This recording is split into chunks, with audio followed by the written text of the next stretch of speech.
Council meeting. We're so glad so many of you could join us this evening, and also welcome to the people who are online looking at our meeting at home. We welcome you as well. So it is approximately 6 o'clock on Tuesday, May the 7th, 2019. We do have a quorum. All city council members are present. If you would please stand and join me for the Pledge of Allegiance. Thank you.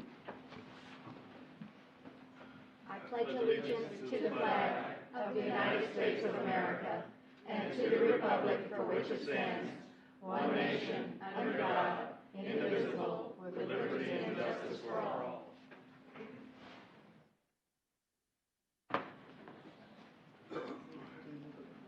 Okay. Just a few housekeeping rules, like I always like to say before we begin our meeting. If you could please silence your cell phones, I appreciate that. And then if you need to, discuss something with your neighbor, could you all please just step outside into the foyer, because we are recording the meetings and it seems to interfere with our recording. So if you need to say something to your neighbor, if you could just step outside, we'd appreciate that courtesy. Thank you. Last but not least, our local rules do encourage and enable you as our bosses to give input on any of the city council agenda items, and you do have up to 3 minutes. Let the presentation be presented, council discussion, and then we'll open it up for other discussion. And please raise your hand if you'd like to add anything to an agenda item, please. Thank you. All right. Agenda item under 2, under presentations, discussion and possible action on a resolution canvassing the returns and declaring the official results of the City of Leon Valley, Texas, May 4th, 2019 general election. And Ms. Posley, I'll let you begin this presentation. Thank you.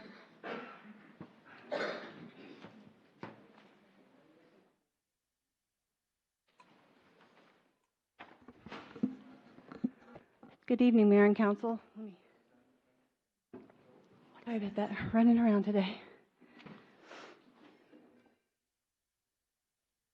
This item is to canvass the May 4th, 2019 general election for the City of Leon Valley.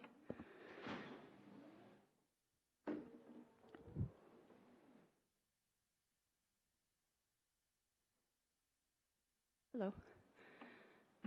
These canvass documents were prepared by Bexar County Elections Administrator Jackie Callanan. The final document was received just today in my office at 1:30. There were no mail-in ballots. There were no provisional ballots. Thank you. We'll start with place 1. Sorry, I'm out of breath. Donna Charles. Donna Charles had a total of 422 votes. Of those votes, 329 were early votes, 93 were from Election Day, for a total of 422.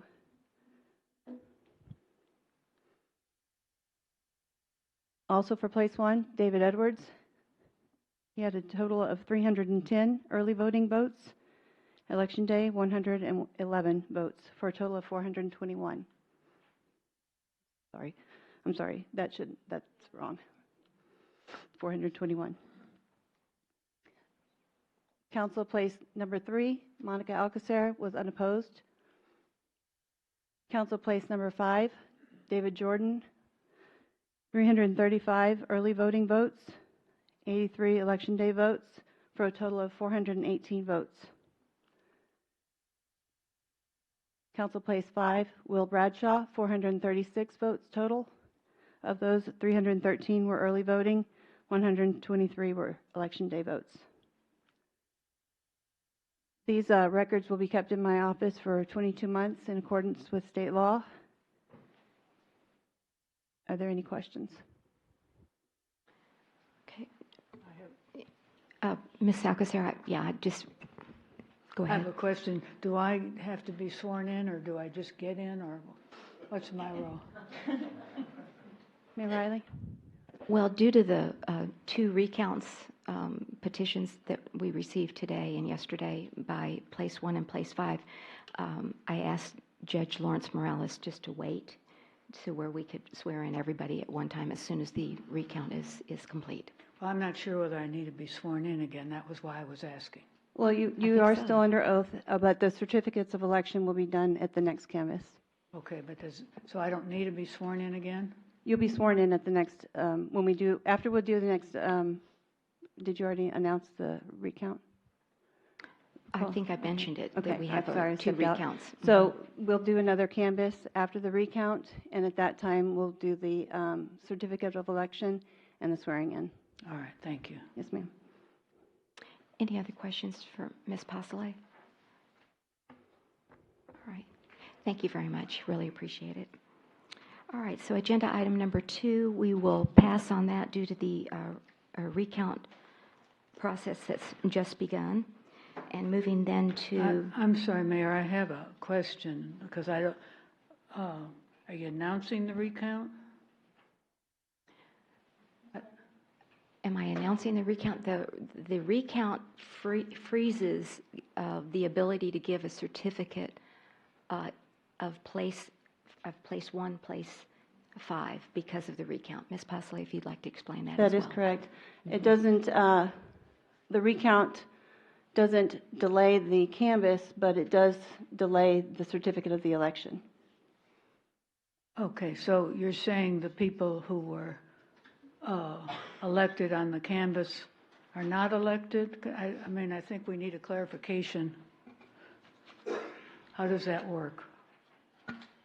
They're elected and yet they're not elected. How are we working this? Mayor and council, a recount has been petitioned for by 2 of the candidates for election. And once the recount starts, that we can't certify elections at this time. So it can provide the canvas of the voting. But once the recounts have been sorted out, a recount committee is selected.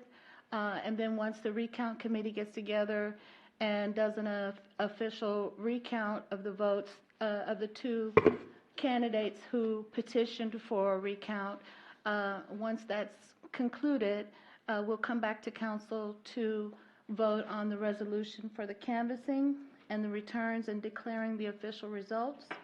And at that time, that's when all candidates who were elected will be sworn in.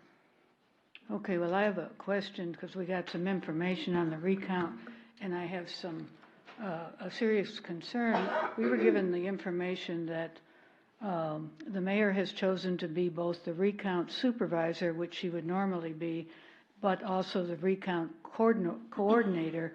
It's my understanding that the Bexar County elections, Ms. Jackie Cal-Allen said that's never been done before. And I just thought in the interest of transparency that is so often talked about, that it would be much more fair to the candidates that the city secretary who canvasses the votes and handles everything here in relation to elections should at least be the recount coordinator. And I just am asking for some fairness in this recount. Well, it's not that it's not fair, it's fair. I'm just going by the Secretary of State's rules that says that the presiding officer is both the supervisor and the coordinator. The only exception is when the mayor is on the ballot, then she would appoint someone else. That's what the rules said. So when I talked to Ms. Callahan today, she said, that's fine if you want to do the work for whatever. Again, this is all new to me. And I said, sure, I'd be glad to do that. And I don't think there's any, I'm not trying to hide anything. I'm just trying to, like I said, go by the rules of the Secretary of State. So, Well, you've been a very strong advocate for only one candidate or 2 candidates, and I think because of that, that should preclude you doing it. And it says, it clearly says in the same rules that you're reading that the city secretary can also do it, or it's the primary canvassing person, and that's her and not the mayor. I And I'm believe just it's asking, up to the mayor to make that decision. I'm just asking for fairness, excuse me for his interruption. okay. So I'm going to meet with Jackie Callahan again on Thursday. We've met that. So she and I have gone on down this road, so I'm going to go ahead and keep it like the rules have said I could. And again, I'm fair, transparent. I don't think I can, it's not up to me on the recount, it's up to this committee. There's going to be a committee of 8 people. But don't that you also pick the committee, Mayor? The committee is appointed by the mayor, yes. Let's make a clarification, because that's why it is not as transparent as it could be if you allowed the city secretary to be the other coordinator. I'm just asking for fairness. Thank you. I appreciate that. All right. So any other questions on this before we move on? Very good. Then, yes, Mr. Yarnell, yes, you sure may, if you'll come to the podium and state your name and where you live, not the address, just what city. Thank you, Mayor and Council. My name is Olin Yarnell. I live in Canterfield. Who is the overall coordinator of this, or overseer of this operation, this recount operation? Jackie Callahan. So she's going to be supervising Yes. everything? Mm-hmm. And it'll take place downtown? Yes, here? I believe Where will it so. take- pardon me? Again, I believe so, but I don't know. I am meeting with her this week. So we'll have some future notification of how this is all going to unwind somewhere after you have our meeting? The I'd be meeting with more her? than happy to put something on e-news. I mean, what's the best way to communicate? On the website? I'll be more than happy to do that. Ms. Akers is correct. There are people in this room who are for one candidate and another candidate. So we need to be open and transparent about the whole thing. So it would seem that somebody outside of this establishment would be in charge of the whole operation. So that it would be open, fair, and unbiased. If you could do that, I'd And Ms. appreciate it. Callahan is that person. Yes, she is. And I have all the trust She's in the one of the world in best her. ones in the state. Yes. Thank you, She's ma'am. wonderful. Okay, thank you. All right, moving then to agenda item number 3. Is Mr. Henry Deeker here this evening? I have an award for him, but I do not see him. I'll tell you what we can do. Let me just pass on that, and let's go on to the other presentations. And if he comes, then we can certainly go back to that one, if that's amenable to my colleagues. All right, moving then to presentation number 4, presentation of a proclamation, 50th anniversary of the Municipal Clerks Week, May 5th to the 11th, 2019. And Ms. Postle, do you have that? Oh, you do it. Okay. Let me, just before I begin, I wanted to just say a little bit about what Sandra does as our municipal clerk. She has a huge job and does it well. She serves as the direct link between citizens and the municipal government. She serves as administrative director and as a member of the city's management team, attends city council meetings, prepares agendas, and records the minutes, meets all legal requirements for posting agendas and publishing legal notices, administers municipal elections, serves as a custodian of city records, including minutes, resolutions, ordinances, and community history, serves as emergency management support personnel. She does a lot more than this, because she's always organizes our coffees and prepares, food for everybody. I mean, you go beyond the call of duty. So thank you so much. We're glad that we could honor you this week, May 5th to the 11th, and you are former president of your local municipal clerks chapter. And so we appreciate that. So let me read the proclamation and give it to you.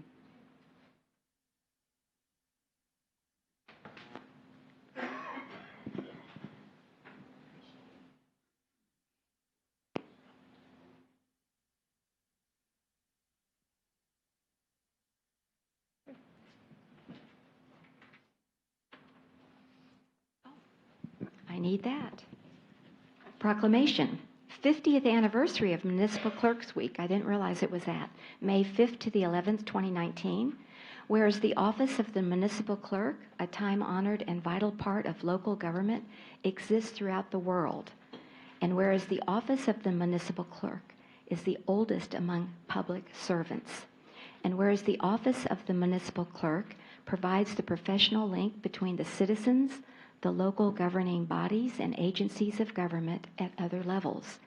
And whereas municipal clerks have pledged to be ever mindful of their neutrality and impartiality, rendering equal service to all. Whereas the municipal clerk serves as the information center on functions of local government and community. Whereas municipal clerks continually strive to improve the administration of the affairs of the office of the municipal clerk through participation in education programs, seminars, workshops, and the annual meetings of their state, provincial, county, and international professional organizations. Whereas it is most appropriate that we recognize the accomplishments of the office of the municipal clerk. Now, therefore, I, Chris Riley, Mayor of the City of Leon Valley, Texas, do hereby recognize the week of May 5th through May 11th, 2019, as Municipal Clerks Week, and further extend appreciation to our municipal clerk, City Secretary Sandra Pasale, and to all municipal clerks for their vital services they perform and their exemplary dedication to the communities they represent. Signed by my hand this 7th day of May, 2019, Mayor Chris Riley. Let's give Sandra Pasale show her our appreciation. Thank you. One thing I love about my job, my team. I like my team. I couldn't do my job without my team. It takes a lot of support to do what I do. Because when I fail, they're the ones that pick me up, and I do fail. It's a job that you learn something new every day. I mean, I've been doing this for 15 years, and I'm still learning. Just like this recount, this is an experience that I have not experienced. So, thank you. I get to learn something new. So, yes, it's a great job. I love doing what I do. I like serving you, and it's not always easy. It's not always fun, but it is something that I enjoy doing. I like it when you come to me mad because you're fun to. I like to make you happy.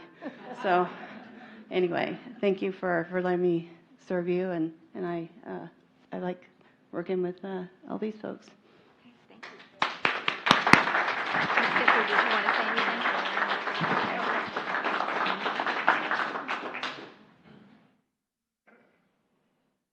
You're welcome.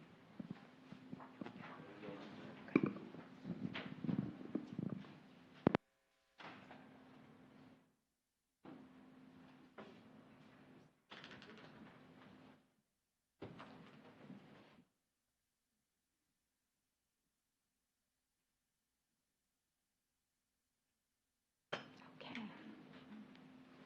Agenda item number 5. We have our annual CAG report.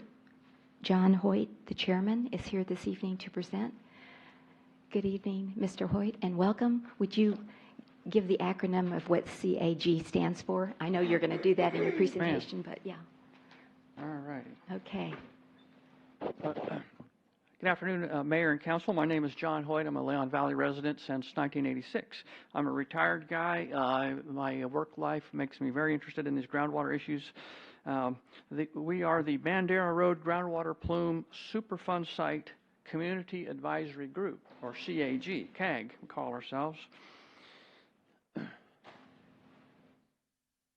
Oops, sorry. So what is the issue here? It's a Bandera Road Superfund site. It is a federal Superfund site. That means it's managed by the Environmental Protection Agency. The issue is volatile organic compounds or currently impact soils, shallow groundwater, Austin Chalk groundwater, and the Edwards Aquifer. VOC sources appear to be dry cleaners. There are at least 2 sources. The contaminant of concern, or the COC, here is goes by the acronym of PCE, or tetrachloroethylene. Tetrachloroethylene, PCE, was primarily used as a dry cleaning solvent. Is also used as a degreasing solvent in some industrial applications. These compounds are breakdown products of PCE, and toluene commonly comes from gasoline. The site history, just in Superfund terms, was initially discovered in 2004. There's been a lot of work in the first few years, risk abatement to make sure that no one was drinking dirty water or contaminated water. They worked on, EPA picked it up in 2007. It's when it became a Superfund site.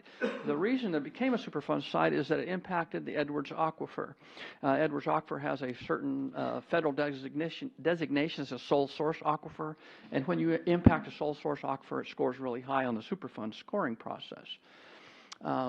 They came out with what they're going to do about it under the Record of Decision, or the ROD, in 2013.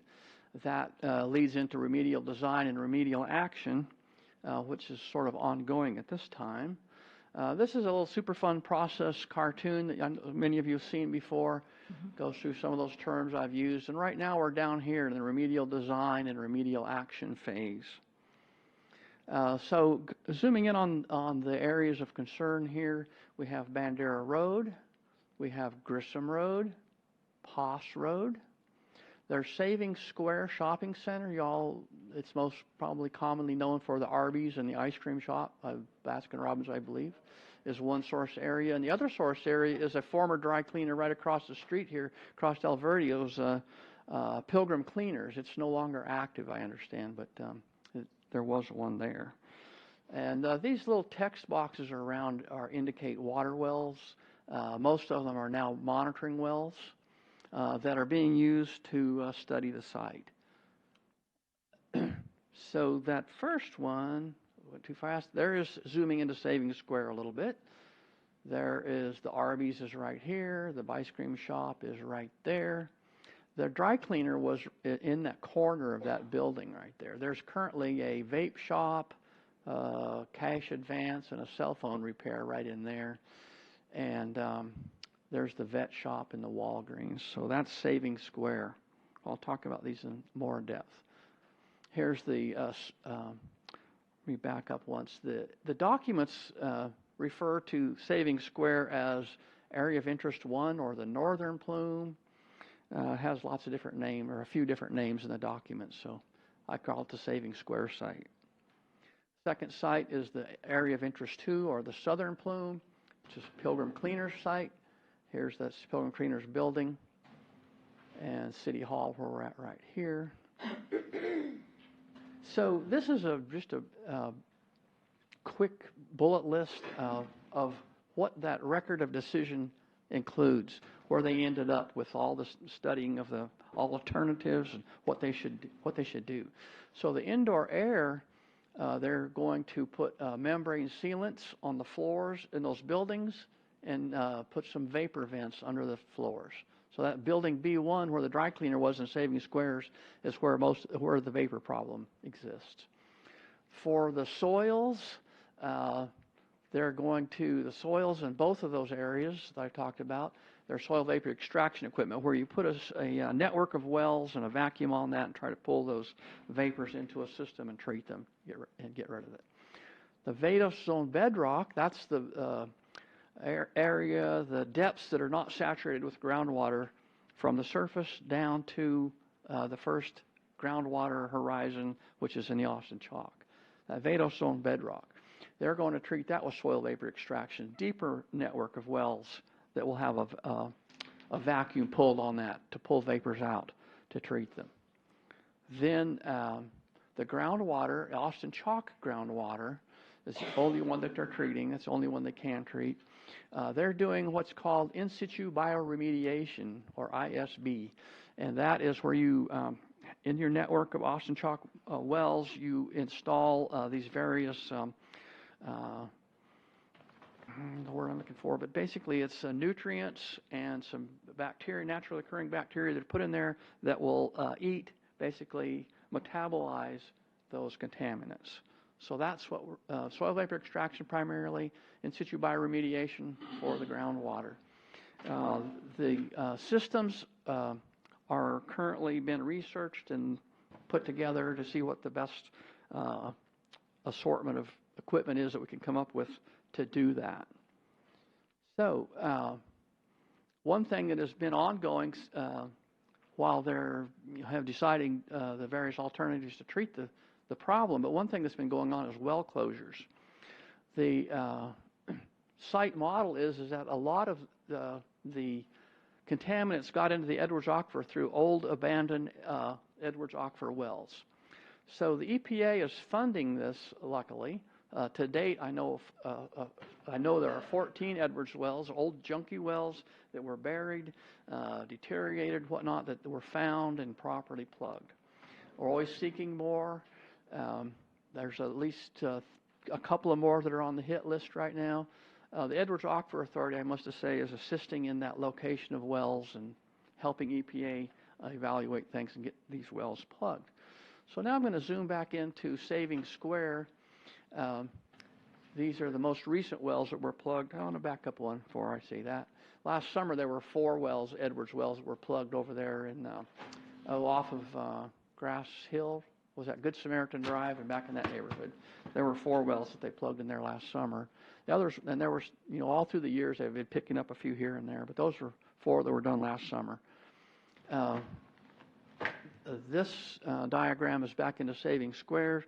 There was one in front of the Arby's, and there was another one over here in the parking lot, sort of in front of a child care business.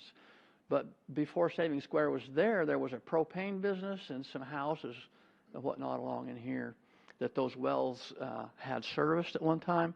When they developed Saving Square, as happens a lot, the construction outfit doesn't know what a water well is exactly, and they bulldoze it and pave over it, and it's lost.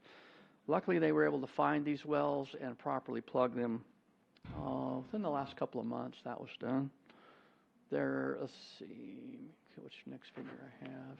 I'm going to go back a little bit more. I'm going to back up to another figure. Okay, this is zooming back out of Saving Square. There's another one that was plugged just within a few weeks ago over here on what's called the Orozco property next to the park. There was an Edwards well there that was cleaned out and plugged a few weeks ago. There's another one on the hit list was in the Little League field, and I know they're working with the owners of that well to see if they'll get some equipment in there. You can locate it through various electromagnetic sensing equipment to see where that steel casing's at, and then work with the owner on how he might access it and properly plug it. Luckily for these owners is the EPA is funding them. So yeah, destroyed wells. So the EPA's contractors continue to monitor that network of wells. They also continue to monitor vapors in let's see, there's over at Saving Square where the dry cleaners was at, their vet clinic next door, and there's a commercial building that was a doctor's office at one time right over here across the street. Those are buildings that they're monitoring. They have problematic vapors in the building where the dry cleaners was at. It is the levels, the results, most recent results, the recent monitoring event was last February, and I got the results from that yesterday. There's still elevated vapors in that building where the dry cleaners was located. EPA conveys all those results to the owner, and they make sure all the workers know about it. It is per EPA risk calculation methods, it's not a hazard to the workers that are in there, but it is something that needs to be addressed. So that's the kind of what's the latest with the vapors from what we just got. The groundwater monitoring, nothing really new. Pretty much the same trends that we've always seen. There are high concentrations in the Austin Chalk groundwater. It's important to note that the City of Leon Valley wells, which are Edwards wells, of course, but are not impacted by this situation. The plume is sort of between the two City of Leon Valley well locations, and the gradients in the Edwards kind of, take it more east than it does to those well fields. So yeah, when I wrote this little presentation, the results were pending, but I got them yesterday. And then the last important note is that the EPA is always strapped for funding. They got a settlement from the owners of Saving Square in a settlement agreement, I think of $1.6 million, and that's what allows them to sort of continue to address this site. There's a lot of EPA federal Superfund sites that are lack of funding and almost no activity, but although it's very slow, we are a little fortunate in that we have some funding and some activity. And for additional information, there's volumes and volumes of information if anyone would like to review more. The city website has a lot of information on it. under the CAG committee. EPA website for Region 6 has the complete record of decision and all the administrative support documents. Our current project manager for EPA is Stephen Zone out of the EPA Region 6 in Dallas. And that's a quick summary, Mayor. Okay, very good, thank you. Did you say that you did get a report on the vapors in the Savings Square building as well, or was it just Pilgrim that you said that they still had levels? The levels where they exceed the what are called initial screening levels, where if you see that level, then you need to understand where it's coming from. The vapor levels that exceed that initial screening level are over in Savings Square building where the dry cleaners used to be. Oh, where the dry cleaners, okay. Used to be, and now Used to there's be. the Okay, so it's cash still high or levels, something, yeah. but not at Pilgrim then? No. Okay, no. I You know, misunderstood they that. don't monitor in the Pilgrim building They itself. don't. They Okay. do monitor the former doctor's office as Okay. an example of a residence, or I'm not Okay. exactly sure And why they picked those that. levels are not high? They're not. Okay, They do not very exceed good. that screening level. Okay, very good. And what is the timeline for, finally getting this all wrapped up? I don't I talked quite. to Stephen Zone a couple of weeks ago asking that question, and he said, yeah, their contractors are still selecting equipment. In the summer of 2019, they plan to do some on-site work.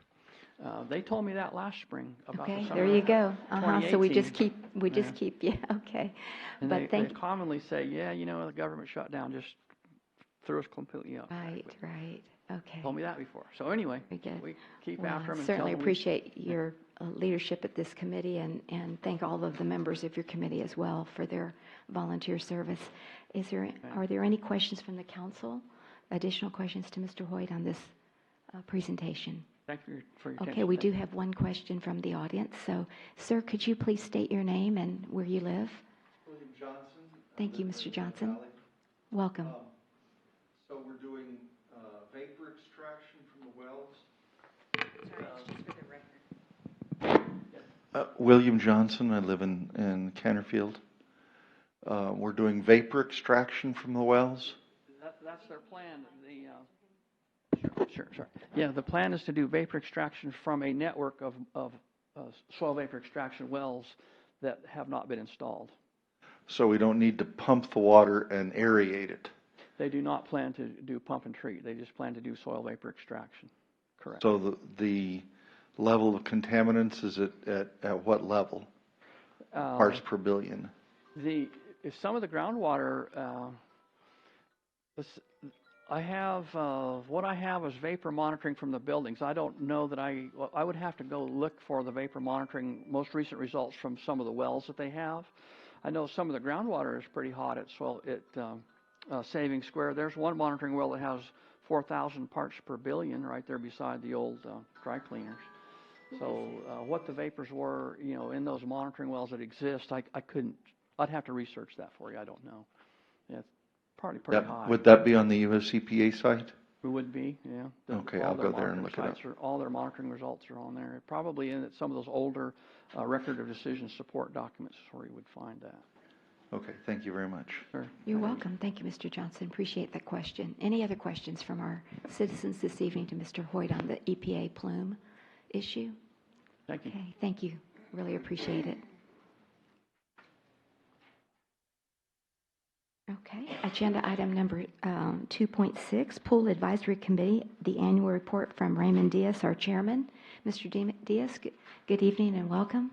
I know y'all have been working very hard this year with the opening of the 2 pools coming soon. We have been trying. You have, very good, thank you. Mayor, City Council members, thank you for having us here today.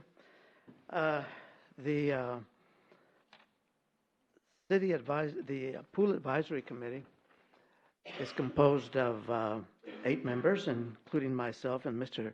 David Demeline, staff.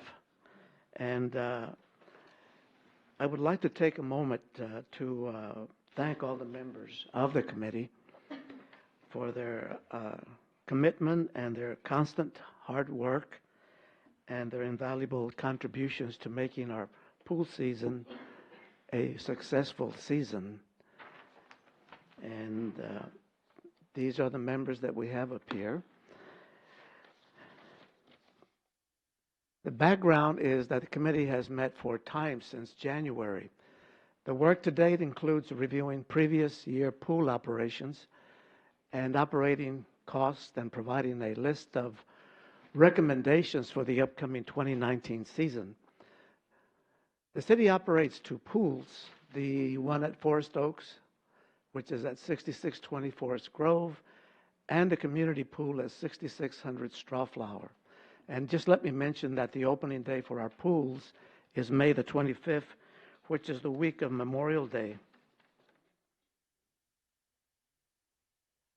The committee sat down and we brainstormed some situations that would perhaps generate more income for the city through the use of the pools. And we came up with these lists here.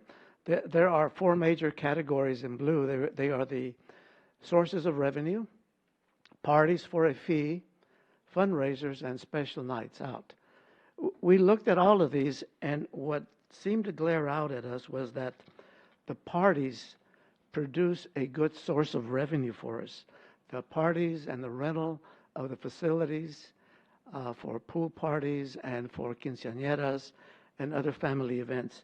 So when we looked at the figures, it looks like they generate about 14.7% of our total revenue.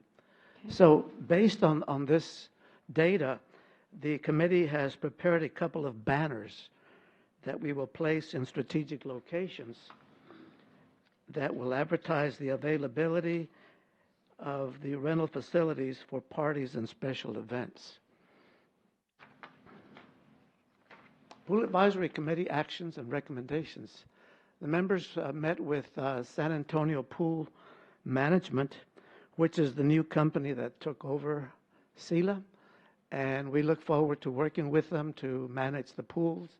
However, we did recommend some things, such as adding new programs to enhance revenue and to make both pools more welcoming and friendly.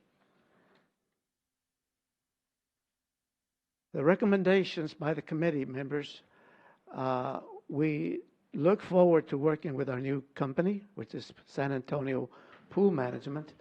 However, we did recommend adding new programs to enhance revenue and to make both pools more welcoming and friendly. We would like to, one of the things we would like to do is maximize the use of the tennis courts located at the Forest Oaks Pool and explore opportunities to market the court through a tennis pro and coach combination. And we recommend that San Antonio Pool Management hire as many local residents as possible to work at both pools. We also made the recommendation to increase the menu options at both concessions to increase revenue.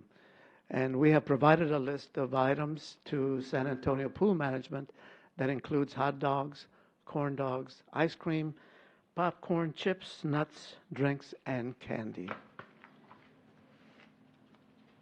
Number 6, for the next swim season, we'd like to work with city staff and with San Antonio Pool Management to open the pools 1 week before the Memorial Day opening. And the reason for that is to invite the community to an open house and to use this opportunity to market lessons, swim team, aerobics, and party rentals. Number 7, to work to identify a swim team coach for next year. Regrettably, this year we were not able to do that because of the transition from one pool management company to the other. We did not have a coach.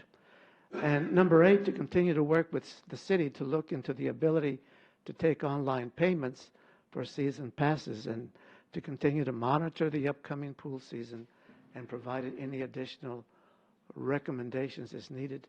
And in speaking with Ms. Caldera, she has showed me where the website has been updated, which I am really happy to see. And the reason for this, for the having the visibility on the web, is when we also looked at the figures, our season passes constituted 34% of the revenue. So the more season passes that we're able to sell, the closer we can get to breaking even or at least making a profit. Our second source of revenue behind the season passes were gate fees. So we want to make it as easy as possible for our customers, for them to buy season passes and day passes. And we believe that this will increase the attendance at the pools and help us to make our pools safe, self-sustaining money-wise. And that concludes my presentation. If anyone has any questions, I would be happy to. Thank you, Mr. Diaz. Yes, sir. You had one of those items about tennis.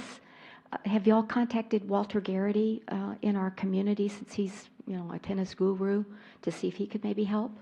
No, we have not, but we can look into that. I was just Be going able to to put maybe it down suggest on our that. next meeting. Okay. Okay?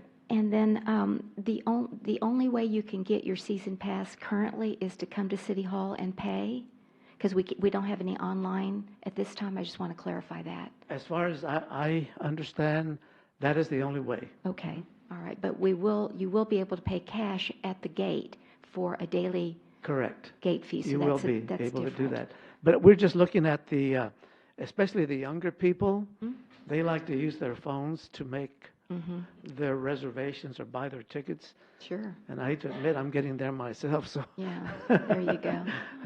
So I think it would be a great benefit for the city, and I think we're getting there. Okay. And any possibility of water aerobics at all at one or both, or at least one of the pools that's always offered? I mean, even if the people came together and kind of did it on their own, or how should I Okay, good share with them? question. We discussed that with Mrs. Contreras from San Antonio Pool Management, who will be the person that would be overseeing their management here. And she will try to get something going on that. So we do have to enter into additional discussions with her. Okay. And even if there's an extra fee, is what I'm understanding. I Sure. think that was up there on one of the fee Right. charts. Right. Okay, very good. Thank you. Okay. Those are all my questions. Are Any other questions? No? Counselors Thank have a you. question? Okay. Anyone from our Thank you so much. Appreciate it. citizens have questions for the pool? All right. Thank you very much, Mr. Diaz. Do appreciate your help. Yes.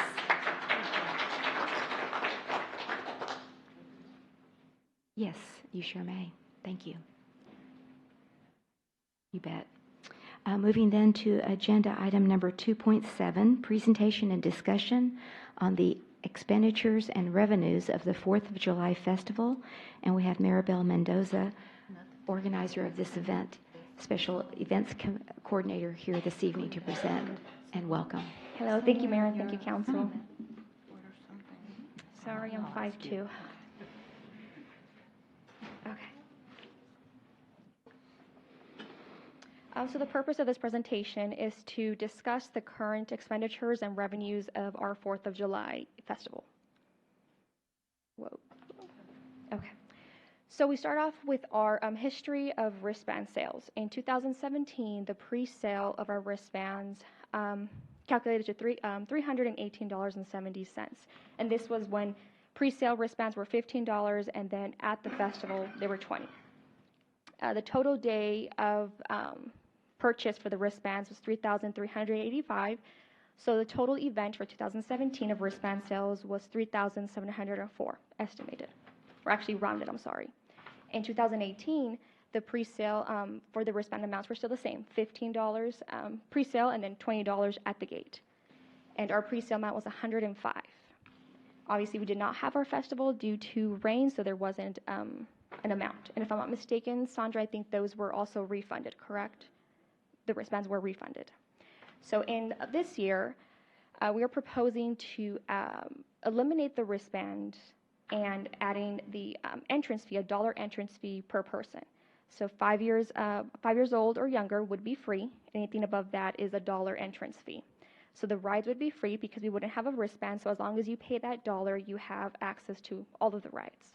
And just an estimated amount, if we expect between 10,000 attendees at the festival, then we expect $10,000 in revenue. And that would also help us keep an amount or a quantity of how many people attended our festival, rather than having the clickers that might not work, or maybe we just don't use them properly.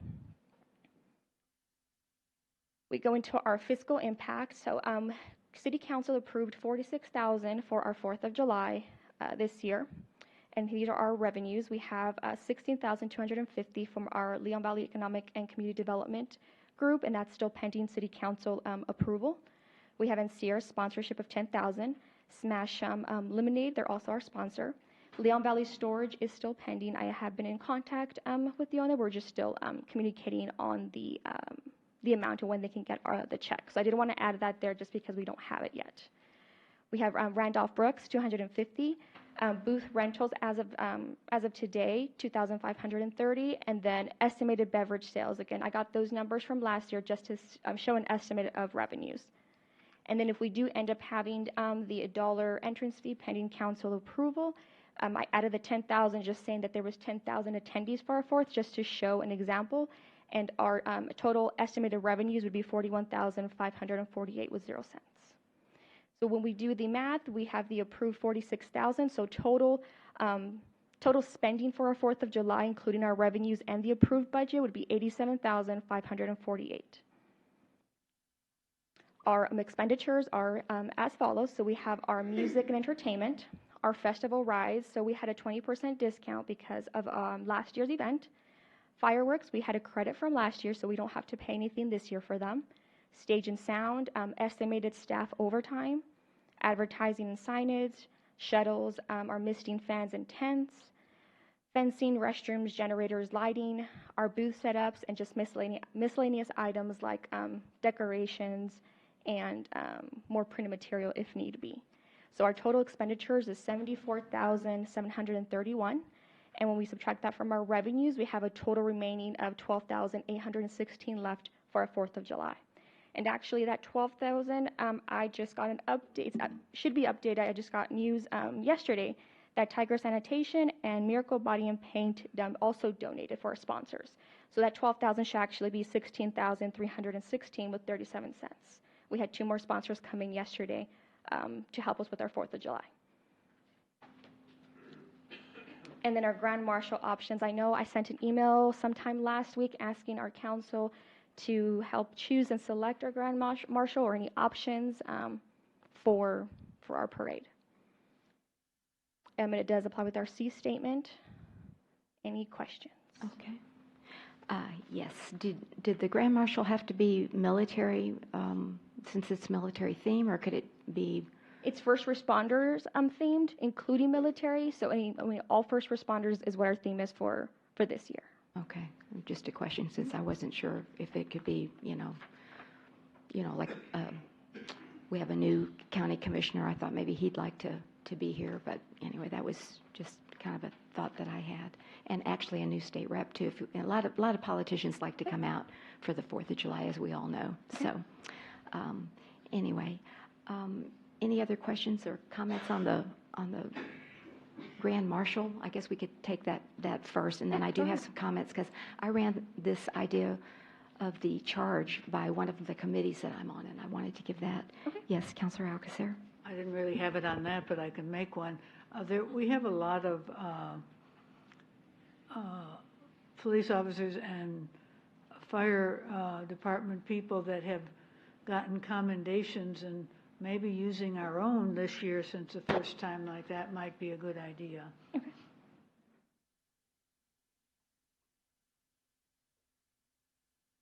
Okay, anyone else? I met a general at the MPO meeting, and he is the head of the Airport Community Advisory Committee. So I thought, oh, there's a general, but he's not from Leon Valley. But I was just thinking of, I don't know too many of the military leaders, but anyway. I think his name was General Handy, I think. But anyway, Russ Handy. Yes, retired Air Force. Do you know him? He's just been managing the airport for years. He's been doing a good job, and they're doing a reorganization and looking at a 30-year plan, and he presented at the MPO, I think it was last month, so I was impressed with him as well. Yes, any other input on who we could ask for our Grand Marshal? We need all of our community brains together here.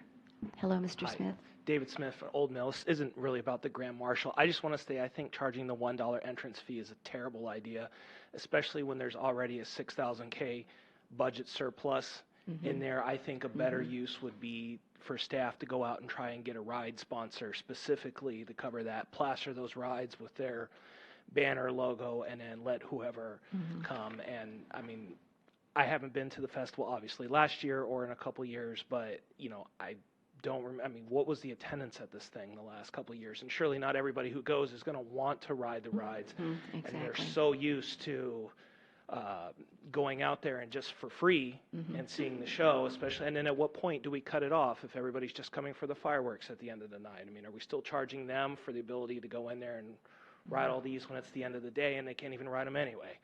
So I just wanted to say that. Thank you. Thank you for that comment. That was what I had heard from, I had run that by the Earthwise Living Committee. Yvonne was there, and they did not like the dollar charge as well. They just said, it's, you know, it's always been free, and what about in and out? How do you do that? Do they have to pay again to come back in? And then what if you don't want to ride the rides? I mean, you're saying it's $1 and then you could ride the rides, but what if they don't want to ride the rides? So they had some issues, and that it was always free as well.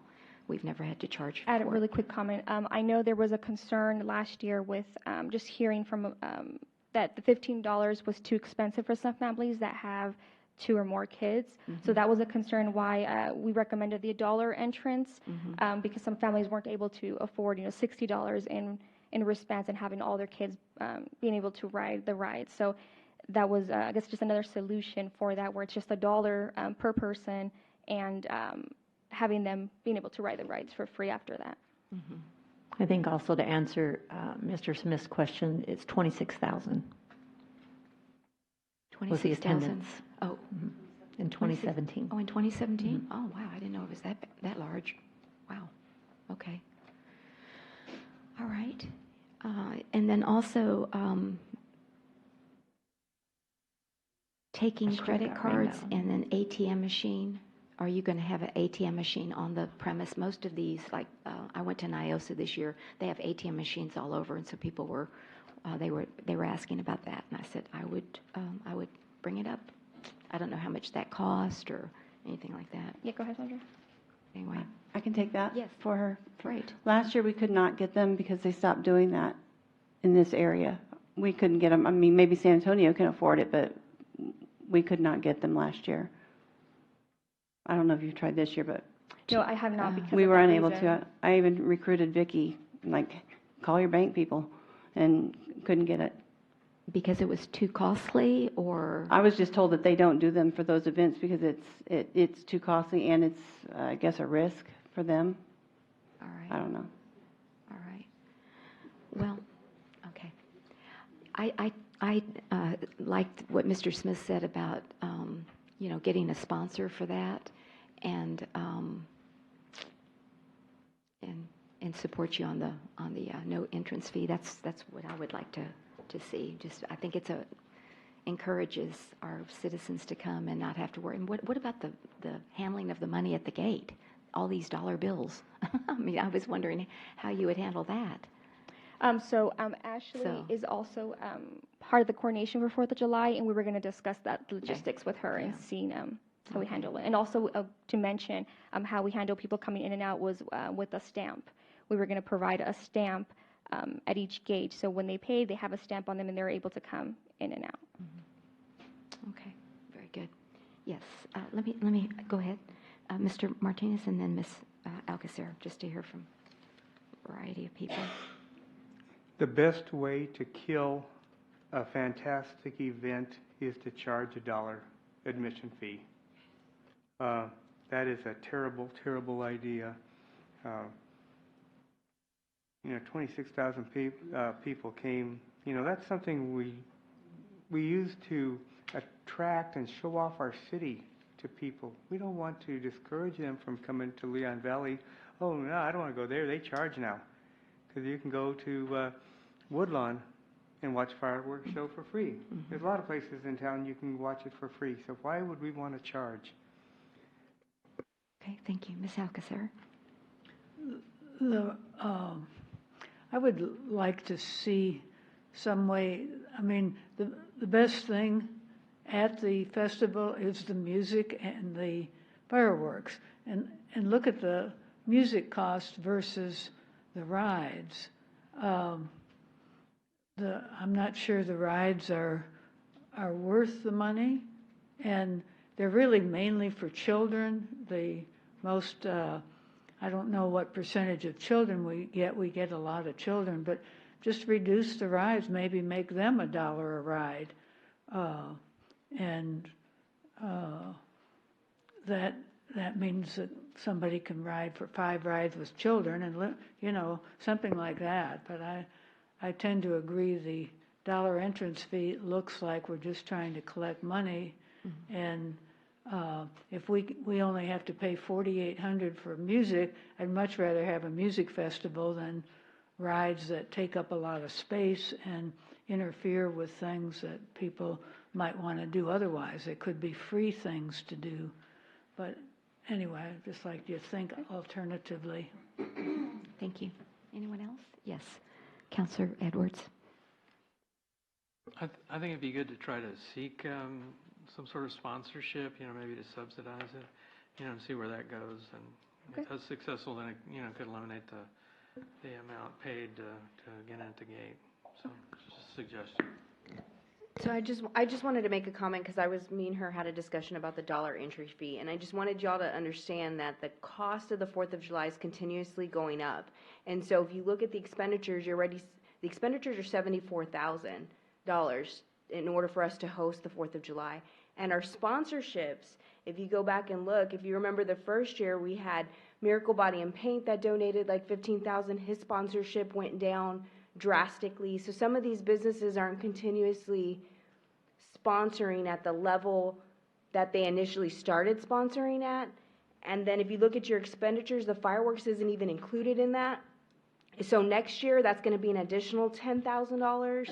And so we were just trying to find a way to offset some of the costs for the 4th of July, and we felt like the dollar entry fee is pretty minimal. And, pretty much anybody could afford $1 to go into a festival.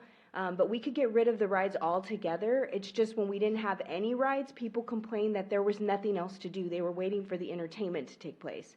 So we were just trying to find a way to kind of offset the increased cost of the 4th of July event, because all of these amounts continue to go up every year. And the sponsorships continue to go down every year. And so it was just an idea to try to bring revenue in. Sure. Certainly understand that. All right. Anyone else? Yes, Councilor Martinez. And then I'd like to hear from our residents in our chambers this evening. What do y'all think? Yes.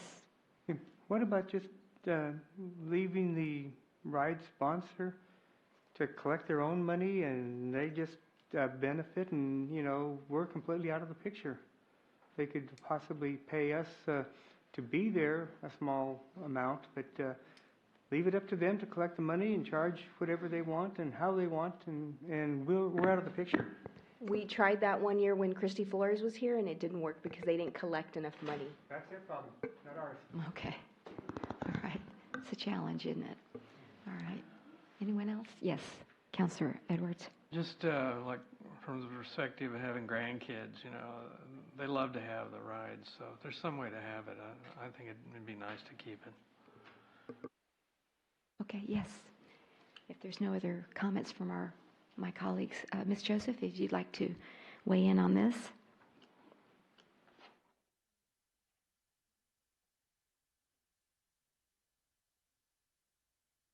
Good evening and welcome. Good morning, councilors, mayor. Lynn Joseph from Canterfield. I just had is the color guard still, who's doing the color guard this year? Is it still the different services, or who's going to be carrying the color guard? Sheriff Legion does? Well, I was going to suggest then, could we get members of each branch to be a group of grand marshals of each service? Since it is military, we could honor each one of the branches. Okay. That was my We'll suggestion. note that. Thank you. Thank you. Yes.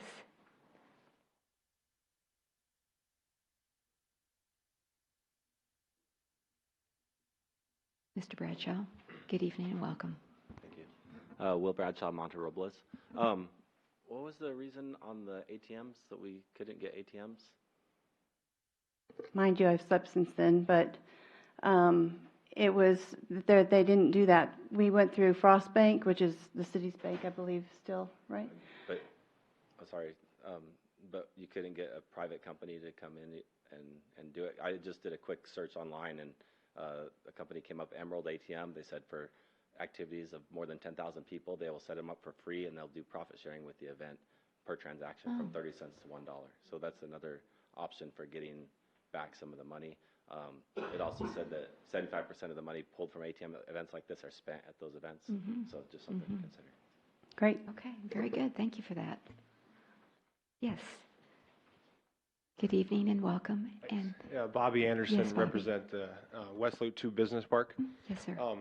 Two questions. Number one, is anybody soliciting the businesses in Leon Valley to, share in the cost of this? Number one. And number two, I think it'd be really embarrassing if like a family of four shows up, they don't bring their debit card or have any cash on them. Are we going to turn them away for the $4? So. Okay. So I've been going to our previous sponsors, and then it has been posted on our website and social media for any new sponsor, any new businesses. But if you have anybody in mind, or if there's someone that you're particularly speaking of, I can definitely contact them as well. Correct, yes. We got two yesterday. What about families that don't have the money? They show up without the money. From my understanding, we wouldn't turn them away, of course. We'd let them in. There wouldn't be, no reason for them to be turned away. Okay. All right. Anyone else? Any other comments on this? Okay, so what is the consensus of charging? I think that's what you need direction Yes, tonight. and the Grand Marshal, if Grand there's any more Marshal. options, correct. Okay. Did you have something to say? Okay. All right. Very good. Well, I'm for not charging. That's, and finding a sponsor for the rides or reducing the rides down so where it's not 13,000, it's 10,000 or something. I don't know, but that's where I'd like to see the 4th of July this year. I concur. Okay. So willing to, I guess, keep the wristbands at a reduced price. So not an entrance fee, but keep the wristbands for the rides, or are we just trying to find a sponsor for the rides and not charge for the rides? I'm not too sure. I'm not sure how that works. Because we currently have the wristbands right now. We charge the $15 before the event, and then the day of it's $20. Not too sure if your council is willing to keep it or just reduce it or eliminate it and just try to find a sponsor for the rides.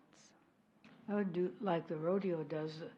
Dollar Day, or do it $5 or something for the wristband. You might get more people. I don't know. I was suggesting we try to find a sponsor for the rides.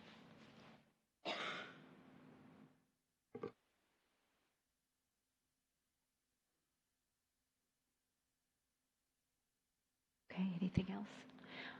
And as far as the Grand Marshal, yes, Mr. Blackmore? Do you have someone in mind? My name is Richard Blackmore. I would suggest you stay away from generals and politicians. You said first responders, I think it's fine. We got some previous people, fire chiefs were here. Got police officers and police chiefs. They'll do very good as Grand Marshal. But stay away from the generals and the politicians. We got enough politics. Thank you.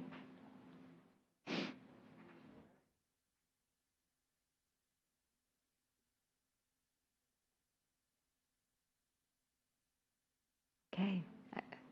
Other suggestions? Okay. Is the council concurring that we should just go with the first responders? Is that what I'm hearing? That's Local. That's acceptable Local. to me. Yes. Okay, very good. So we'll do it that way. All right, thank you. I'm sure you can find a lot of good people. Thank you. Thank you, Mayor. All Thank you, right, Council. bet. Appreciate it.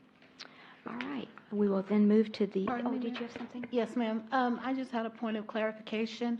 Earlier, when the question was asked, I believe by Mr. Yarnell, regarding who would be the supervisor, actually, the recount procedure kind of stays, it actually stays in-house.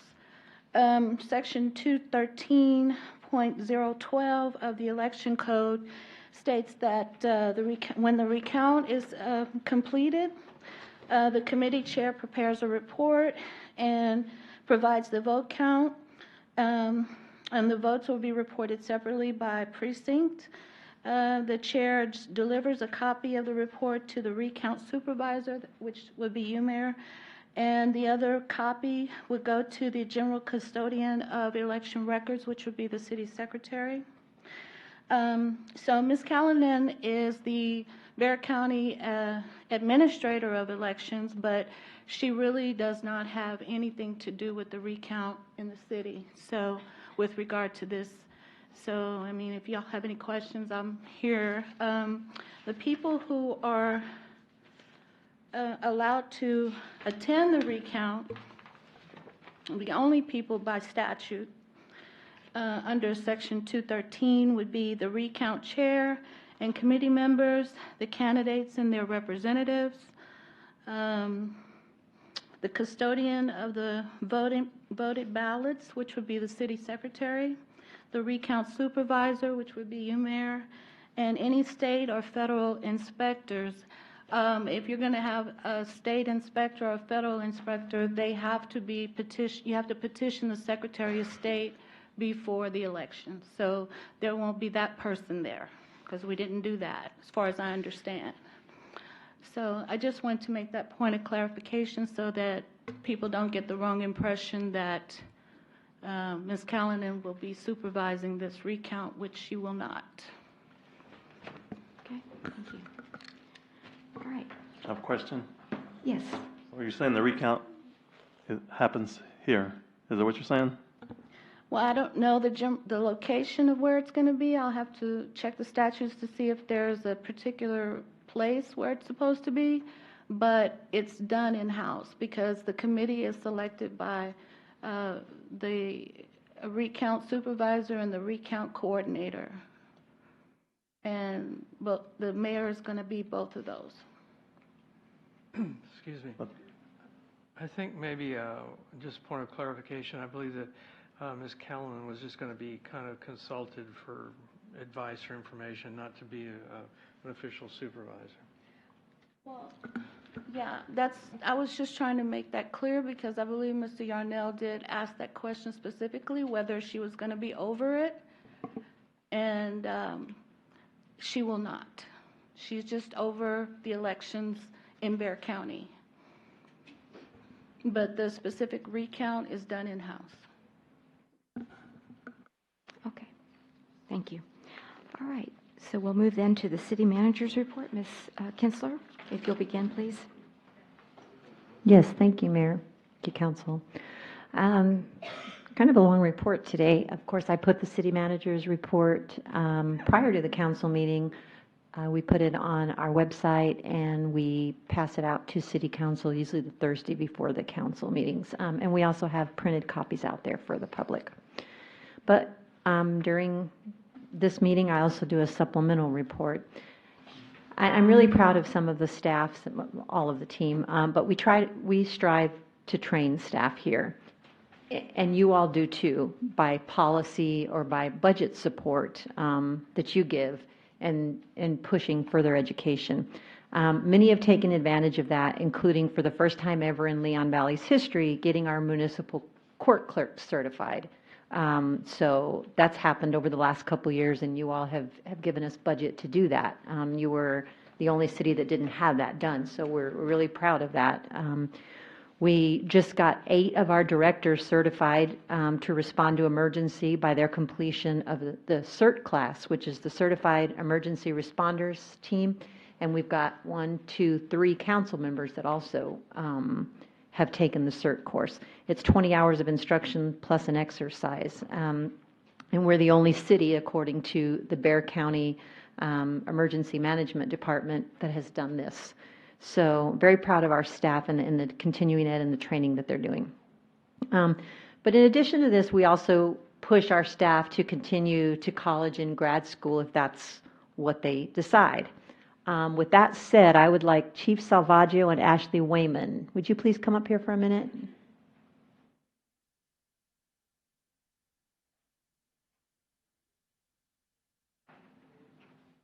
And I'm not embarrassing you because I did this last time to Crystal when we were so proud of her for earning her PhD. So this May, we have 2 more MPAs in Leon Valley. Ashley Wayman from Texas State and Chief Salvaggio from UTSA. They will both graduate in May. Ashley is your Assistant Finance Director, and of course, Chief Salvaggio is your Police Chief. I actually went to support Chief Salvaggio when he was defending his research project, which happened to be on red light cameras. And I have to say, he represented you and these citizens very well. It was very impressive. I wish I could have seen Ashley's. He and Ashley were both also inducted into the Pi Alpha Alpha, which is a public affairs and administration, not honor society, international honor society. So not only are we getting more doctorates and masters around here, we have smart people. So I'm just so proud of our team. It means not only are they driven, but they get excellent grades. So I'm really, really proud of them for all their efforts. It's not easy. My master's degrees were earned just like theirs, working full-time, trying to take care of 2 small children and doing it at night and on the weekends, and it's not easy. And so I applaud both of you. I've watched the work, and I'm so proud.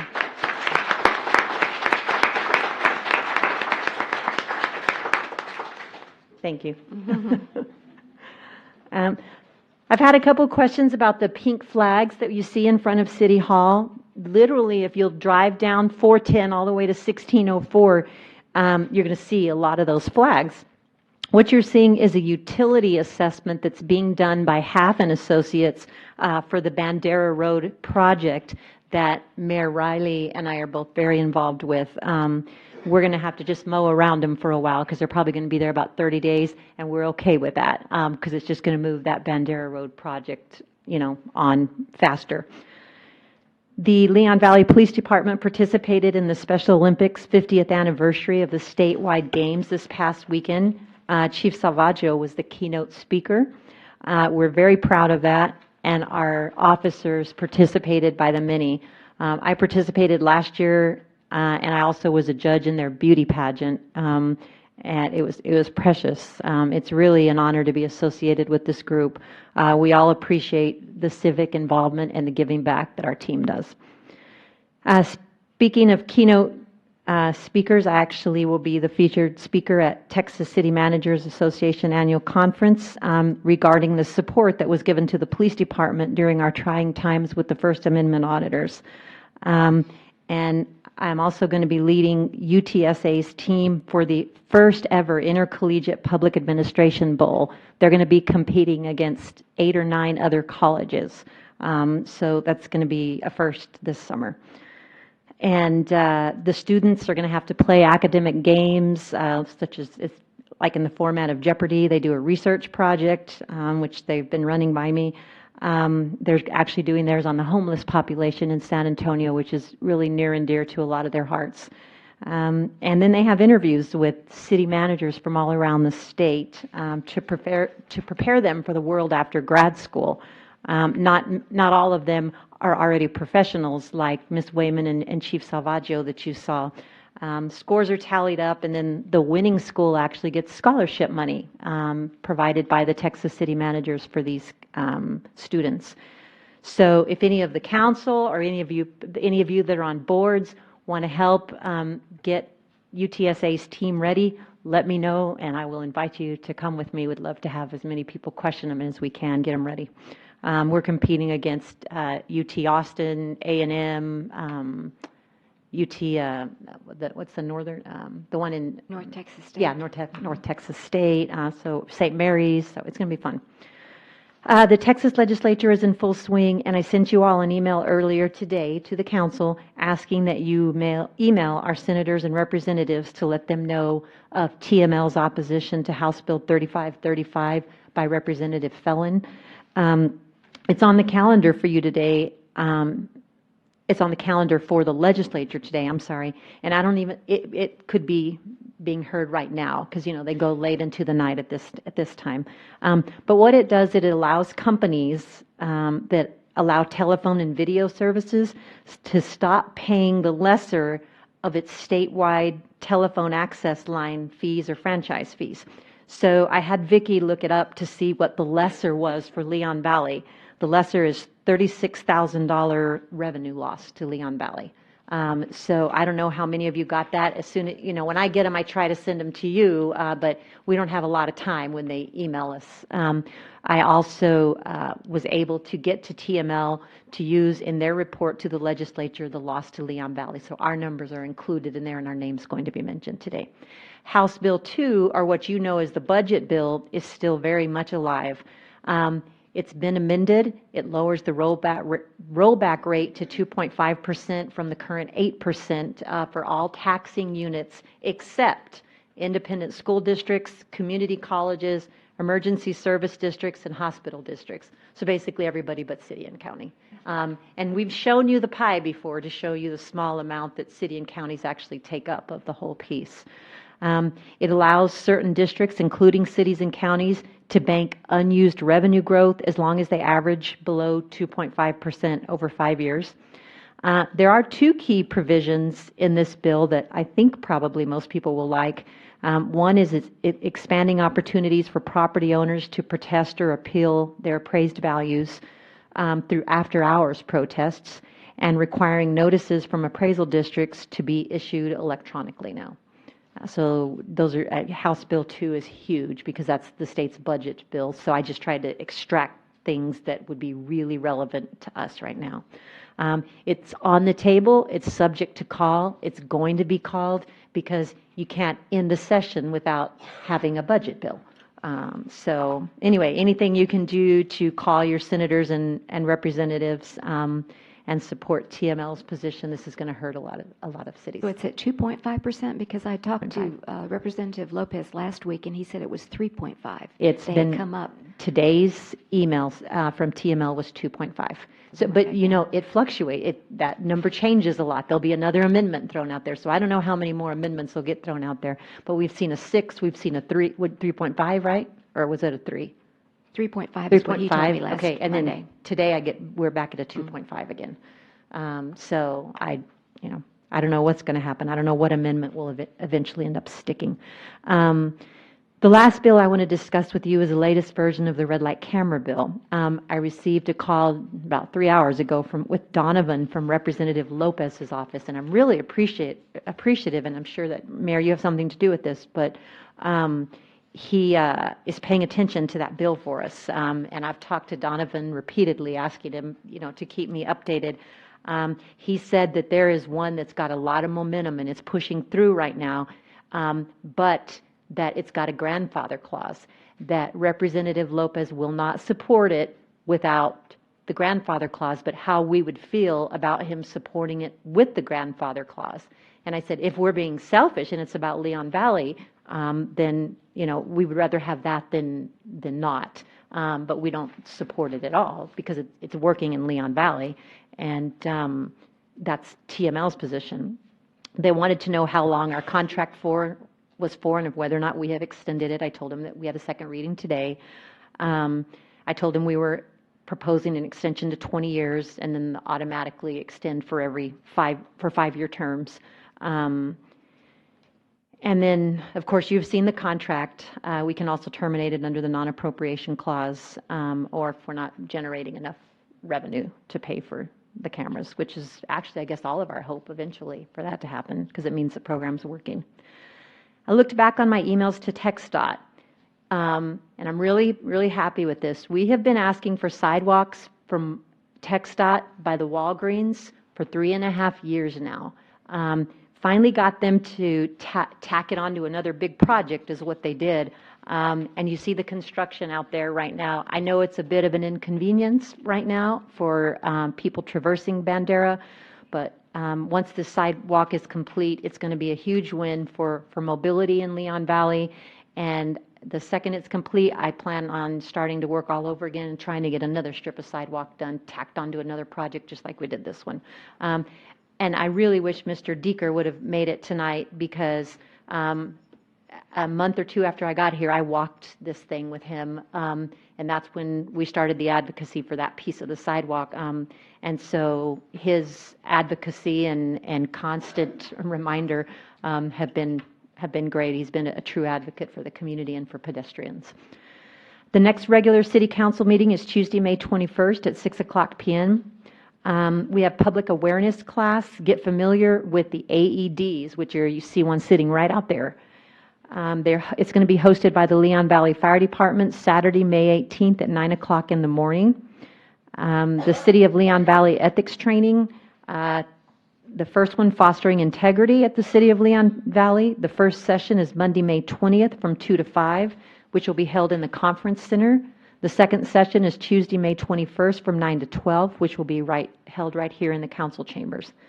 As Mr. Diaz reminded you earlier, Leon Valley Swimming Pool is open Saturday, May 25th. Summer reading kickoff with that big rig and the petting zoo. The kids loved the Public Works big rigs last time, and Public Works is going to bring more. That's Monday, June 10th from 10:30 to noon at the library. There's going to be a children's recording artist, Joe McDermott, concert June 18th at 10:30 at the Conference Center.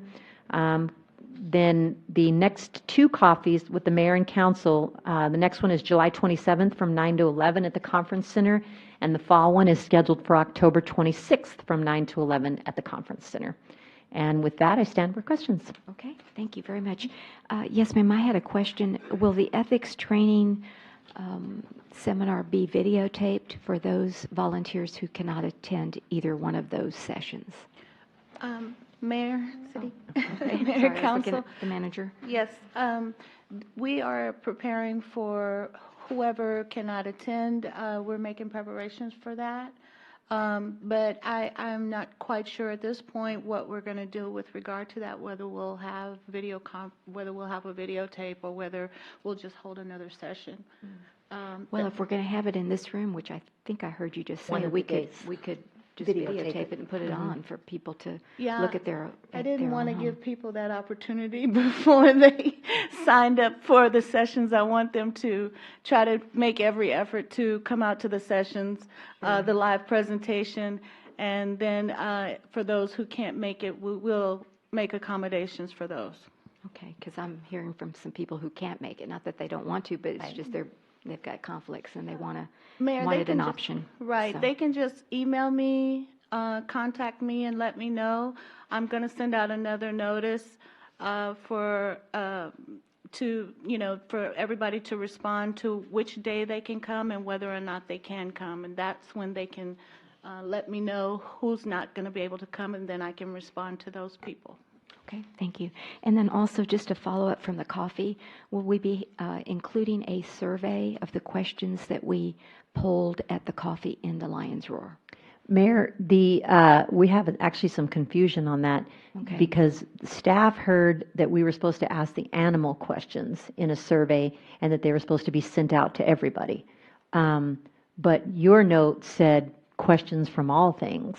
I wasn't sure which one, so that's why I brought it up. Yes, so it was at the conclusion of the coffee, the notes from the coffee say the animal questions. So they will be included in the Lion's Roar. Was that everybody else's understanding, just the animals and not the scooter? Or I guess it was really just those two. I don't think we had any questions on the economic community development. Well, I don't see why all the questions couldn't be sent out to everybody, just so we're more open and people can find out more of what's happening in our city. Right. So I thought they were going to be sent out to the people, not just the Lions Roar. well, I mean, the Lion's Roar is sent to everybody, so they Yeah, they it get didn't, it didn't say the Lion's Roar, it just said sent out, but the Lion's Roar is sent out to everybody. Right.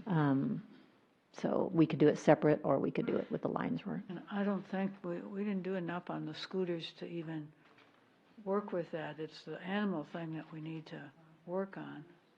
Yeah, that's all that we said at the coffee was the animal thing. I just got that confirmed. Okay. But whatever you all want to do, your decision. How many questions do we ask on the scooters? I thought it was kind of a, I actually asked Ms. Kinsler when I was doing the minutes, because I couldn't remember, so I actually went and, because I record those, and I listened to it, and it was just on the animals. okay, very Yes, good. ma'am. Thank you for that clarification. And on the animals, some of the questions needed to be changed because they were Yes. conflicting, and Correct. that's being done, okay. That's correct. Thank you. And Chief Salvaggio is working on that. All right, very good. Thank you. All right. If there's no other questions for the city manager on her report from either the council or our citizens in our chambers, then we will move to agenda item number 4, citizens to be heard. Yes, is there anyone? Yes, Mr. Diaz, if you'll please come forward and state your name and where you live. And you have 5 minutes. Yes, ma'am. Yes, sir. Abraham Diaz, 6014 Kinman Drive. Mayor, Council, last Tuesday at approximately 4:05 in the morning, I received a phone call on my phone that I ignored. 4 o'clock in the morning, I thought it was probably one of my children in trouble, and I said, they deserve it. I'm not going to leave. I'm going to go get them. But I got up, and I dialed the number back, and it was my neighbor telling me that my car was being towed off at 4 o'clock in the morning. I immediately went outside and saw my car was gone. I dialed 911, and I asked for a police officer to come to my house. 8 minutes later, I received a call from Bexar County. I don't know who it was. It just said Bexar County, a 355-6000 number. They didn't say they were dispatched or not. They just said, we're Bexar County. Your car was towed off because, get this, an expired inspection sticker. An expired inspection sticker. Yes, it was expired. It was my daughter's car. And believe me, I got after my daughter. I told her, you are responsible for this. It is the law. You must do this. But to get it towed off at 4 o'clock in the morning is absurd.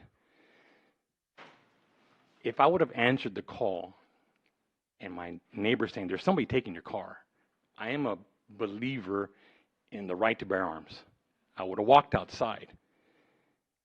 This is how people get shot accidentally. I understand there was a police officer there.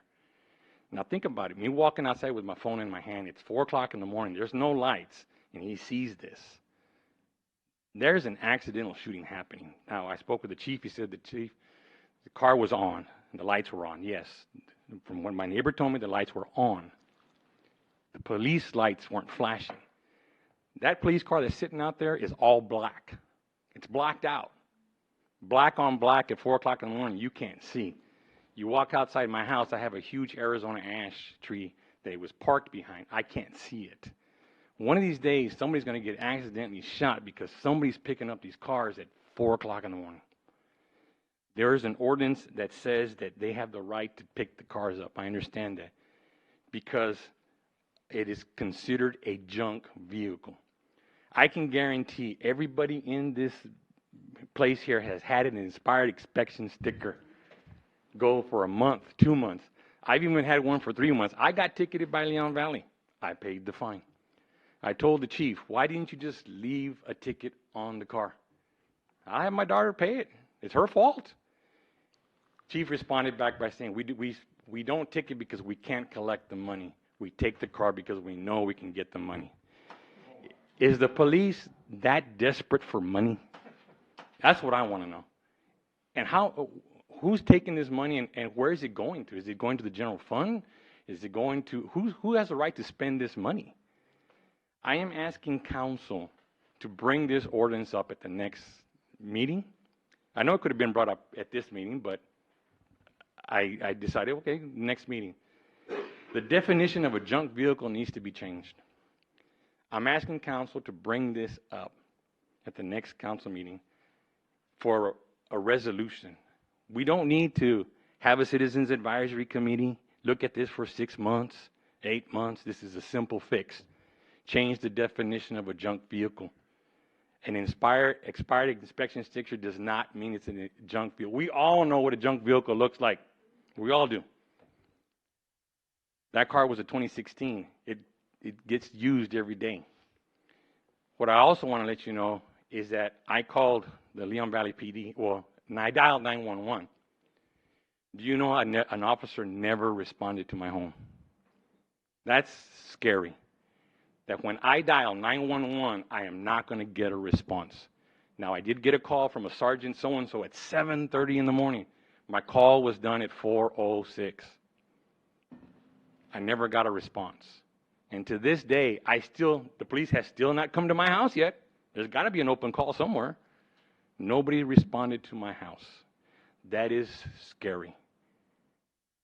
So I'm asking that Leon Valley City Council, I sat there where you were, look into this and this get fixed. One of these days, we're going to come out on that TV camera right there because somebody got shot accidentally trying to defend their property. Thank you. Okay, thank you, Mr. Diaz.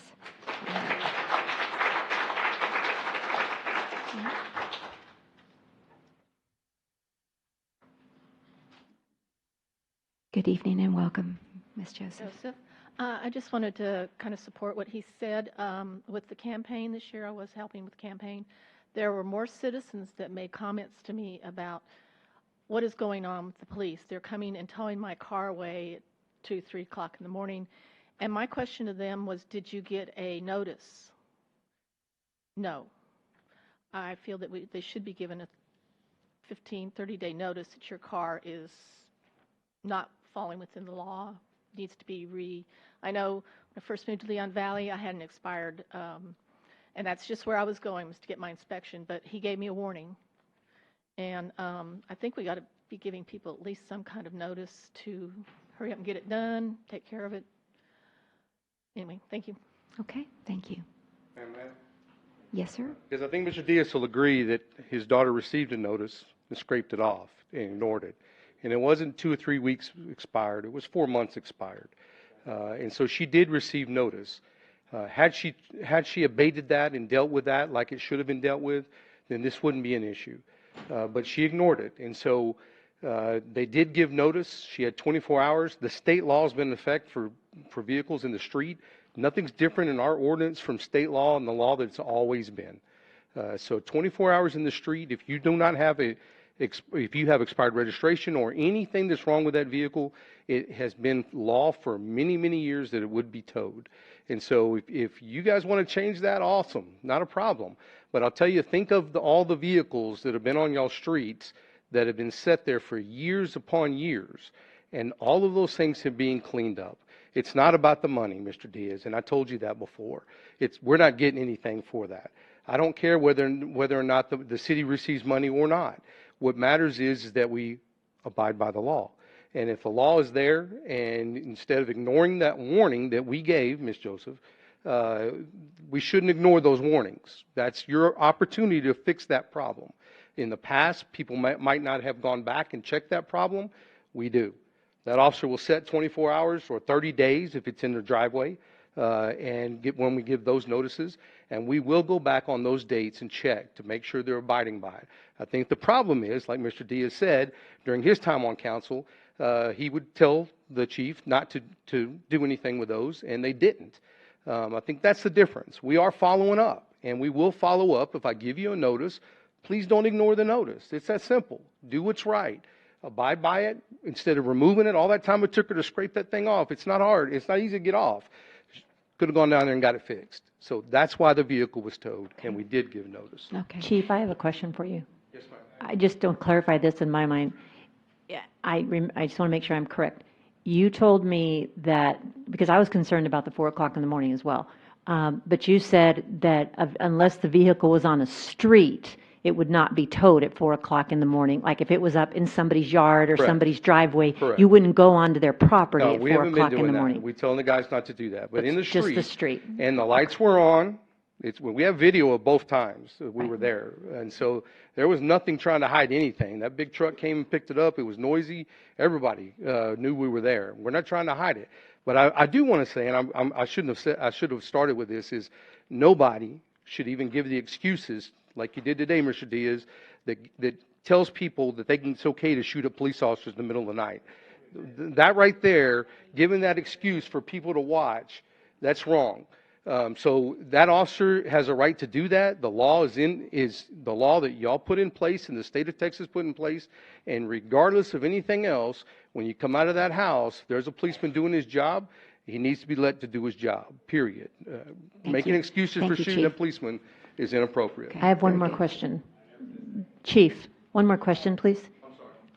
I had asked you all to get the dispatch logs for me. We don't have them yet, but we will. Okay, I know they were ordered, I just didn't know if you I had can them. tell you, we were never dispatched to that call. And when Okay. after I talked to Mr. Diaz, or before I talked to him, I'm the one that told Sergeant Castro to reach out to Mr. Diaz at 7 o'clock in the morning. So, hey, if you want me to come on by tonight after this? She said, nobody's come by. Well, I'll come on by tonight. I didn't know you still wanted somebody to come by because you and I have had conversation on the phone. And I'll turn that clock off today and come on by so it's no longer an issue. But once you have the records from dispatch, if you would please make sure that we get them Oh, so we can absolutely, see ma'am. what happened. Thank you. Absolutely. Thank you. All right, but as he's requested, and we will put this on for discussion on the May 21st, just to look at it again, see what we could do to maybe improve it or change it or whatever. It's always good to kind of look at it again, especially since this has been occurring and people have questions. So, okay, Mr. Yarnell and Mr. Diaz, I know you want to respond. Okay, excuse me just a second. If you're going to, but you need to come to the podium. I'll let you clarify since Chief had his comment as well, and then we'll move on to the next speaker. I want to clarify, I never said go out and shoot a police officer. No, I didn't hear Okay? that. Okay? Okay. I didn't say it. I didn't imply it. Okay? No, I didn't. I didn't say it. I just Okay. said All right. somebody's going to get shot accidentally. That's what I Very said. good. All right, Okay? thank you. It's in the recording. Okay. Yes. Good evening, Mr. Yarnell. Good evening again. It's well known that Mr. Diaz and I have been on the opposite side of coins for a number of times, but this time I'm on his side. One time, several years ago, I was driving down Everett Road and I got stopped for an expired sticker. It was in January. And I looked at it, it was due in October. And the officer just issued me a ticket. Why are we towing? Why don't we just issue tickets? Okay, thank you. So note. Yes, we've got Mr. Barrera and Ms. Baldridge. Oh, it doesn't. Citizens to be heard is anything that's not basically on the agenda. So. Yeah, real quick, mine is on the same Uh-huh. the same topic about the people getting towed. Over the last several weeks, I've been out campaigning, talking to lots of citizens, and I've heard of at least 4 instances of people getting vehicles towed off of their property, out of their driveway with expired registrations. And some people say with 24 hours notice, their vehicles have been taken, and it's very frustrating for citizens. Okay, thank you. So it's Mr. Barrera and then Ms. Baldridge. Good evening, Mr. Barrera. Evening. I live here in Leon Valley. The subject, I guess, the one I'm going to bring up is the one that we've talked about before, the L-17 project. I think everybody will agree with me that March already came and gone. They're still here, and they're going to be here next March. They're nitpicking too many areas, and we need to get a control on this. I'd like to have another meeting, but not with the Bexar County people. They can come and listen, but we need to bring the contractor in here and see what he has to say and see what approach he's going to take, because he started working behind our homes and about a year ago, and then he came back 6 months ago, and now they're continually working on it, but the weather now is not permitting. They worked on our street on El Verde Road, also started nitpicking there. They haven't even gotten anywhere close over here by the fire department, and now, as you know, I was involved in the culverts to make sure that they got corrected. And we finally got that corrected. But it's the fault of the engineering design, contractor, and I'll have to say some of it is our fault, because we don't have a person here who's probably knowledgeable enough to be able to see when there's a discrepancy. I brought it to y'all's attention, we got it corrected, but now there's one drainage side that goes on the creeks. I think there's only one. The sides are caving in. Heavy trucks going through there can probably continue to cave in. If we got bad weather coming and we get another 2-3 feet of cave in, no fire truck is going to get through there. The contractor doesn't care. He hasn't even come by to look at it. And I've been told in so many words to stay out of it, but I can't because of the fact it's our community, it's our street, and I was told that there was going to be a person from Leon Valley who was going to be the go-to person to be in contact with his contractor. And all we're asking is, we'd like to know, where are you, Mr. Contractor? I don't want to hear Bexar County. Bexar County can, talk all they want, but they don't know what to say. I mean, they're just pulling dates out of the sky, which isn't going to work. I think we're intelligent enough to know that there's no way they can even come close to finishing even by August, which would be now 2 years. I'd say more like, if they're lucky, December, but I'm thinking more like 2020.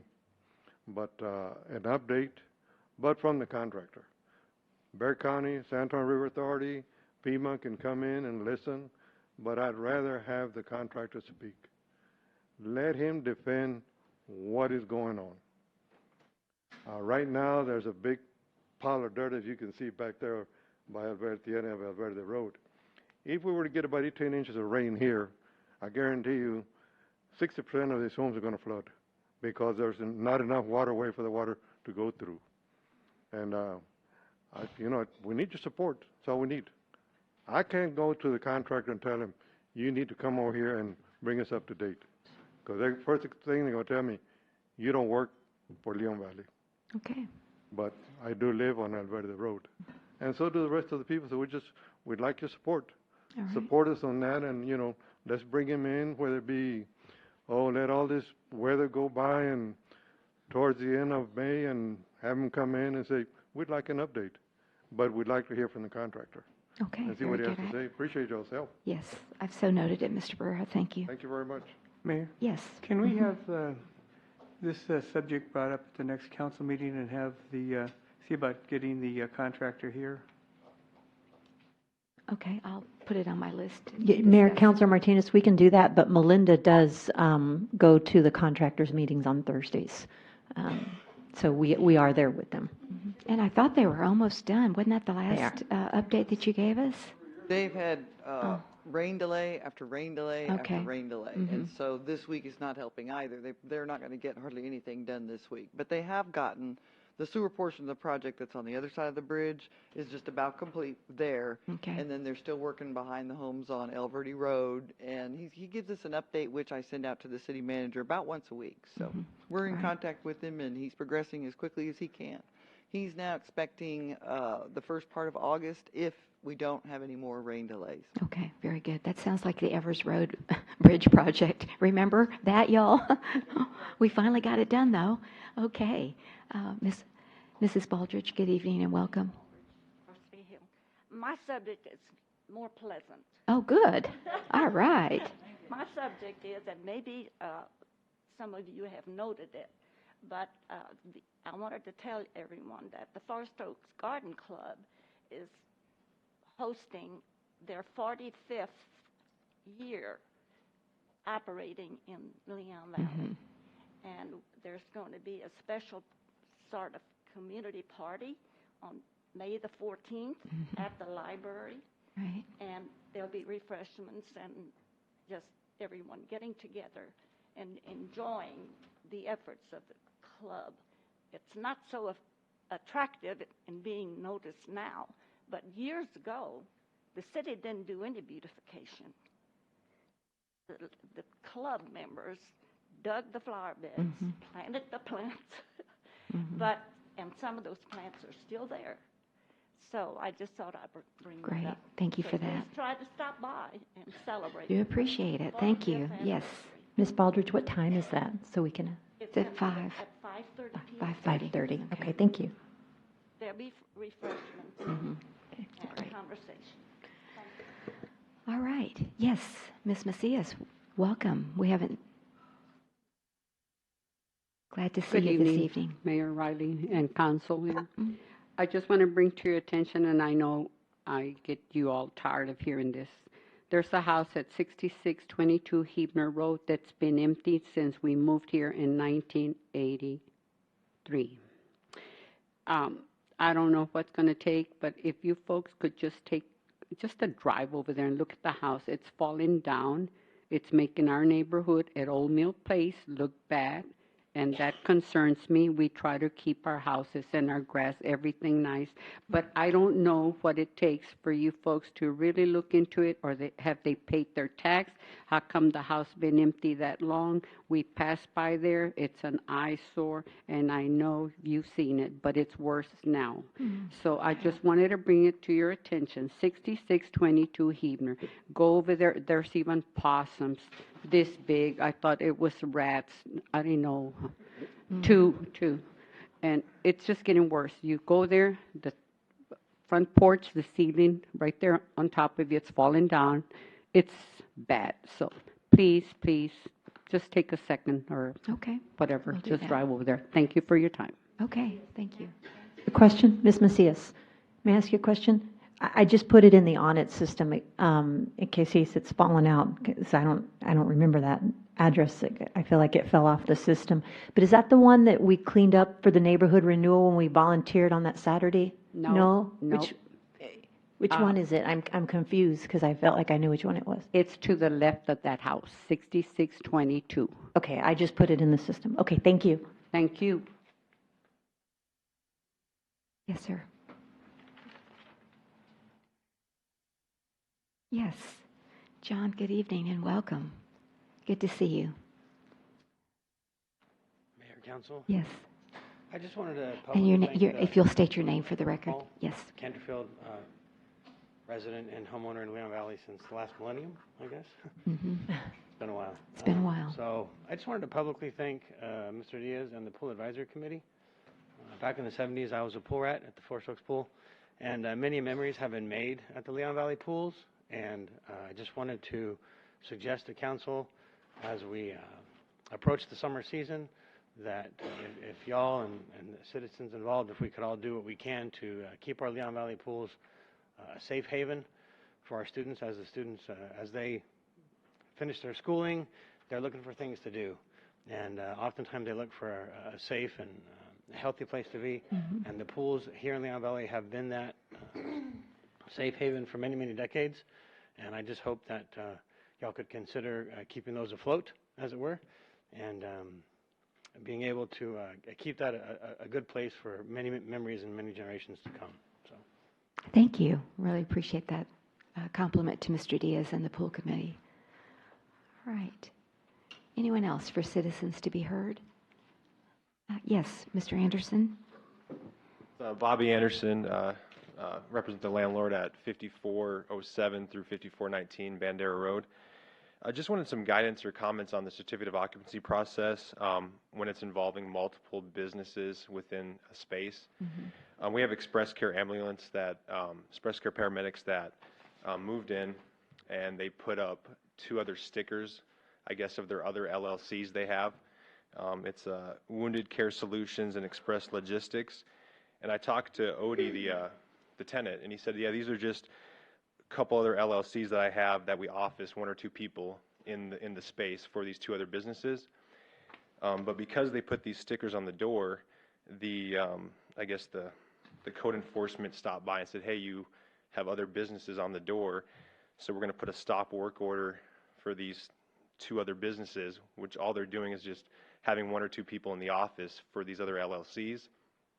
And they told Odie that he has to go down to the city and go through the whole certificate of occupancy process for these 2 other businesses. So he had just received his certificate of occupancy, and now he has to go down here again for 1. So all the inspectors are going to come back out just for a tenant that occupies 1 office, and then they're going to have to come out a 3rd time to re-inspect the entire building again for the other business that's going to occupy another office.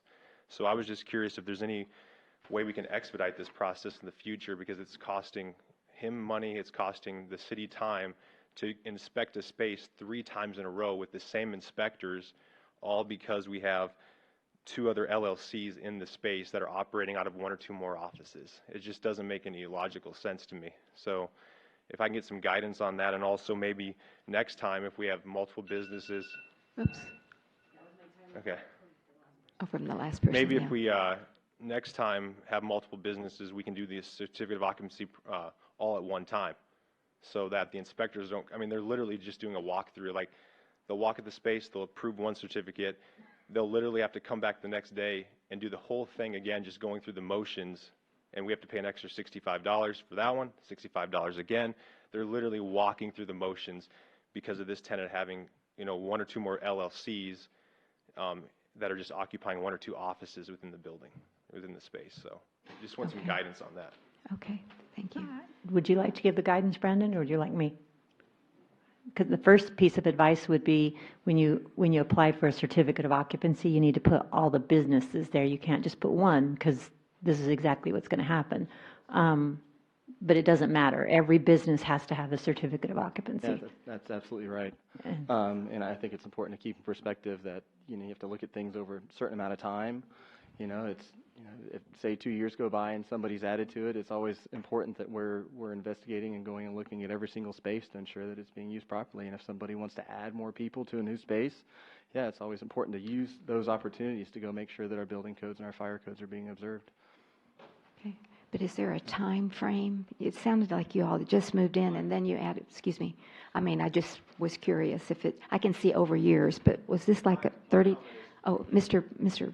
Anderson, we need to go to the podium. Yeah, that was just. My comment would be if it's the same type of use business, instead of going through 3 certificate of occupancies where you have the fire marshal coming out on Tuesday to do the inspection, he approves the one LLC, then the next day he's coming out to look at the exact same space to approve another LLC, and then another day he's going to come out again for the third business to approve the same exact space, nothing's changed for a third LLC, when these other LLCs are literally just office use within the space. So I'm wondering if we can just put all 3 businesses together on one LLC, do the inspections all once, and be done with it, because it's just wasting the inspector's time to, they're just going through walkthroughs. I mean, they inspect the space, they approve the first LLC, then they go through it again, and again, what's the point?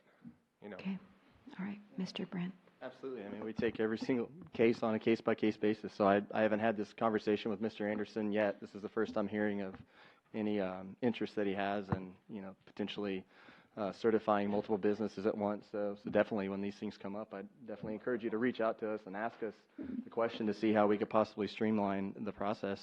Yeah, certifying multiple businesses, as long as you disclose there's multiple businesses, that's no problem at all. That's definitely, it's just.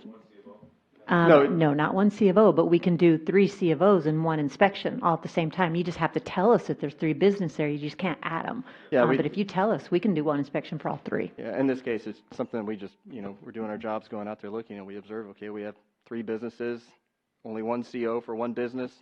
We need to do something about this. So, you know, it's part of, you know, hitting these things head on when the unique circumstances arise, rather than trying to fix it after the fact. But absolutely, we're always looking to streamline our processes and make Thank you for bringing it to our attention. more business friendly. Do appreciate it. All right. Thank you very much. Thank you.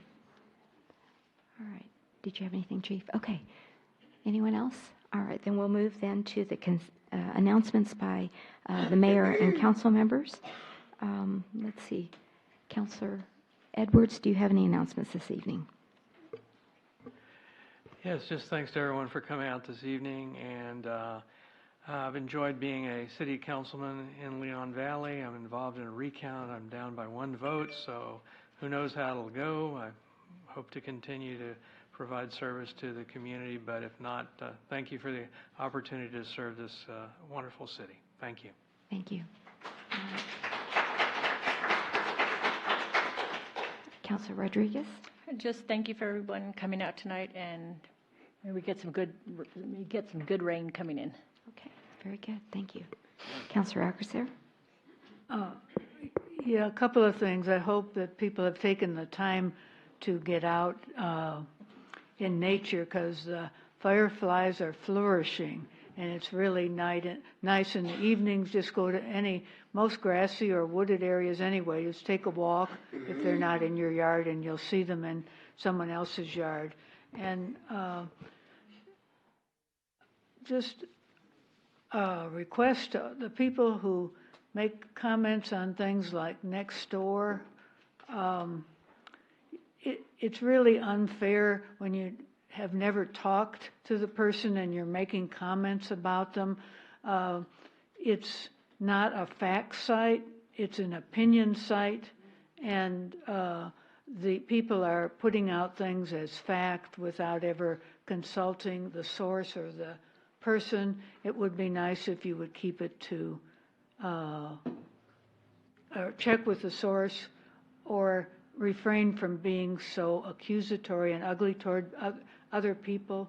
And please do smile more. Smile at your neighbors here. Thank you.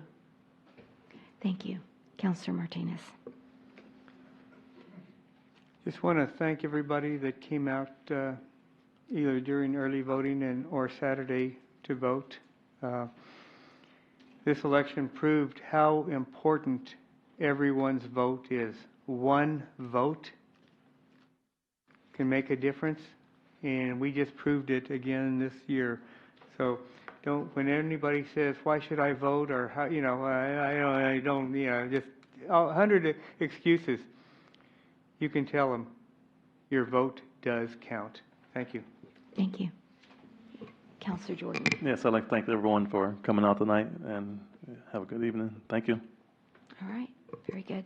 I just had a few things. The Bandera Road Corridor meeting, which was on Monday, April 29th, I did report on it in the Lions Roar. I just finished it this afternoon. But we had over 600 people from the city of San Antonio and Leon Valley come out, and it was an excellent introduction. They were just gathering people's opinions about Bandera Road, like what one word describes Bandera Road? Ugly. I mean, I'm serious. I mean, it was, what one thing do we have too much of on Bandera Road? Car lots and fast food restaurants, that kind of thing. So it was very interesting. What do you want to see in its place? And so it's just a compilation. It's the beginning base. And so it was a very good meeting and well attended. And we will continue to work towards a preferred option. That's still not on the horizon right now, but I do want y'all to be watching out for, I don't know how we're going to get this out, e-news or the website, but there will be a meeting, a second public meeting from TxDOT. They're going to be hosting it in June, and this is where if you really want to get, nerdy, but it's true, traffic data, origin and destination, right away, all of that kind of technical information will be shared at that meeting. So, but we'll keep you posted on that. Mayor, if I may, as a follow-up to what you're saying, they recommend, I don't know if you put it in the e-news or in the Lions Roar, but they recommend going onto a site, and if more opinions were heard, because there were a number of people from San Antonio who were asking for the flyover. Yeah. So make your voices heard, and hopefully you included that site. Well, I included it last time, and I think it's still on our e-news as well. I can always add it again, but they're ending the survey at May 30th. So by the time I get the Lions Roar back out in June, the site won't be available. But I'm glad you brought that up, because at our meeting prior to the Bandera Road public meeting, this is a great statistic, and that's why I love Leon Valley and all of the citizens that comprise it. Out of 400 surveys received, and that was before the public hearing, the public meeting, which was last Monday, the 29th. Out of 400, guess what the percentage was of Leon Valleyites that responded? 63%. I was just knocked off my side. I mean, I just thought that was just wonderful. And it showed how much we care about what happens to this corridor. Now, from last Monday night's meeting, they've added another 100, so now it's 500. So I haven't seen what the breakdown is. But yes, let your voice be heard, because we did get the word flyover pop up more than I liked. They just want to get the cars out of here. But again, it's a consensus building process. So we need you to be there, and we need you to share what you'd like, and then we'll see what happens. Mayor, just so you and Councilor Alcacer know as well, the link is also on our Facebook page, and it's been placed on Nextdoor. Okay. So yes, go, if you it's haven't out there. filled out that. It's been that out on short- e-news short- as well. Yes, go ahead and do that, and you know, have a lot of, overall, the people that showed up last Monday, they want better sidewalks, better landscaping. I mean, they just want beauty. I mean, they just want Bandera Road to just look better. Fewer car dealers. Fewer car dealers, exactly. So it was a very interesting meeting. I really, really enjoyed it. And I believe I put on the, in the Lions Roar, a website that you can go to get all of that data from the city of San Antonio who hosted the meeting. So, second of all, from the last meeting, we decided to change, the council decided to change the soapbox derby from October 26th. And I thought it was going to be the weekend before, but I've noticed that it's going to be October the 12th. So just make that note. And I don't think we've announced that as well. I think I saw it online or something.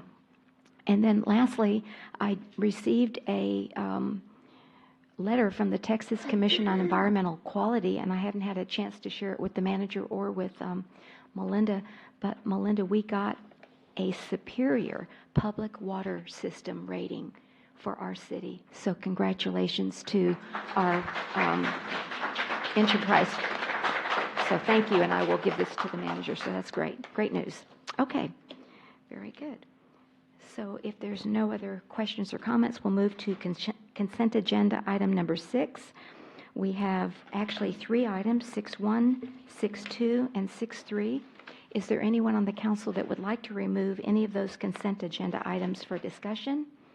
And if not, may I have a motion to approve? I move that we approve items 6.1, .2, and .3 as presented with the corrections of minor things in the minutes. Second. All right, we have a motion by Councilor Alcacer and a second by Councilor Jordan to approve the consent agenda items 6.1, 2, and 3 with minor corrections as presented. All those in favor say aye. Aye. Any opposed? The motion does carry. Then moving to agenda item number 7, ordinance. This is our second read. Ms. Pussley, if you'll please read that ordinance. An ordinance of the City of Leon Valley, Bexar County, Texas, authorizing a second amendment to the contract by and between the City of Leon Valley and American Traffic Solutions dated May 24, 2017, to provide for a 20-year extension of the photographic traffic signal enforcement system's red light camera in Leon Valley and a change in definition and on ownership, providing for repealer, severability, and savings clauses, and providing for an effective date. Okay, thank you. Chief? Mayor, Council. I'm not going to give the presentation again. You have any Okay. questions? Nothing's Yeah. changed since the last time we discussed it. I know the manager and I have been in communication on this particular agenda item, and you were going to show me in the, I guess it's the original, is it the original contract where whatever clause there was that allowed you to sign the contract on April the 1st before actually getting council approval? And I couldn't find it. It's actually, there's an ordinance created, Oh. I have to go get it on my desk, Okay, I that didn't- allowed me to I- negotiate the contract, but I signed the contract, and the city attorney signed the contract to lock the price in, and the city attorney, I guess, you have the email with you, has emailed the red light camera company at the time and told him it was signed, but it had to have 2 readings and be approved by council. Right. So the red light camera company's very well aware of that. March 7th of 2017 is when the council voted on an ordinance giving her the authority to negotiate and sign the contract. Right. And I guess the way I looked at it was the original contract. This is an amendment, so we're extending it from 10 years to 20 years. And I look at that as a policy decision, and so that it should come to council first, and then the manager signs it. That's just how I've always done it. We've always done it in my tenure as mayor. So that's why I bring it up, because I just thought it was strange. I mean, to lock in the price, well, you know, I still think it's the council's decision to extend the contract first, and then the manager signs it. So that's why I was asking, whatever we put in this ordinance, I'd like to see it so that in future ordinances, we have the contract that's being amended come to council first, and then the manager signs it. That's just what I'd like to be shown. So, Mayor, I don't know how to make it clear. It is a policy decision. That's exactly why the vendor was told that it was a policy. There's an email. It's a policy decision. You have to have an ordinance with 2 readings. And so you all could change the amount tonight and state, we don't want that amount, we want a different amount. We don't want an extension of 10 years, we want an extension of 20 years. You can change it however you want to change it. This is 100% a policy decision.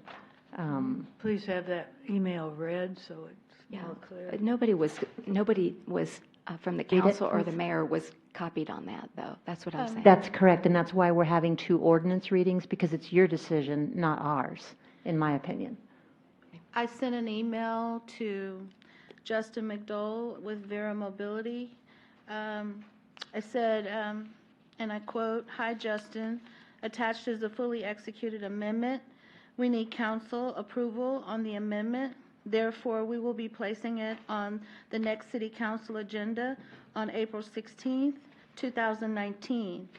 It will require 2 readings, so it will not be final until April 27th, 2019, which that date was a mistake because I was looking at, I believe, the coffee with the mayor or something that was happening that week. And then I followed up and corrected the date. And then Ms. Kinsler followed up and my email to him was on April 1st, 2019 at 3:27 p.m.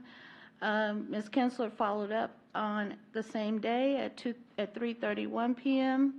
to me and Mr. McDowell, copying Chief Salvaggio. It actually will not be final until May 7th, 2019.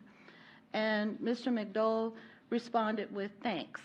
So I took that to mean that he was fine with that there wouldn't be a problem with getting council approval before the contract was fully executed or fully able to be performed. And I did talk to him on the phone about the same thing, that it was not final until after May 7th on the second reading. And you and Councilor Alcacer and I had a meeting, and you asked me to get it on the agenda because of the pending legislation. And so we got it on the agenda. I think you talked about it needed to be, but I didn't know you signed it. That's the issue. I didn't know you'd already signed the contract. It's just I don't know. I still feel like, it's going to pass tonight, no question about it. There's support for it, and I'm not saying there's not support for the red light cameras. It's just the way we did this, just sort of is just out of the ordinary to me. So, Mayor, on the ordinance that authorized the manager to negotiate and execute the contract, it's the contract and any amendments thereto, which was, I believe, written in Section 1 of the ordinance. I usually, on all of the contracts, I usually put that language in there because sometimes these contracts have small amendments, like one of them, the first amendment to this contract had to do with installing another camera, I believe, and so, or several streets that needed to be added. And so that was an amendment that was executed by the manager, and it just goes within that. It was very small, so it didn't really, I don't know whether it had any funds that were associated with it. I can't recall. No. You were just adding We were just adding streets, so that's why I write that language like that so that we don't have to come back for every single amendment. But we can definitely change the language in future contracts and I was the one who wanted to come back for this amendment because it was too large. I didn't feel comfortable with it. Millions of dollars, yeah.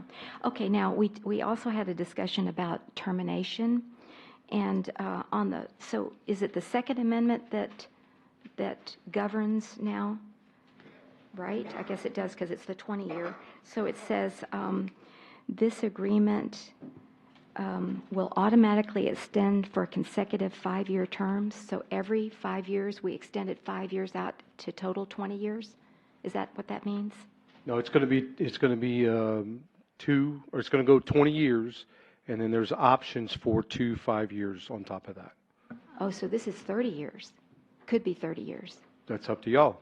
It's, Whoever's here at the time, 20 years from now. Mayor and council, that's the term of the contract. That's different from termination clause. The term of the contract is, this amendment will extend it another 20 years, and it'll be at the expiration of the 20-year term, it's automatically renewed every 5 years thereafter until either party provides the other party with a written request to terminate the agreement. And either party can do that with, I believe it's 120 days notice. So, but that's not the termination clause. No, I'm sorry. Yeah, I understand that. I was And those looking 2 at a 5-year different- terms are in the current contract already. Okay. But it says here termination is if the camera system is no longer supportable by the parties, they agree in good faith to discuss a solution. That's one of the options. Right. And then, That was amended from the first contract, from the termination clause. and I thought it also had to, I know I read someplace it's tied to the budget if you don't have the funds. Not appropriation clause. That's in the Where is that? original. That's in the original, so it's not in the contract. amended. Okay, just That's wanted right. to verify that. Okay, thank you. All right, any questions from, yes, Counselor Edwards? How many cities in Texas have these systems? Somewhere around 50 have the systems right now. So, just so I'll understand a little bit better, it looks like our governor is not too enthusiastic about these programs, and I don't know what the status of the, the legislation is as it goes through our state legislature. But is that a factor that they may pass something that would basically eliminate these statewide? Is that the reason we want to enter into this or confirm a 20-year contract with 5 and 10-year additional extensions? Mayor, Councilor Edwards, I just reported on that an hour and a half ago. We got a call from Representative Lopez's office that it was one of the bills we've been up there and testified several times, but one of the bills is moving ahead full steam. So they wanted to make sure we were taken care of, and if it came down to it, if Representative Lopez had to support it, that they would put a grandfather clause in there for us, and that's where they are right now. There's a bill that's got a lot of steam, but it does not have enough votes. And so they're attaching an amendment, which is a grandfather clause to it, which would grandfather the city of Leon Valley in. And that's when the representative's chief of staff asked whether or not we had added additional time to our contract. I understand that, but why is the governor of the state of Texas so adamantly in opposition to this, and we are so for it? Right. I mean, I just did a quick search of the scientific literature, and there's kind of a division as to the viability of these programs. I could probably go on for 2 hours talking Due about red light process. cameras because of my study and research. I don't think you want to do that. But what I will say though is this has been on his platform since 2012, when he first became mayor, and he's not passed. I'm a governor. I'm sorry, and he's not passed it up until now. This year there were several of the far right people that said, if you don't put it on there to be voted on, we're coming after you. And I have the letter that they all signed it. So he wasn't that against it, but he's become that against it. But I'll tell you, the TxDOT website itself, as a recommendation to cities, are to adopt, and that's what their engineers are, to adopt red light cameras and explain the reason behind that. So, bottom line is there's not a logical reason for doing it, except we just don't like them. When you get up there and you start peeling away the emotional aspect and start looking at the facts are that they do work, and they've worked great in this community. And but none of that really plays into tonight. The question that you asked, though, is about the grandfather part. One of the bills on the Senate side has a grandfather clause that allows for whatever's in play on June 1st, 2019 will stay if you have a contract, unless you have an out that says that it totally goes away if the legislature pulls the stuff. So if that Senate one goes forward instead of the House one that they pulled that language from, because both of them used to have it in there. There was 4 bills filed, and 2 of them had it in there. And so that one that's gone up on the tonight for the representative side, it's been stripped. And so they might put it back on, we don't know, but if the Senate continues with the one they had, it had the June 1st date on there, and that's why it was imperative that we couldn't waste time and needed to get them in front of council twice so we can get those things approved. It was ultimately your decision. If you decide no, outstanding, 20 years, whatever the community wants to do after that, I mean, they just go away. I mean, it's definitely still y'all's vote, bottom line. Okay. Thank you. Any other questions? Yes, Councilor Martinez.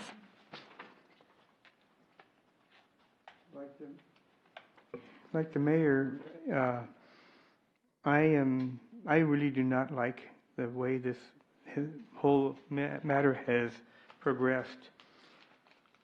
I don't think the city manager has the legal authority to sign this contract without city council approval.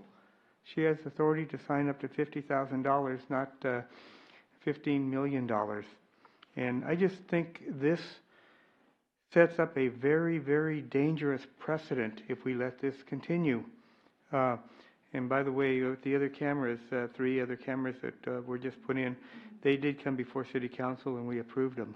So, I'm just saying that this really should have come before city council before this contract was signed, and I don't like it. I think it, like I said, it sets a very dangerous precedent.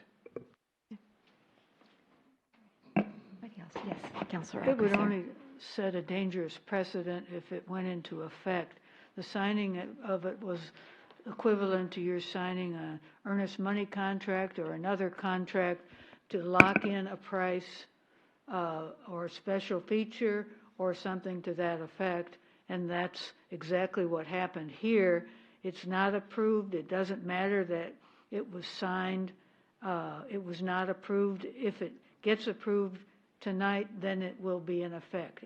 Just because there's a signature on the contract does not matter. Just like with you're doing an earnest money contract, unless the other party agrees to it, it wouldn't be in effect, but your signature's on it. So it's really talking about something and putting a whole amount of importance on it, because which doesn't have credence really, because it's not in effect until it's approved by the council. Well, Mrs. Alcocer, I guess this issue, we're just going to have to agree to disagree. Fine. Okay. All right.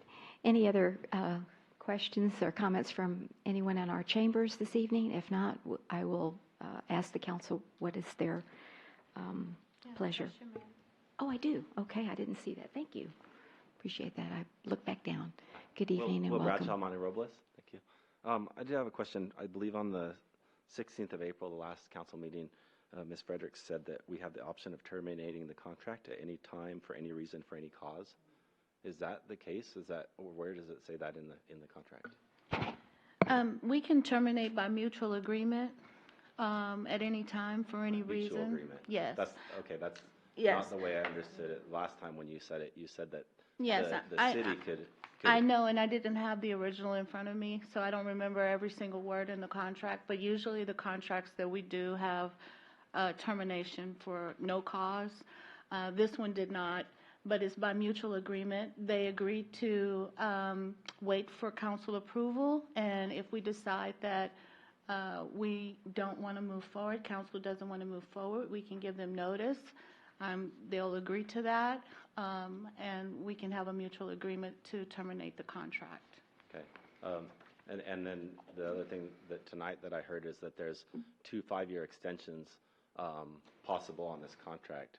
So it's already a 10-year contract plus the option of extending another 10 years to make it 20 years total. Well, Is that correct? no, it's a 20-year extension. It was, This is a 20-year extension you're talking about now. I'm talking about the current contract. it's 10 years. It's 10 years with with 2 5-year extensions on it? Yes, yes. So that would be 20 years. So why not just leave it at that instead of add to 20 years with 2 more, make it in essence 30 years contract? That was not that's a decision by.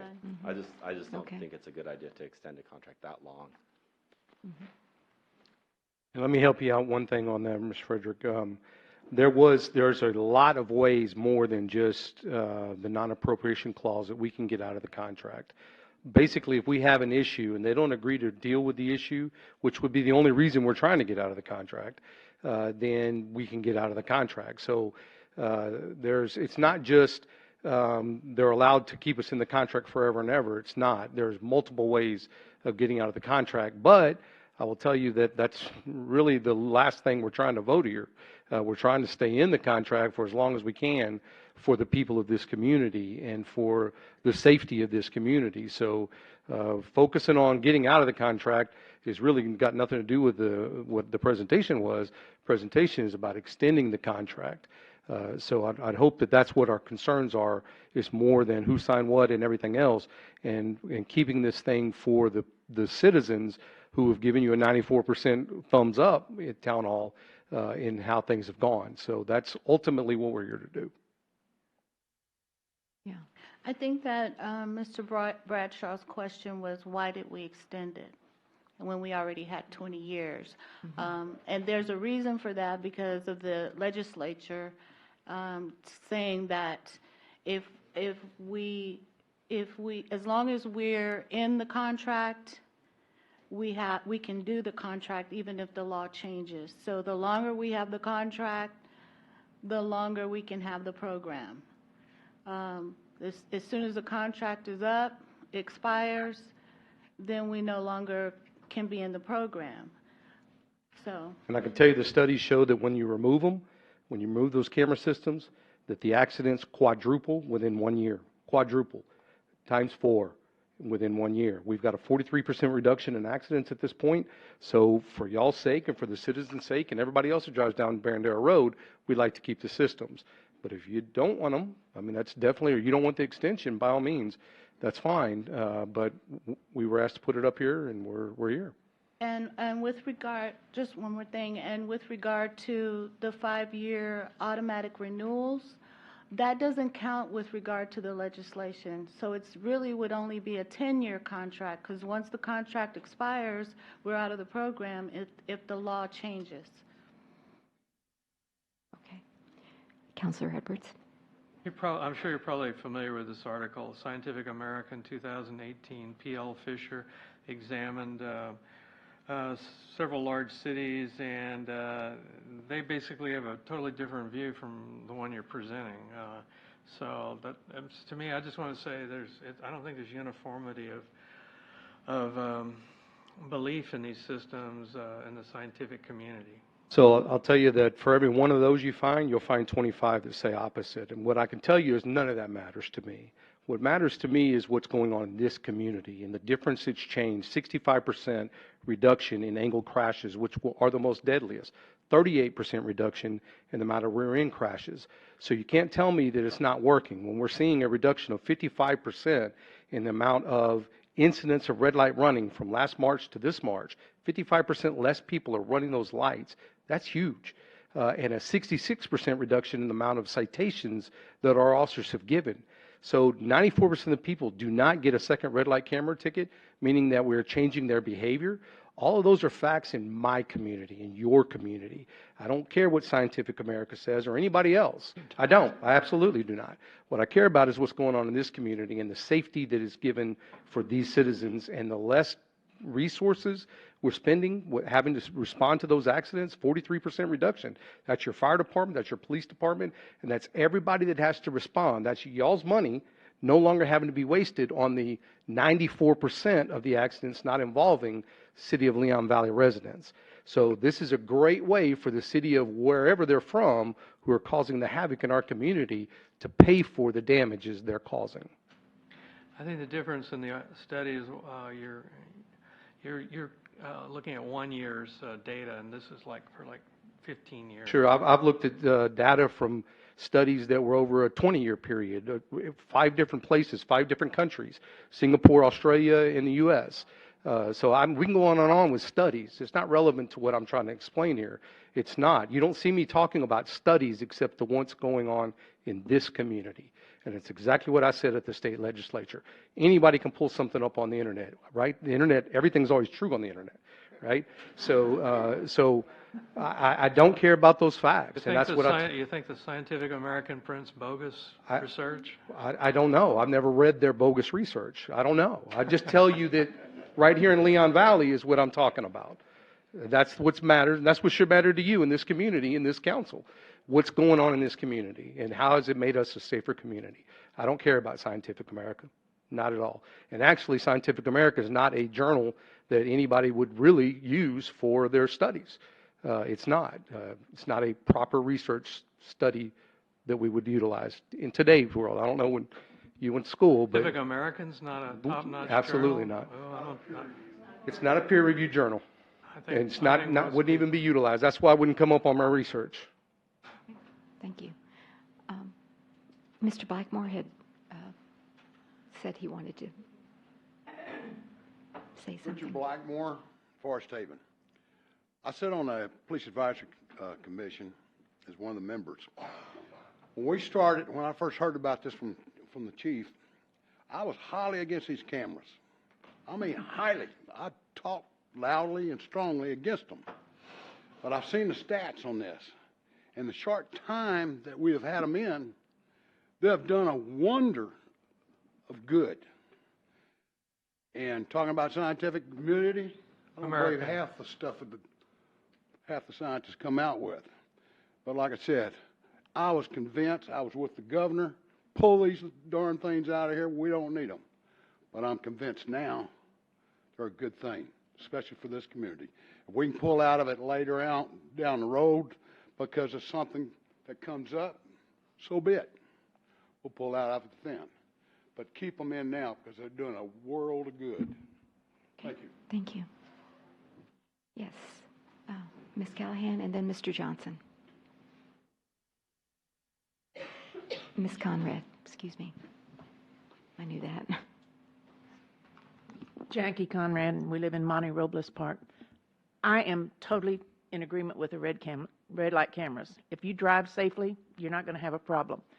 But we've just gone through a real long fight with a quarry. Big business wins. And so if TxDOT wins and they put a flyover, what's going to happen in Leon Valley to the red light cameras? Okay. Thank you. Thank you.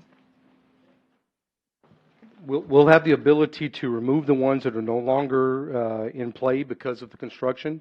We'll have the option of moving them to other places that would support the red light cameras. A lot of people don't realize that it wasn't just the original 11 approaches at the intersections. We had 36 approaches in Leon Valley that it was so bad that all of those approaches would allow for a red light camera. So if we do the study and we find out that there's other locations we can move them to, then the company will move them. And then we haven't paid to put them in, and the company would pay to remove them. That's when that day comes, we definitely, and I told them from day one that we had this as an issue. And I keep reminding them as Bandera Road moves along, 7, 10, 20 years from now, whenever it's at that point, then we definitely will have to take a look at the red light cameras and about removing them or moving them to a different location if need be. Can we opt out of the contract? We can. We can opt out. Okay. And a clarification, Chief, is people say that we had to pay a whole bunch of money to get them. Where is the money coming from that paid for the cameras? So I've heard that this was a $15 million contract. There's no dollar amount in the contract, in any of the contracts, because we don't know how much and how long, how many people are going to run that light. 5.2 is the daily number to support a camera.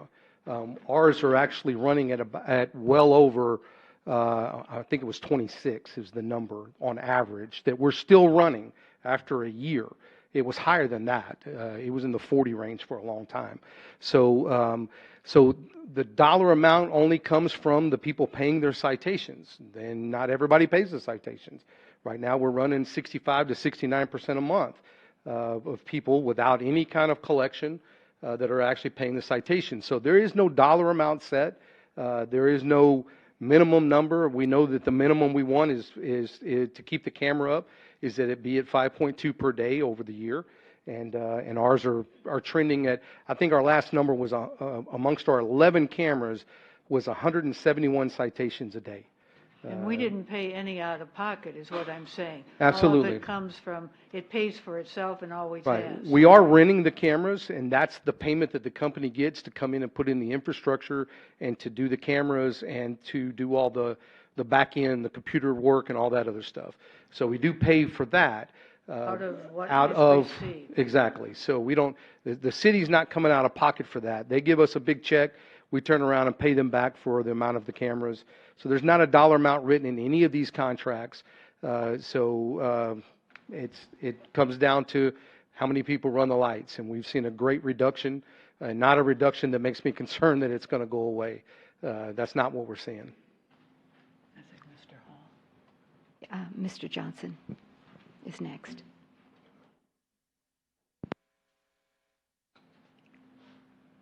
William Johnson, Forest Oaks, Canterfield.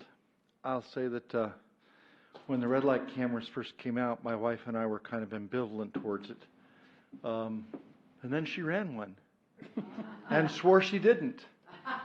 And, you know, there's a little button on there where you can watch it, and by gosh, she ran the red light, and so we wrote the check and paid it. And she hasn't done it since. I must admit there are times when I've pushed the light myself in the past. I don't do that anymore. I'm much more careful about timing on intersections. So we are very supportive of the red light camera project here in Leon Valley, and I'd like to sitting as an observer, I'd like to summarize a little bit here. The mayor and a member of the city council are concerned with the way at which this progressed and the image that it presents and the precedent that it might present. And that's very concerning. It could be egregious, but in this case it's not. Given the timing concerns of what's going on in the state legislature, the events had to happen now, in advance, for us to be protected in the event that the law is changed on the 1st of June. Without the foresight of the members of the city staff doing what they had done, we wouldn't have that option. If this were not already in place by the 1st of June, provided that the state legislature passes a new law, we'd be out of luck. We wouldn't have any option at all. When the 10-year contract expires, that would have been it. By them being proactive, it may have stepped on some toes. But nothing was done that was illegal from what I'm hearing from the city attorney. The people that acted within the scope of what they had been authorized to do, and that puts us in a position of being able to take advantage of the fact that we can protect the city of Leon Valley and their investment in the red light camera process for a longer period of time, but we also have the option to bail out if we wish to. Several concerns have been raised to me about some of the issues with the red light camera. project that if you don't stop for 3 seconds behind the white stripe that's on the street, well, there are places where you can't see the intersection if you stop before the crosswalk. And if you do stop before the crosswalk and then pull slowly into the crosswalk and then continue on through the intersection, you can still get a ticket. However, every ticket is reviewed by a police officer. What you can see on film is reviewed here before the ticket is sent out. So that gives me a certain amount of assurance that that they're not, the ubiquitous they, are not taking advantage of the situation. If someone did come to a complete stop and then pulled into the intersection and continued through, pulled up far enough to see and then continued through, they're not being unnecessarily penalized. So we're faced here with, we've got displeasure among the council about the process that has come before us, but offsetting that is the necessity of fairly rapid action by members of the city council or by members of the city staff to make sure we have that Yes, option. sir. Okay, thank you. So I appreciate your comments. I understand Yeah. your feathers are ruffled, mine would be Well, too, but Thank you. I appreciate it. We're just trying to keep it within the time limit, and Ms. Caldera says your time is up. But, you brought a good point up, and that is, if we weren't going to pay for these, and Ms. Alcacer did too, why did we have to sign the contract to lock in a price when we're not paying for it anyway? I mean, it's just that respect, that hierarchy, that it's the citizens, and you elect the mayor and council, and the mayor and council implements the policy, and then the staff, they set the policy and the staff implements it. That's all. I'm just trying to keep that, rather than the staff, it's coming from the staff to the council, and that's the way I looked at this. And so it's just, like Mr. Martinez says, we agree to disagree, and I'm not against the red light cameras. I've heard a lot of positives out in the community, but Chief, there is negativity. Absolutely. Not everybody is 100% or 94% in the neighborhood on board with this. I did hear some grumbling about the red light cameras. Primarily, sometimes it was constitutional issues. Sometimes it was they received two red lights camera. You know what I'm saying? I think one family had 3. So but that's all. I just anyway. Okay. I move that we approve 7.1 as presented. I'll second. All right, we have a motion by Councilor Alcacer and a second by Councilor Jordan to approve the red light camera extension contract as discussed in 7.1. All those in favor say aye. Aye. Aye. Any opposed? No. No. The motion passes 3 ayes and 2 nays. Okay, thank you. Thank you. You're welcome. Oh, you had a question about this? Okay, yeah. I'm sorry. Did you have your hand up and I didn't see you? Okay, go ahead. I'm sorry. We've already voted, but that's Yeah, fine. so Bobby Anderson. So I'm neutral to the red light cameras. My question for the chief is there going to be future oversight with maybe speed radar cameras? I mean, is this the beginning of more oversight, or are we looking forward to doing speed radar in the future too, cameras? I don't know. They're illegal in the state of Texas. You can't have the speed radar cameras. Only red light running cameras are authorized in the state of Texas. All right, very good. Okay, thank you. We see people running those red lights at 75 miles an hour or higher. Okay. All right, moving then to the regular agenda, which is our first read, no vote. Ms. Postlev, if you'll please read 8.1. An ordinance of the City of Leon Valley, Texas City Council granting a variance to the Leon Valley Code of Ordinances, Article 1.09, Parks and Recreation, Section 1.09.008, Park Usage Regulations, subsection B and G, to allow Alamo Hobby Shop to use a portion of the ridge at Leon Valley Park for the purpose of holding radio-controlled toy vehicle activities and events, providing for repeal or severability, savings clauses, and providing for an effective date. Thank you. Good evening, Ms. Mortson, welcome. Good evening, Mayor and City Council. Now for something fun. Okay. So this is to consider a request by the owner of the Alamo City Hobby Shop for a variance to the park code to allow a portion of the ridge at Leon Valley Park to be used to conduct radio control or RC toy vehicle activities and racing events. We received the request from Mr. Rodriguez to use the portion at first at Raymond Rimkus Park for the toy vehicle activities. They have since modified their request, and they would like to use the ridge at Leon Valley Park instead. The hobby shop is located here in Leon Valley, and they sell the radio control or RC cars. Some of the RC toy owners, both the adults and the children, take their vehicles to a track or raceway, enter them into racing events, and then also just use them on the side, just have fun. The shop would like to use the creek and wooded area at the ridge at Leon Valley Park to create some trails to play with these vehicles. Right now they hold their events at OP Schnabel Park. They want to use our park instead as their shop is here, and if they break a car while they're out there on the tarmac and they don't have the part in their big vehicle, they can run up to the hobby shop, get the part, and run right back, so they don't have to spend a lot of time on the road.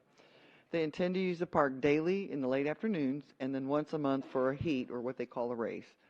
There's no charge for public participation in these events, and it is expected that other RC car, toy vehicle owners would use the track outside of the Alamo Hobby Shop's events, but it would not be considered an event, just personal use by park goers. And this is what they look like. And so they're electric. This hobby shop does not race the gasoline-powered or diesel-powered cars. They're all electric. And they are fun. They did a demonstration for us. And so here's a site map. You have your better... So this is Grass Hill. This is where, if you go straight up the street, you'll hit the well site, our well site. So if you come down Grass Hill, this is our new park, the ridge at Leon Valley. And there's a little stream that cuts right through, and they want to use part of that stream bed and part of that wooded area to hold their events.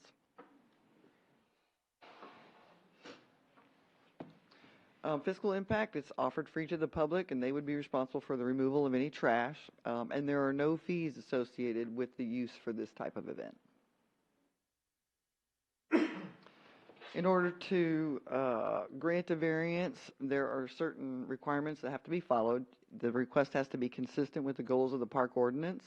The granting of the variance won't cause significant harm to any other person or group of persons or result in the city being in violation of any regulatory requirements. The activity being granted can't disturb the peace and dignity of the surrounding residential neighborhoods. And then the city council can have terms and conditions while granting the variance. You can also rescind the variance if they're bad boys and don't behave. And then you can also require the person having the event to file reports to the city council. The Park Commission heard the request at their March 14 meeting, but they wanted to postpone it to the April 11 meeting because they wanted to see a demonstration. And we happened to hold the Park Commission meeting at the Ridge Park for the April meeting. And when the hobby shop showed up and saw the park, they were like, no, we like this one better. So the Park Commission found and determined that the request is consistent with the goals of the park code. It's not going to cause any significant harm to any person or group of persons. And the activity most probably will not disturb the peace and dignity of the surrounding residential neighborhoods. The Park Commission recommends that the variance be granted with the following conditions: that the hobby shop should be allowed to hold daily activities and a racing event once a month for a period of 6 months, at which time they would provide a report to the Park Commission and the City Council on the number of attendees, any complaints received, and how they resolve those complaints, the conditions of the ground after each event, and any other pertinent information as deemed necessary. If the group receives a favorable report and it is approved by City Council, the group would be allowed to continue the use, but they have to submit yearly reports, much like we do with the astrological people. And that concludes our presentation, and we do have Mr. Rodriguez here, if y'all would like to ask him any questions about his sport. All right, and where's Mr. Rodriguez so we can welcome him? Good evening and welcome. Did you want to add anything to the presentation? No, she did an awesome Okay, job. very good, thank you. So you will be given a daily report, you'll, like a log of how many attendees, and if you had any complaints, and if the I trash can. wasn't picked up? Yes, I can. Okay. Yes. And I'm actually looking at that and wondering, where's parking? And how many people do you expect on a daily basis? Is it 10 people, 3 people, During 20 the week, people? it wouldn't be many. It's usually a weekend thing, early in the mornings. Mhm. Anywhere between 15 to 20 people. Okay. Usually they all carpool. They carpool, and so where would they park? Because that's I believe along we Grass Hill? I believe we saw that we can park, there is no tow signs or any fire lanes, so I believe you can park on the actual, off the road, I think. I don't know if there's a parking Okay, lot yet. Oh, okay, I don't know. That park's still in the process of being developed, so there will be parking there. But right now, they can just park along the shoulder of the road, no problem. Really desolate back there. There's nobody back there except for 2 residents, and so they're not going to be Okay. disturbing anybody. All right, very good. And when you were at OP Snable, any problems there? No, Okay. no, everybody's pretty environment friendly. Okay. It's kid friendly. A lot of families go and do it. And how long have you been doing this?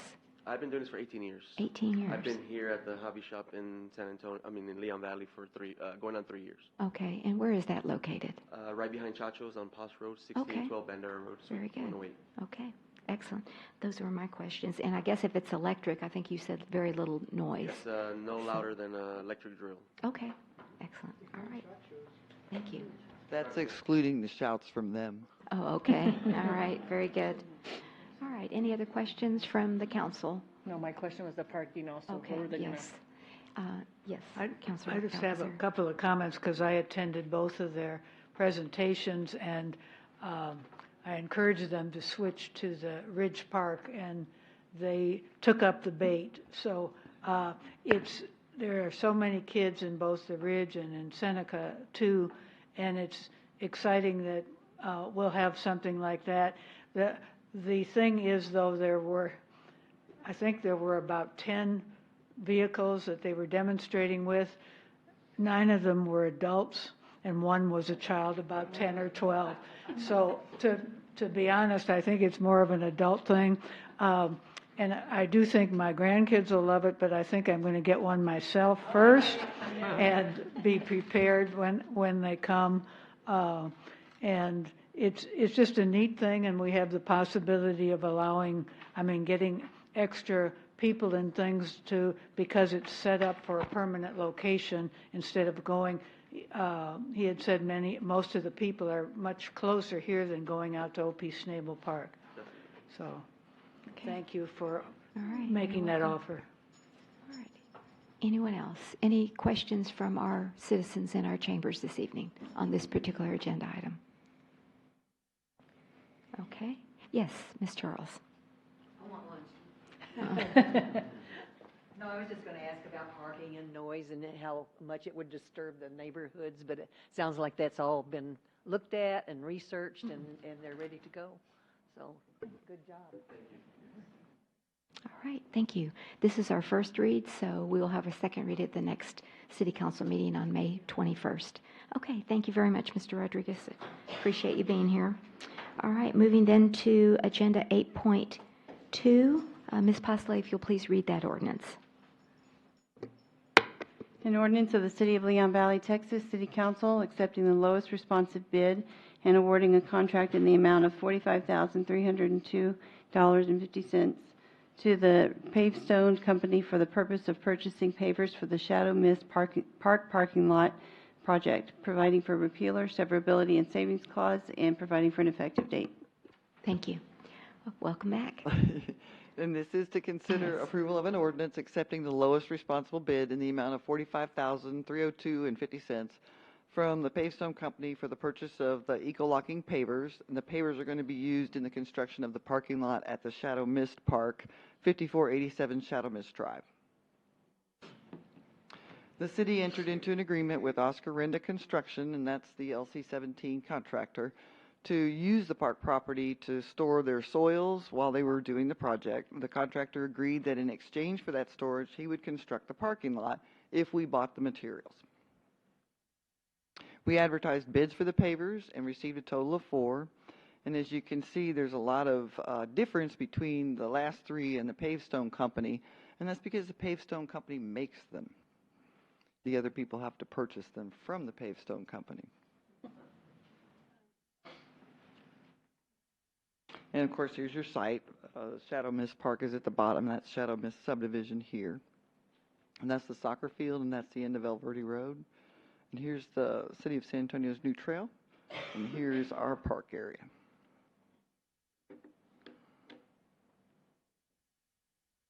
And this is what the proposed parking lot would look like. It gives you 126 parking spaces. These lighter pink ones are going to be the red pavestones, and the dark red ones are going to actually be white pavestones in here. And so this part here is going to be asphalt. So you get to this flume, which is a drain that comes down from Shadow Mist. This will all be a concrete flume that'll lead down into this area here. So you got asphalt around here, but all your parking spots are pavers.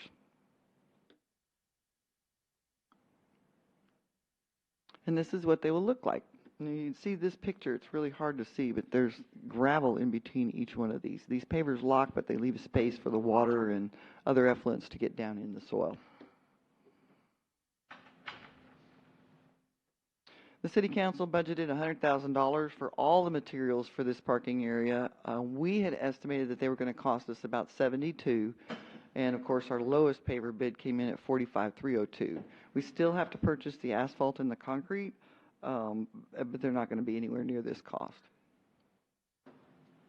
So it's recommended that the City Council approve an ordinance awarding the lowest responsible bid to the Pavestone Company in the amount of $45,302.50 for the purchase of eco-locking pavers.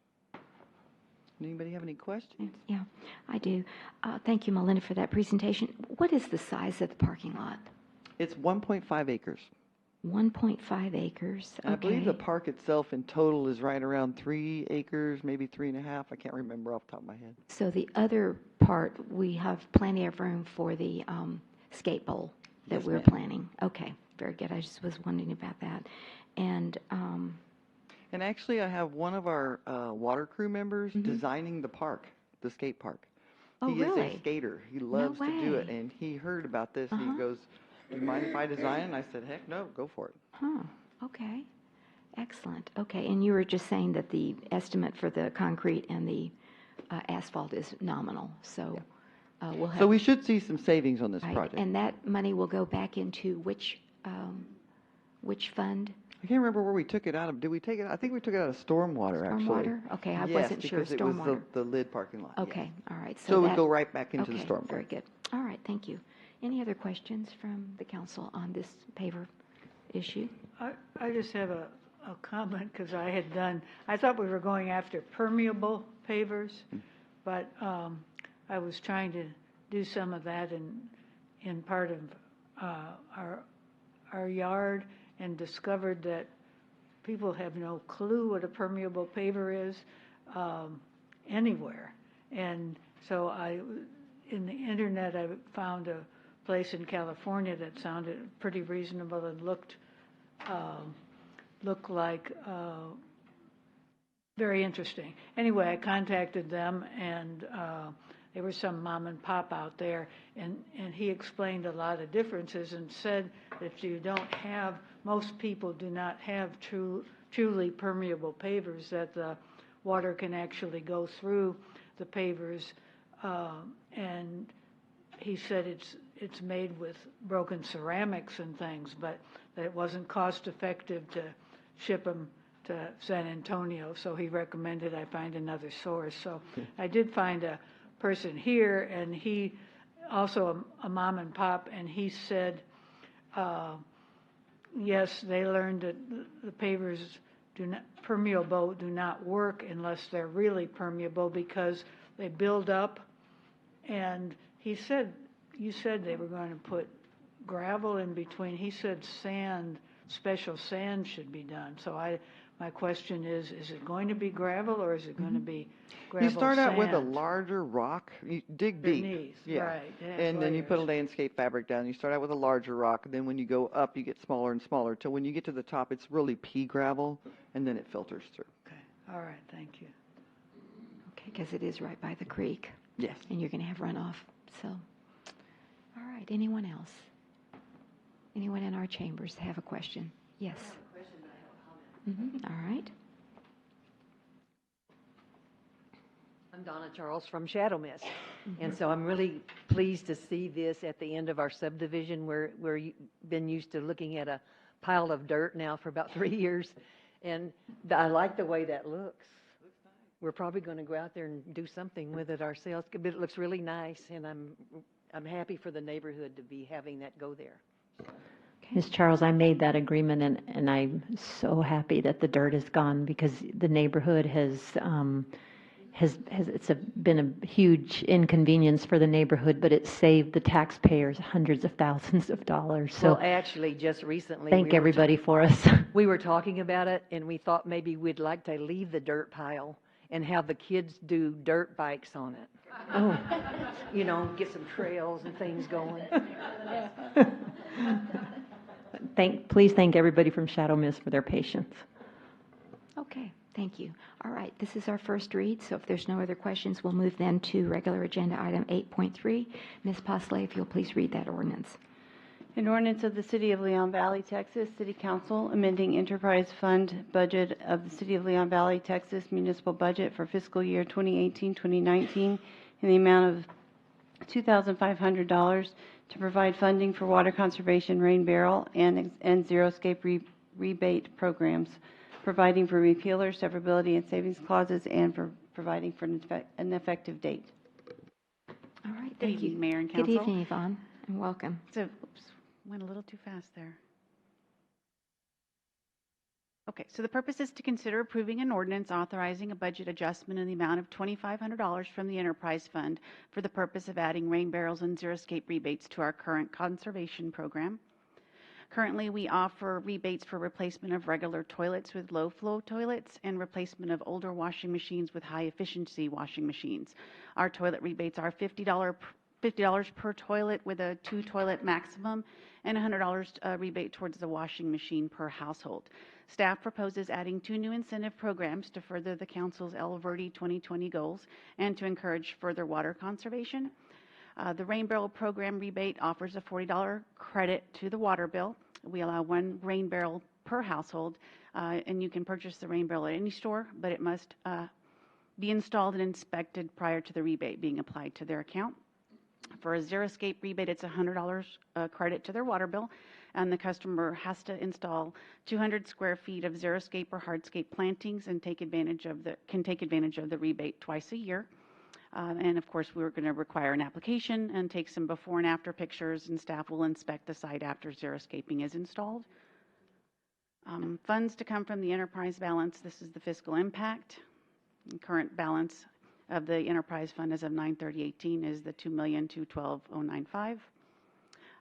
Recommendation is to approve the ordinance authorizing a budget adjustment from the enterprise fund in the amount of $2,500 for the purpose of adding the rain barrel and zero-scaping rebates to the conservation program. Is there any questions? Okay, thank you. What is the cost of a rain barrel? So they vary depending on color. There's a variety of colors, and that's why staff chose to allow the resident to purchase their own instead of staying with a specific rain barrel, because there's pink ones, green ones, there's different kinds, different sizes, and they range anywhere from $40 to several $100s depending on the size of the rain barrel. Okay. And I know it's important not to connect these rain barrels into your interior plumbing. That is correct. And currently, our ordinance requires a $100 plumbing permit, but we are working with community development on amending that ordinance to allow for rain barrels for residential purposes that are, not a cistern. They are a true rain barrel used for getting the rainwater to water the landscaping. Okay. Yes. And then is there a charge for the inspection? No, it is no charge free of for charge, either yes. the rain barrel or the Correct. zero-scape? We don't charge currently for the toilet rebate. We would not charge for either one of those as well. And so what would you say is the turnaround? If I purchased a rain barrel, this weekend and I give the receipt to you? So you would give us a call, and there's an application to be filled Oh, out. there's an Just like we do with the application. toilet rebates, you call and say, Okay. hey, I've replaced my toilet, I'd like it inspected. Mhm. So it's basically at the resident's convenience. We're usually pretty flexible of coming out the same day, coming out the next day, whatever works for the resident. But And that then process is just a couple of weeks to get your rebate check, is that what? depending on how long, if you're doing the rebate, the rain barrel, that's. Oh, you go that's buy right, it goes and- on your water bill. Right, That's it goes I'm on your not water the bill. So Valley you just water. buy the rain barrel, That's however long it takes you to install it. The same, the zero escaping is going to take a little longer, obviously, Sure. with the work involved, but Okay. same process. We're really flexible about coming out for inspection. And how many people are estimated taken advantage of the prior plans with toilets and washing machines? So would you say? currently, for this fiscal year, I have 4 toilet rebates and 1 washing machine rebate. Oh, That's, okay. that's all that we've had so Okay. far this fiscal year. All right, very good. And so will you, if this passes, not today, but in the next meeting, will you put something in the water bill to inform the? Yes, I have plenty of very good of advertising. Mhm. Excellent, thank you. Yes. Really appreciate it, and thank you for that Sure. extension of the El Verde 2020 goals. Thank you. We used the toilet rebate, and they took the toilet too when they came to inspect, so they Yes. took the old one, so that was very helpful. But I had a question regarding the toilets, if that's okay. Sure. Is after a certain number of years, can you get another rebate, or what's that? So we only allow 2 per the lifetime of the account. Okay, Mhm. all right, thank you. You're welcome. Okay. Anyone else? Anyone else in our chambers have a question for Yvonne? Yes, Ms. Martinez.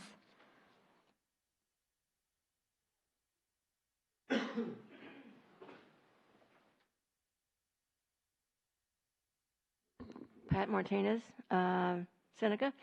We have 2 rain barrels we've had for years, and we didn't know about this program. And we also bought a new washer in November. So how do we go about getting our rebates? Okay. So for the rain barrels, since you've already purchased them prior to the inception of the program, they're not qualified. But the washing machine, for sure, if you just bought that in this fiscal year, we can certainly get you the form to fill out, get the receipt, and get that credit to your water bill. If I bought 2 more to go with what I have, that would be good? Yes, it would. Okay, because I have 2 125 gallons. Okay, great. And they're not enough. When the rain comes, they flow out Mhm. into the yard. Mhm. So that would be good. Yes, it And would, that was assuming it about passes. $140 Right, for yeah, for a good size one, yeah. Yeah, okay, Okay, thank you. sure. Yes, Ms. Joseph.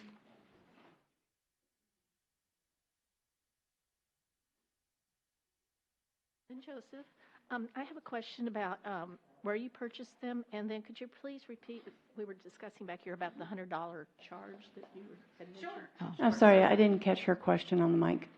The first question was, could you please tell us where they can be purchased, the colored ones?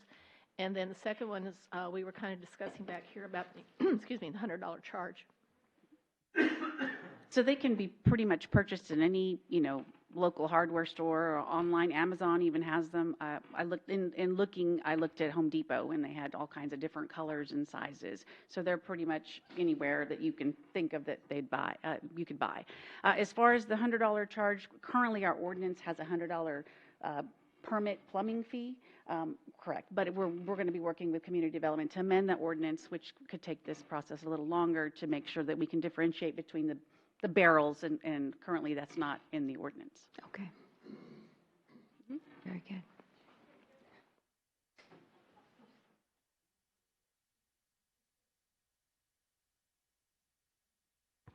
You said there's a $100 fee for a, It's a plumbing permit. I don't have this on plumbing. It goes right from my drain out to the yard or in the barrel. Right, and so that's the issue that we need to amend the ordinance. The plumbing permit is for any kind of plumbing you're doing. It doesn't differentiate on a rain barrel that's not connected. And so your rain barrels are not connected, so you would, right. And so that's what we just need to amend in the ordinance so that we don't have any future issues down the road. Yeah, but you're good. Mhm. Very good. Thanks for that clarification. All righty. Very good. If there's no other questions on this particular agenda item, there's no vote tonight. We will move then to agenda item number 8.4, presentation, discussion, and possible action on selecting new events For the City of Leon Valley, Maribel Mendoza is back this evening to present. Good evening and welcome. Good evening, Mayor, and good evening, Council. So the purpose of this presentation is to discuss and take possible action on selecting new events for the city. So these are our current city events. We have our 4th of July festival, Soapbox Derby, Christmas tree lighting ceremony, movies in the park, It's Time Texas Challenge, special event expo, Earthwise Living Halloween event that includes the Pet Parade and Arbor Day, and then Grandparents' Day. So It's Time Texas Challenge we did this year, but I would like to incorporate that as an ongoing event because it does take place every year, and take it a little bit further than just what we did because we can also host bigger community events and have a bigger event for the city when it comes to being healthy and creating that challenge for everybody. And for Grandparents' Day, we would like to replace it with a proclamation, possibly with the seniors, because of low attendance for the past 3 years. So what we propose is to replace Grandparents' Day event with music in the park. And this is a small outdoor concert to invite the whole family for a day of food and music in the park. So we had vendors there, food trucks at the Community and Conference Center grounds once a year during the fall or whatever council chooses if they do accept it. And we can select different types of genres for each year. So one year can be country, another year can be jazz, Latin. We select different bands for that night, for that event.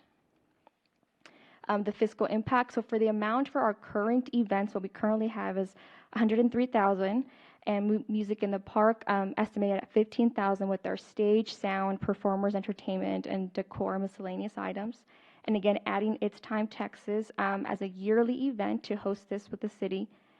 We would include the mayor's video, flyers, advertisement, and host a bigger community event. So if we do add these two events, it'd be a grand total of $1,119. And it does align with our C statement. So recommendations, staff recommends to replace Grandparents' Day with a proclamation, and then due to low attendance, and add music in the park or any other option that City Council decides. Okay. Thank you. Where would the proclamation for Grandparents' Day take place? At the Northwest Seniors Monthly Meeting. We can have the proclamation there. All right. Thank you. Mr. Benson came by my office today, and he said that he was talking to you about the Beethoven Band doing a concert in November and wanted my support on that. And I went, oh, and I had not had a chance to review. I've now reviewed it, but I guess there's a disconnect on the Beethoven Band. It was a discussion that he was giving me dates on when they're available, but we haven't set a specific date or which event he would like to play. Okay. But I did speak with him, and that he was more than welcome to play at any of our events. We just haven't sat down and came up with a specific time frame or specific event that we currently have. Okay, because that's a free band. They don't charge. Correct. Yes, and ma'am. they also, I think many, many years ago, we designated the Beethoven Band as our city band. And some proclamation or something, I remember. But we used to always have them at the Grandparents' Day concert, which was, it wasn't like 500 people, but it was probably 100 people. Mm-hmm. But over the last 3 years, we've not had them. And I think we just kind of did not have that connection. And but we had other music. I think one time we had a rock band or something. So I don't know if that was the reason for the lower attendance. Plus, I think publicity. That's one of the events that we don't really publicize a lot either. Okay. So I don't know, but they are offering their services, the Beethoven Band, and I just, hate not to take them up on it. So I didn't know what he was referring to, like on the November. He said November 28th or something. I wasn't sure, Right. and I said, And we also had discussion of speaking with Chief Salvaggio of possibly doing, it'd be a free event. It wouldn't cost the city besides the community center, of a Blue Santa event. Yeah, sometime that's what in he was November. talking. That was what he was talking We were about. The Blue thinking again. Santa I event. still haven't spoken to Joe or gotten all the details, but have a Blue Santa event where the Beethoven Band plays, and people are more than welcome to stop by, see them, and then bring a gift for Blue Santa. So it'd just be That's what it was. all Mhm. in one, right? Okay. All right, I don't know about the Grandparents' Day. I mean, I know it's, and you want to replace it with another event, which is the Music in the music, park. which is, I think you have $15,000. Correct. Budgeted for that, so. Anyway, what would the council like to see? Yes, Councilor Ben Martinez. Would it be possible to incorporate Grandparents' Day with the fall senior citizens trash and treasure sale? I don't know. Grandparents' Day is the second. Exactly. It's Sunday in September. Correct. And so trash and treasure are different the times fourth. and things. And why Grandparents' Day fell apart was actually because the events committee fell apart.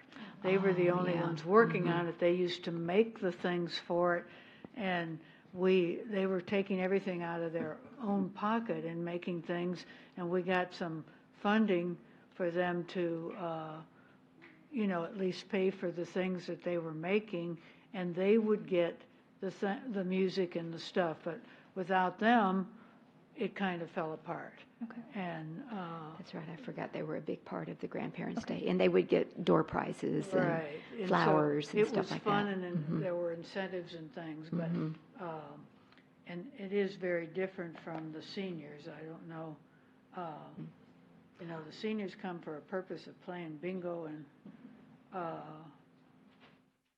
and having food, but they are, And a lot I would of them are say, grandparents. I would say at least half of the seniors don't live in Leon Valley either, so. But I think even more, but If we're trying to concentrate on our seniors, so that's But all I do would say. like the music idea. I'd love to see it twice a year. And I think I'd like to see more variety. People come for variety and not rather than one kind.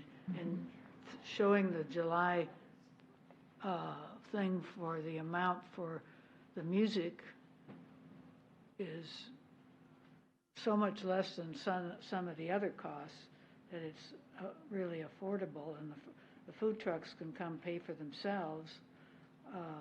We don't need the fencing for these. So, I don't know, or we can do a variety of jazz like Councilor Edwards has been asking for forever.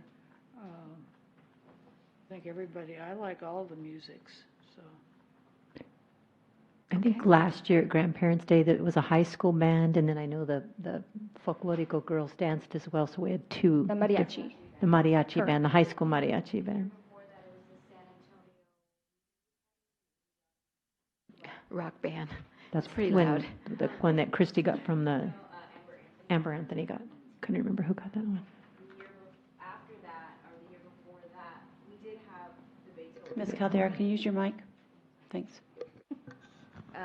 But you're right. I mean, after the Community Events Committee, it's a fairly small event. I've done the event the whole time I've been here. We've never had a huge attendance to that event.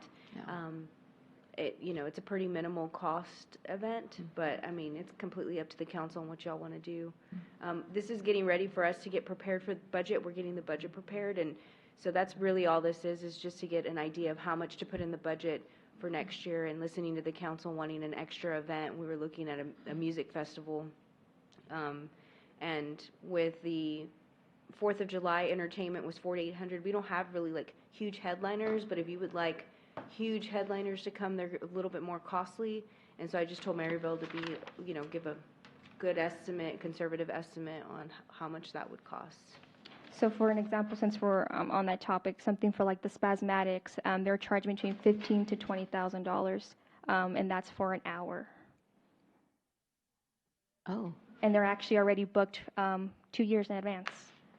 And if we go towards more a country band, something local, they're almost about $50,000 to $60,000 And for an hour. that trash band or the one. Local trash. Yes, Local local trash $5,000. is very, very popular. I don't know how much. $5,000 is what they were.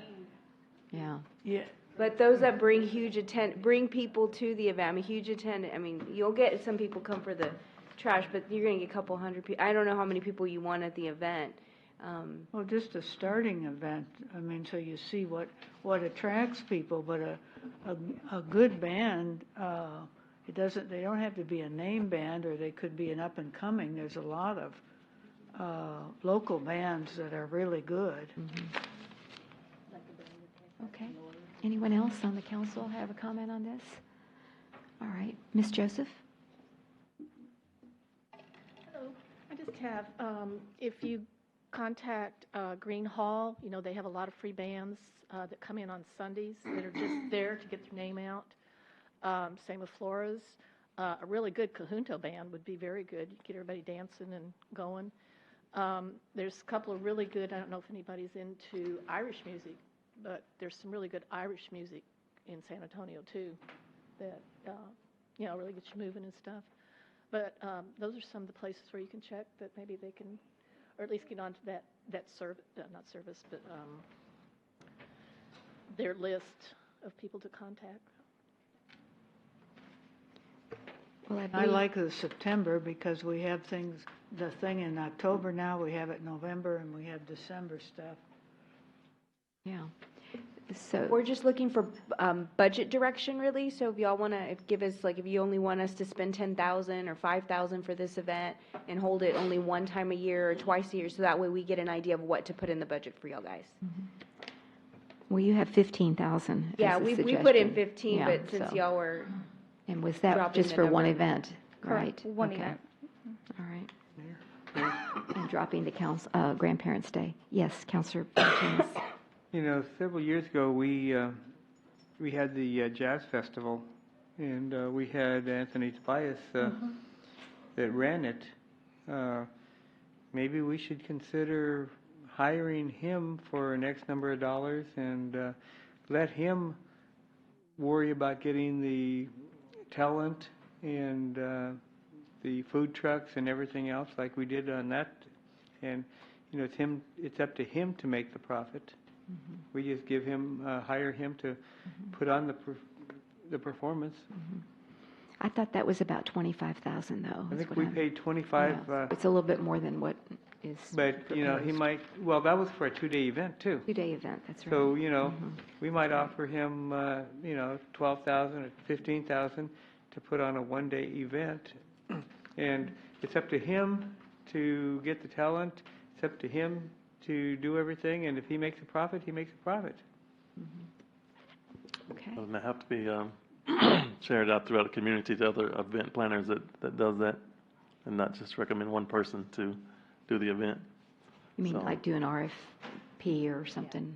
Right. Yeah. I mean, gotta be Yeah. careful just recommending one person and saying give them X amount of dollars to do the event when we have other people that are equally qualified. So give them an opportunity to at least present. Bid on it, yeah, I agree.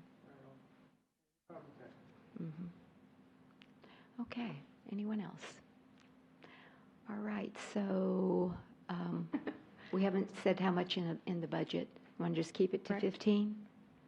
Is that for right now? And we can always do a budget adjustment if we need to, but 15 for next year. So it would be the bottom line that you had, which was 119,000, I think. Total, yes, and that would be Total. adding the, do you have? With the additional events, 119,094. That's what you said. Yes, and that's adding the It's Time Texas continuous year, and then the music in the park. Okay. All right, one event. Correct, one event, yes. All right, very good. All right, thank you. Thank you. Appreciate that. All right. And did we get consensus on Grandparents' Day? I'm sorry. Yes to Grandparents' Day, no to Grandparents' Day? This is a first read. Oh, okay. Okay. Yeah, Just oh, for that's next right, time. that's It's No, not. this is No. not a first No, read. This you're is right. we Okay. do need to give action, and we do need to have a motion. Gosh, I don't know about Grandparents' Day.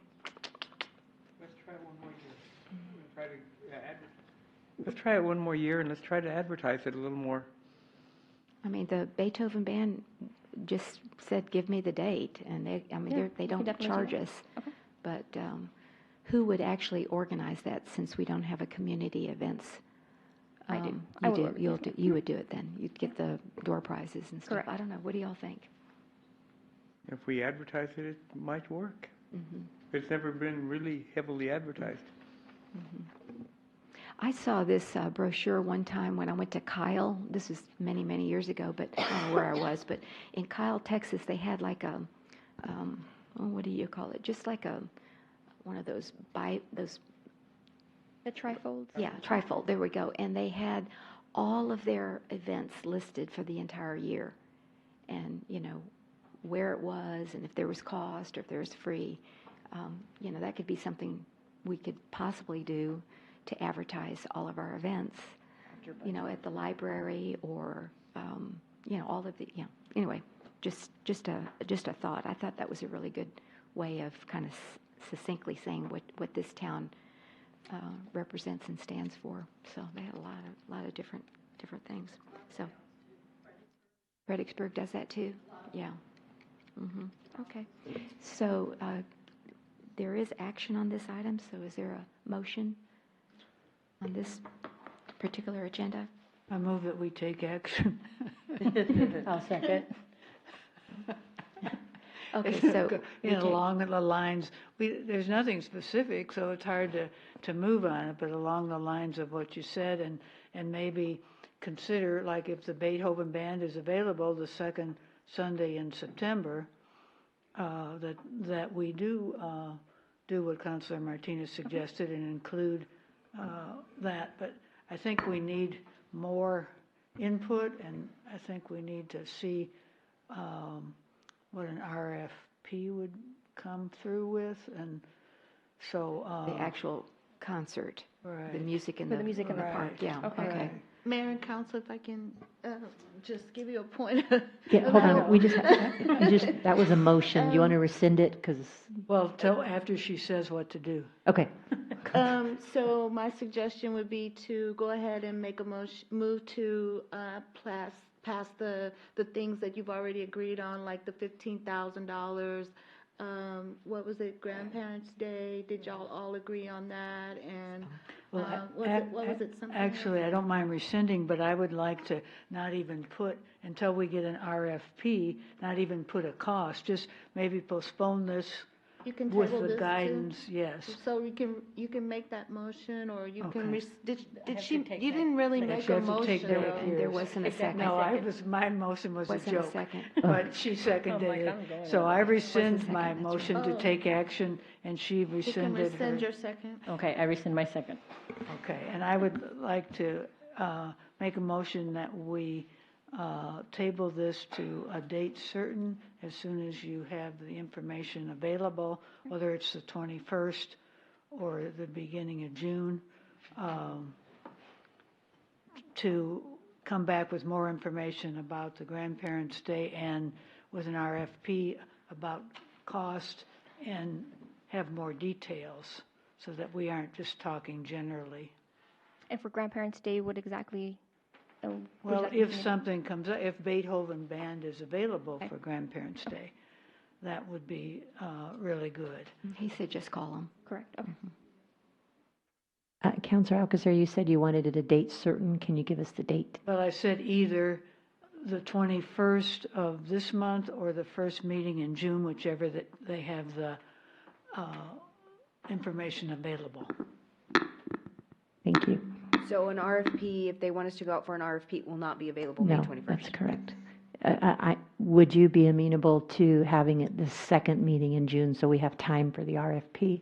Absolutely. Is that okay? And we'll still get it done then before the budget? Okay.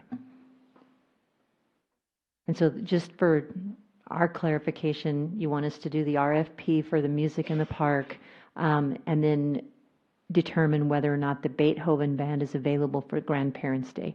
Those are the two pieces of homework that you want done before this comes back before this body. Is that correct? Yes, ma'am. Okay. All right. Thank you. Do I have a second? Yes. One other thing. You mentioned that trifold from Kyle. I'm sorry?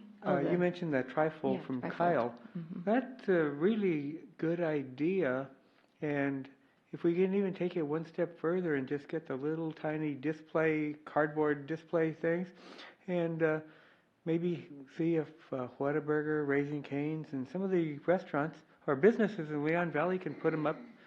And you never know, since we have a lot of transitory people coming through, maybe they'll pick up a flyer and it'll bring people to some of our events. That's a good idea. It's a great idea. The only issue that I see with it, approving it right now, is that we want to wait and see what you approve for the budget, and then we would print that. Yes, that makes sense. Concept. Okay, very good.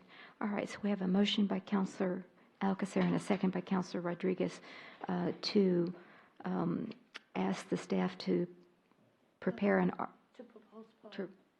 to postpone to a date certain, but to come back with more information on the RFP and if the Beethoven Band can play on Grandparents' Day. Table till probably the second meeting in June. All those in favor say aye. Aye. Any opposed? The motion does carry. Okay, thank you very much. Moving then to agenda item number 8.5.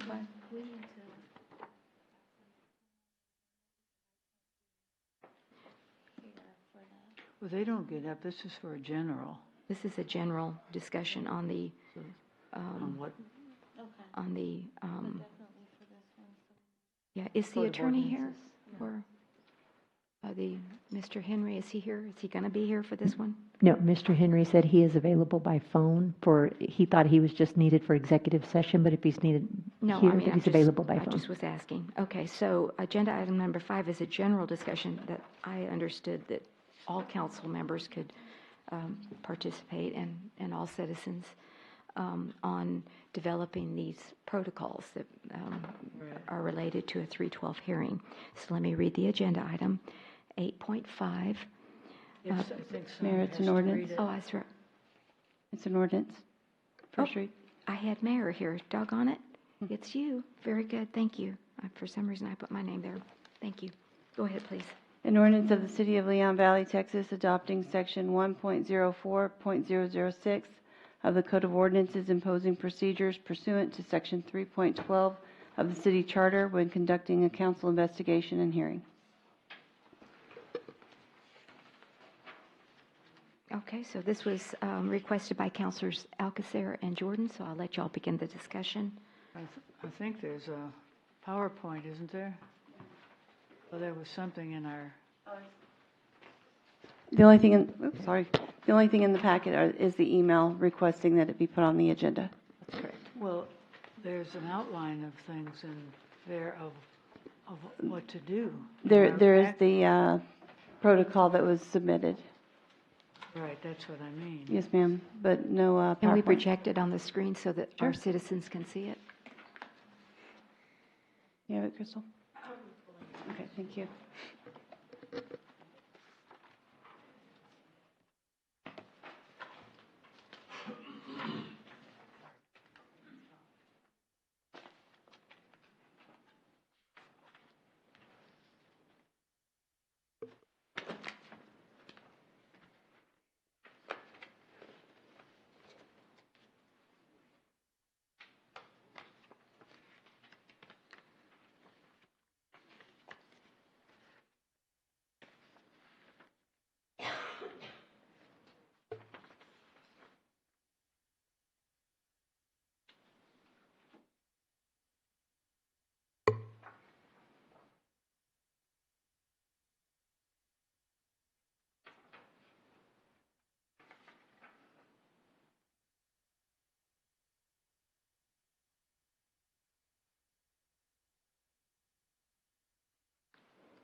We just passed it.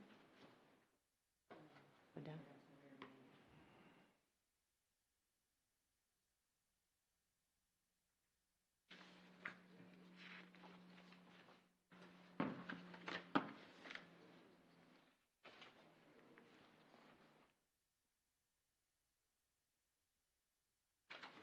I'm not sure how we proceed. Do we just read it, or we read it to ourselves, or? I think we probably ought to read it out loud and go line by line and get input because I do have some concerns about some of the wording in the protocol that I'd like to bring up, and I'm sure other people have that same thing. So under definitions, for purpose of the meeting held under 312 of the Charter, the following words, definitions of words and phrases: controls. Designated officer shall mean an individual designated by the city manager or city council to examine any complaints filed against a city employee or official. In the absence of an official designation, the city manager shall be considered the designated officer. So is this the investigator, the attorney investigator? Is that who that is? I didn't write it either, so. Who wrote this? The attorney investigator wrote this and sent it to you. Yeah, I know, but I have questions for Mr. Henry, and he can only answer, like, how did you develop these protocols? Did you borrow from other cities? What Would you like research him did on the you do? phone? Well, I don't know, but. Okay. I guess we could do that, because I heard an I would, but I didn't know which one of you said that. Oh, okay.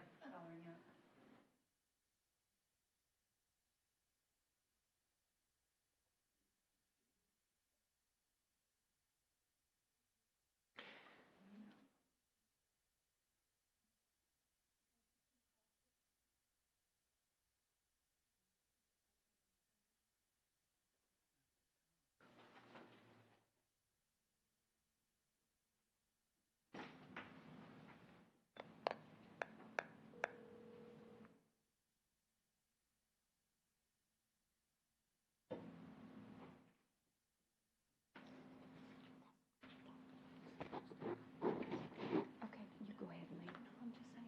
Yeah, I think you're right, because you can't answer any questions. You're right. Sorry, I called the office. I don't know the difference in the numbers. You were just going to be here, but no, you're excused. You definitely are. You are so right.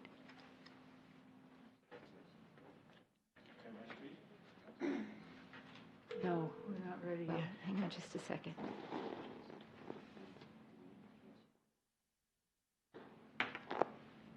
Yes, she can. Hi, Mr. Henry. It's Miss, Kelly Kensler. She had nothing to do with it. We were at the point in the council meeting where we are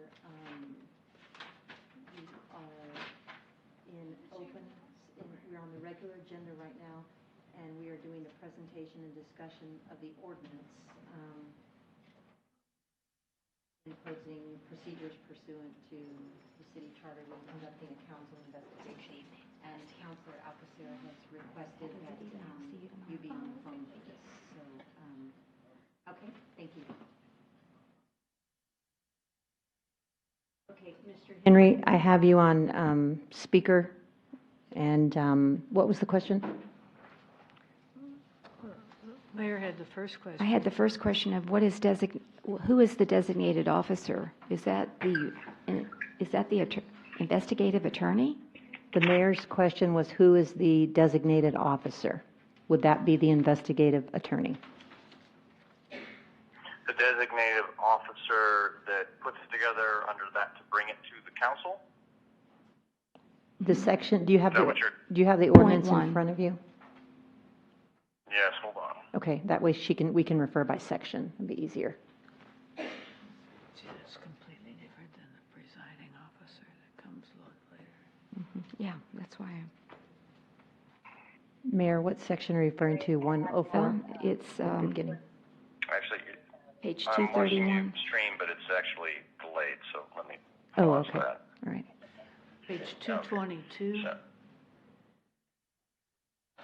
section 1.04.006, the definition. Section 1.04.006 under definitions. That's the first question, Mr. Henry. all right, definitions. Designated officer meaning an individual designated by the city manager or city council to examine any complaints.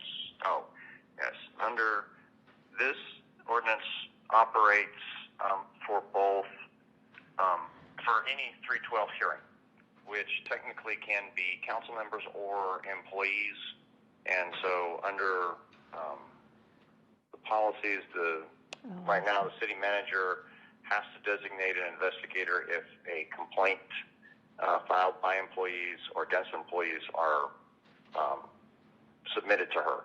So this just incorporates that somebody will be designated to examine the complaints that are filed that are received by the appropriate officer, which is either going to be HR or will be the city manager. I'd like to have that actually delineated, that the city manager, if it's an employee complaint versus a counselor-to-counselor complaint. Did you hear that, Mr. Henry? Not quite. The mayor would like it delineated as to whether it's an employee complaint or a city council complaint. That's her suggestion. I don't know if the rest of the Right. council agrees, but that's the mayor's suggestion. Yeah. That means just separated each Well, one. I think that, and this was my understanding from Mr. Henry was that Ms. Kinsler had the authority to hire him because it was employees, and I understand that, that's employees, but I didn't know if that still governed if it was a counselor complaint, and I think a counselor complaint should come to the council. Mayor Riley. So that's my issue. Did you hear that, Mr. Henry? Yes, I did. It is up to the council how they want to do it. You can separate it so that if it is a council member that is the subject, in which case I would recommend it be a council member or the city manager, since she's appointed by the council, would need to go to council to get a designated officer. That will slow down the process a little bit just because you have to meet during your regular meetings. It's not currently set up that way, so I didn't incorporate it into the ordinance that way, but it is a council choice how you want to do that. It's easy enough to designate who appoints the designated officer depending on what kind of complaint it is. So you just tell me what you want and we can put that in there. But just for clarification, the designated officer is the investigating attorney. Is that correct? Yes. Okay, I'd like to put that. Investigator. I'd like to put that in parentheses or, clearly define it because I didn't understand what designated officer meant when I first read it. And so that's another suggestion I would have. But I want to hear from my colleagues as well. Does it have to be an attorney, or is that the requirement? Councilor Alcacer's question. No, Okay. It is not a requirement that it be an attorney. And actually, the policies right now just say someone will be designated. It doesn't actually say that it's an attorney. So it can be an HR specialist. It could be someone from within your HR department, or it can be an attorney. That is completely up to you how you want it to be.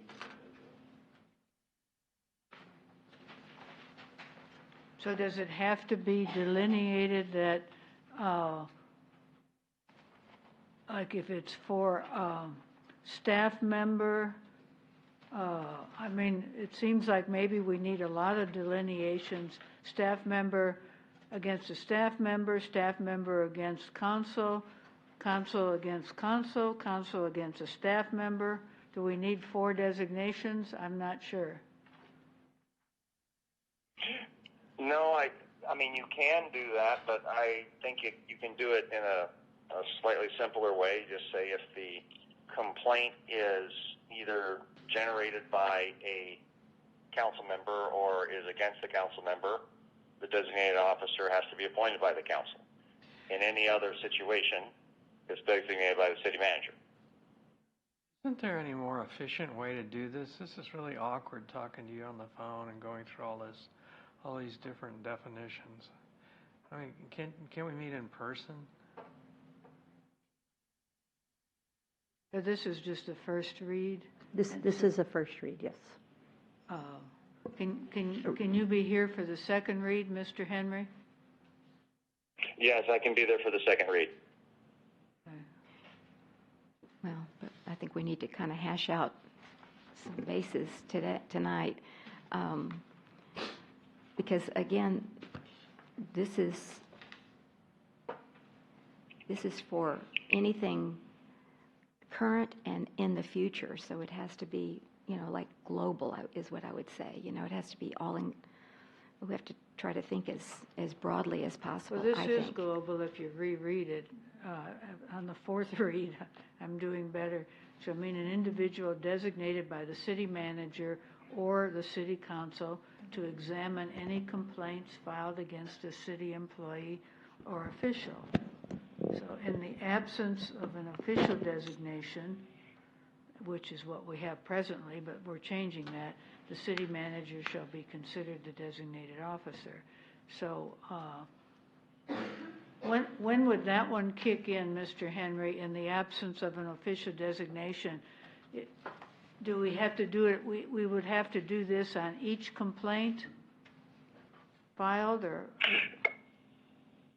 No, that sentence is more of a catch-all just in case we end up in a situation where we didn't envision who would end up being the complainant and who wouldn't. So it's basically the one that catches a situation that we aren't contemplating. It's a backup is all.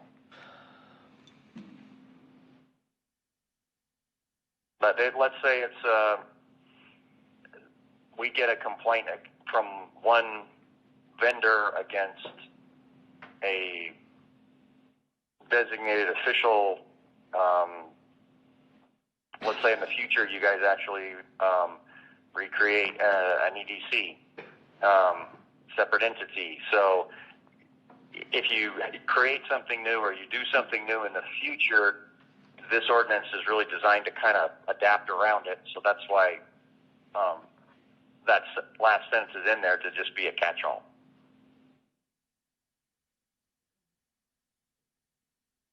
All right, I maybe didn't if we understand go about the on, vendor, yeah. But maybe if we go on and see where we get. Wait a minute. yes, and Councilor Martinez had motioned me to speak, and then Councilor Jordan, you can speak next. Thank you. Go ahead. In the absence of the official designation, the city manager, it should be the mayor, not the city manager. The mayor should be the designated officer. But Mayor, I have just a brief question to ask before we get too far into this. Oh, okay. If I may, please. You mean about the protocols? Well, even before that. Oh, okay. If I may have the floor for a minute. Okay. I don't. I'm a little bit concerned. Mr. Henry was hired to perform an investigation based upon 5 employee complaints of hostile work environment and then 1 by a city council member for sexual harassment. Mr. Henry completed his report on March 15th, and he presented that to the city council in executive session on April 2nd. At that time, I believe his job was concluded. I would like Mr. Henry to provide to the city council and to the citizens of Leon Valley an ordinance, a contract, or some authorization authorizing him to continue this and be here tonight. He's expending city funds without authorization. Is this Excuse me, Mayor. This isn't on the agenda, point of order? Okay, all right. I had no idea what he was going to read, but I understand you've made your point. Is that Okay. correct? All right. And we may have to take that up at another council meeting and put it on as for an agenda item to discuss the contract or extension of the contract or whatever. Mr. Jordan, go ahead, please. Trying to go back to the definitions, and right. when a designated officer was appointed, Mr. Martinez recommends that it go straight to the mayor. And my question would be, would it have to be presented to the council as a whole before the appointment was made, and the council as a whole notified of the occurrence. I don't think the mayor, whoever it is, solely should have the authority to say yes or no, or say that it's a valid or invalid complaint, or so forth and so on, because there's some things, it's city council, we don't have that authority when it comes to if it's a potential violation of the law. So I agree with you, Mr. Jordan. In fact, that's what I wanted to do, is I wanted to have the council come together after I learned of this. But Mr. Henry said that Ms. Kinsler had the authority to hire him, and I guess TML gave you the authority. I don't know I don't understand the process because this is so new. We've never had this ever happen. So, but that's exactly what I wanted to be done, is for all of us to come together, sit down, let's go through this and see, how we should proceed. I don't think it should be up to myself. No, I agree. that's kind of not what you stated in the last meeting. You said you wish we could sit down and talk it out and not proceed with the process, and that's not what I'm saying. What I'm saying is the mayor should not have the sole authority to decide whether you proceed or don't proceed, especially when you're dealing with issues that could potentially be unlawful. So that's the distinction I wanted to make. I would also point out that the mayor is by default the presiding officer, and so under the definitions. And so you not only do not want your designating officer, the one that's doing the investigation, to be your presiding officer over the meeting.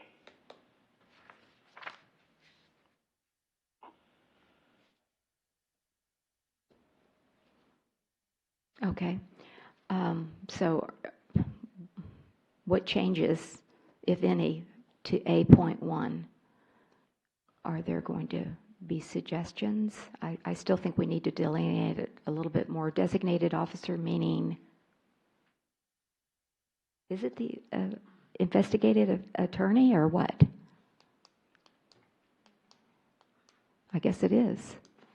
I'd like to put that in parentheses, just so it's clear. He said it doesn't have to be an attorney, and Okay. that's why he used the term individual. Designated individual is what he said, I believe, right? Individual designated. Yes. Well, it says individual. Which is what it says. We've done one of these before without an attorney, with just an expert in the field. That is correct. So, but you'd have to, I think it needs maybe going with the mayor's suggestion. It should be like an attorney or a person. We just don't want someone out of the blue. So Designated attorney or expert? But it would have to be some kind of expert, not just an expert. So delineating what is the type of expert who could examine complaints. Excuse me, I have a question. As long as you say designated attorney or HR specialist. That sounds good. Did you say HR specialist? Yes. Can I just To make this kind of a determination? So can I just speak with this? Because I've done several harassment complaints over the years, and we've had committee members offend staff members, and it's always in the best interest. TML always recommends either a personnel attorney of some sort when we bring forth a harassment complaint, no matter who it is, just because there's a lot of legal ramifications dealing with whether it's sexual harassment, hostile work environment, bullying in the workplace. TML always recommends an attorney that is an expert in the personnel field. And so I'm just going to, anytime we get any kind of complaint, we've had in the past, we had a committee member offend a staff person, and we used Elizabeth Provencia from Denton Navarro to do that investigation and make a determination.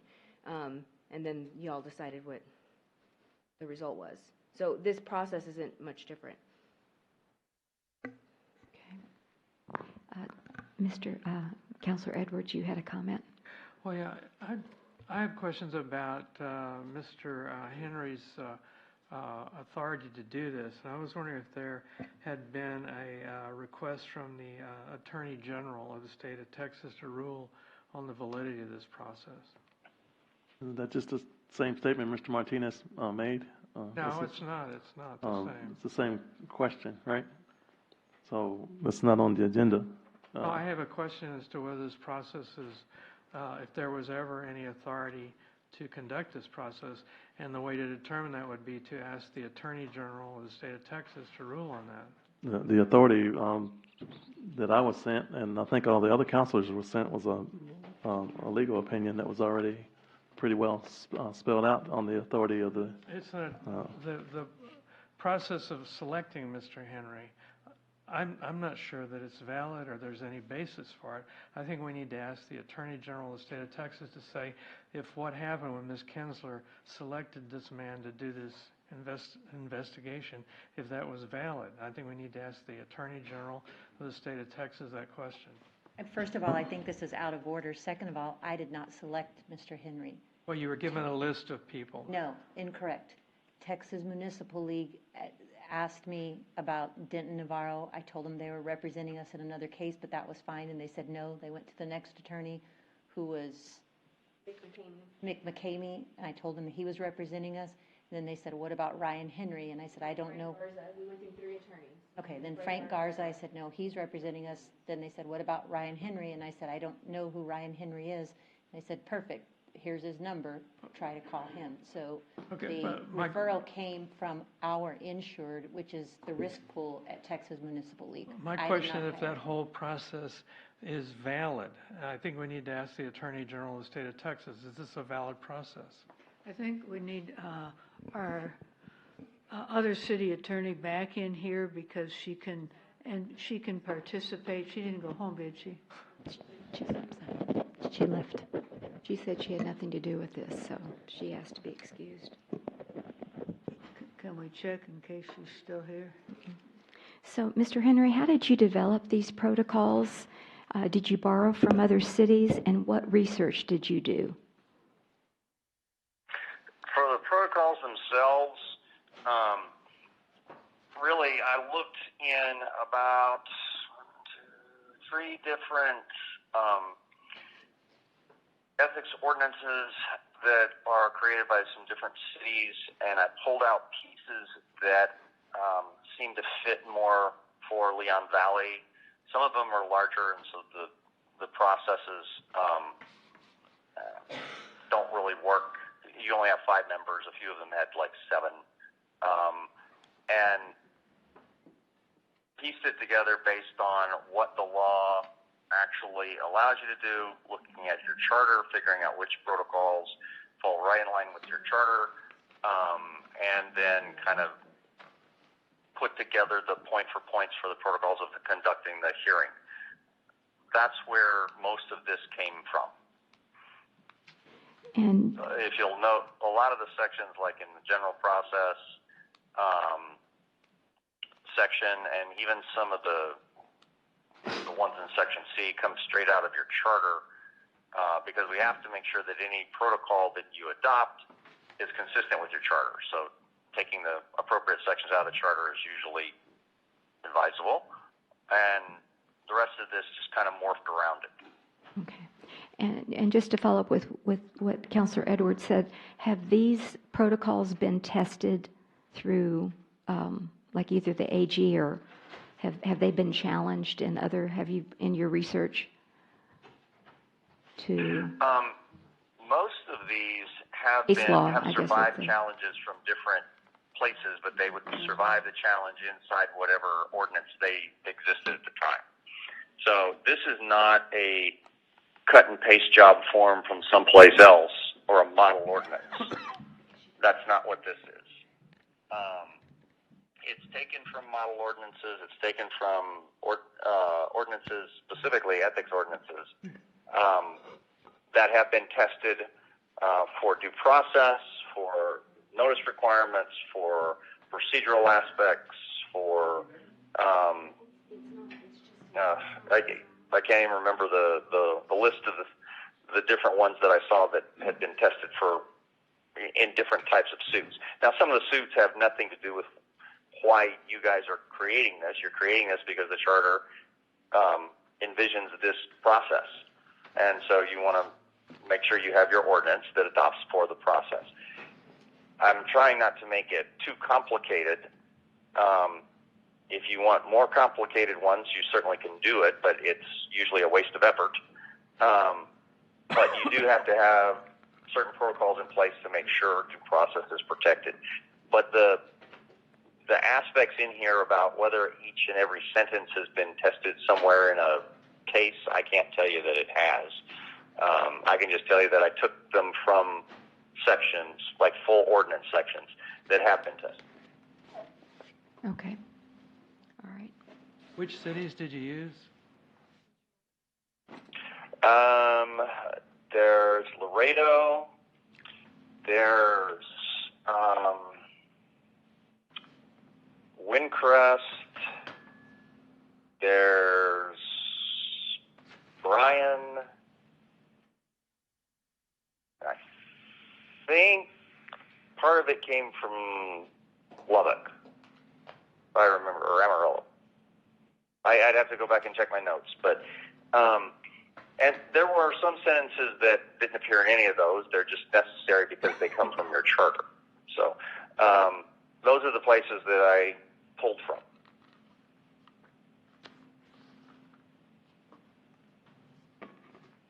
Okay. Can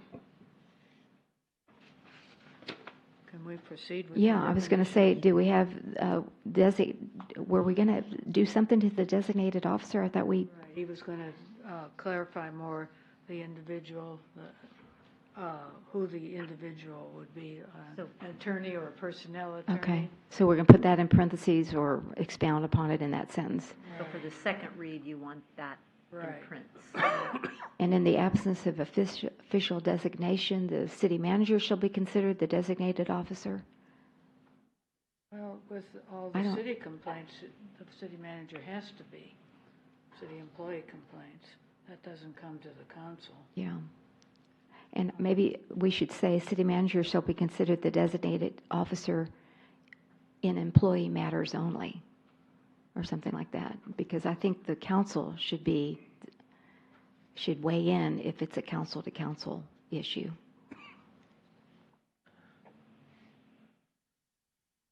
Right, but if it's staff to council, then it has to be that would be the employee complaint. That would be the employee complaint, so that's what I'm saying, employee, but council-to-council, I think should be the council, should initiate the 312 process.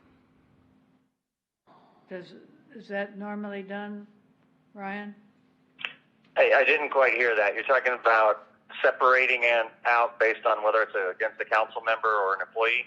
That's correct. Yes, in the absence of the official designation, the city manager shall be considered the designated officer if it's a city employee complaint, and the council or the mayor will be considered the designated. Go ahead. You can do that if you wish. I would just caution you don't want your designated officer to also be your presiding officer. Yeah, I don't have a problem with dropping the mayor and just putting the council in there if it's a council-to-council issue. That's fine. But what happens, I mean, I don't think that'll work, because you can't say, okay, I'm a council member and I have a complaint against another council member, so those council members hear the situation. There's something wrong there. I'm not sure that it would work like that. Well, I thought that's what was happening here. Yeah. Well, if it's against a council member, you can just make it so that it shall be brought before the council, period. To designated officer. But I mean, if it's a council member against a council member, you're bringing up the complaint right to the council without anything else, or that's... It's you bring up the complaint and said a complaint has been filed. It is against a council member. You need, those of you that are not conflicted out, you need to vote on somebody to be the designated officer. Right. And that's all you do for that meeting. Okay, so can you spell it out like that? Yes, I can spell it out like that. Okay. So those that are not conflicted out, those that remain, they select The hearing officer, or the designated officer. the designated officer. Is that right? Those that remain would would appoint the designated officer. Yes, sir.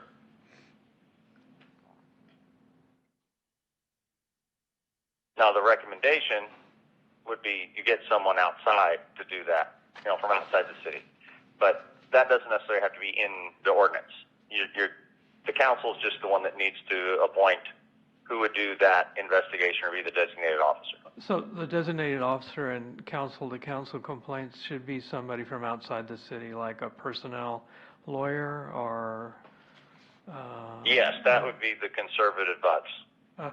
A personnel lawyer or a, I don't know what the other term is, there's some term like Preferably someone that is board certified in employment law. Okay. I think that needs to be delineated, because for future councils,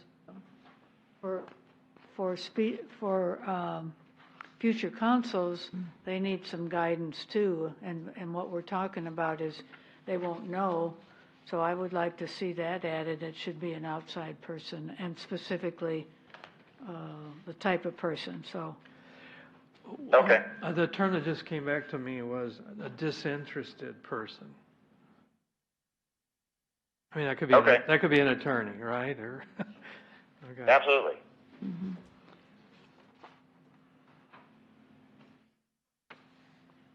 All right, I shall make that change for you. All right. Can we move to number 2 unless there's Yes, any other questions? Yes, and I don't have any problem with 2. Majority vote shall mean an affirmative vote of the majority of council members present and voting during a 312 hearing. When a council member is present but not deliberating or voting due to a restriction under the charter, such failure to vote constitutes an abstention. Okay, so you're saying that in this situation that we're in now, 2 of the counselors are conflicted out, so they are their vote is an abstention. Is that what that means?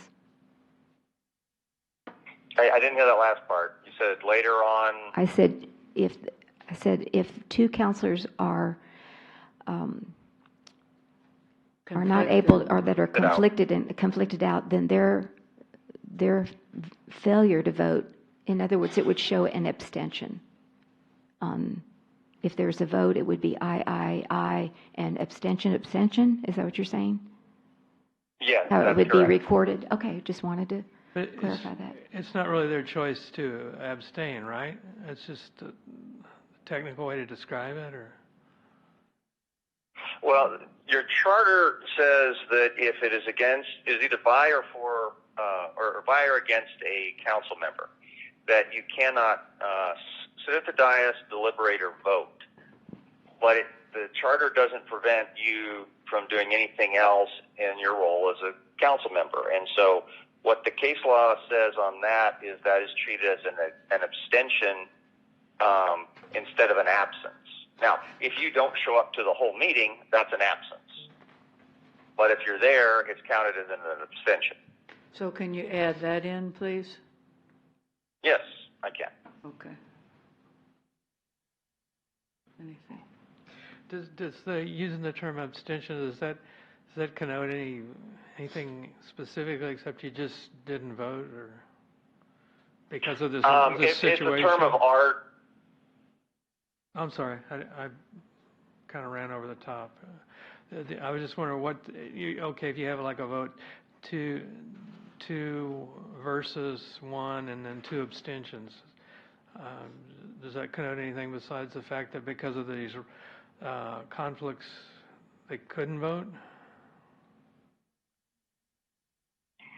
I'm not sure I'm understanding your question, sir. Maybe I don't understand that. Okay, never mind.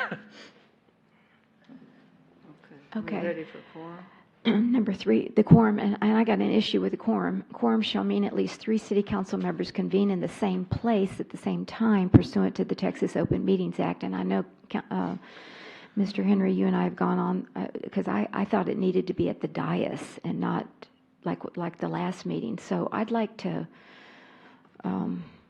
I know you gave me some law, but I had another consult from another attorney that I'd like to follow back up with on that, and maybe just see if I understood it properly. I wanted to be sure that,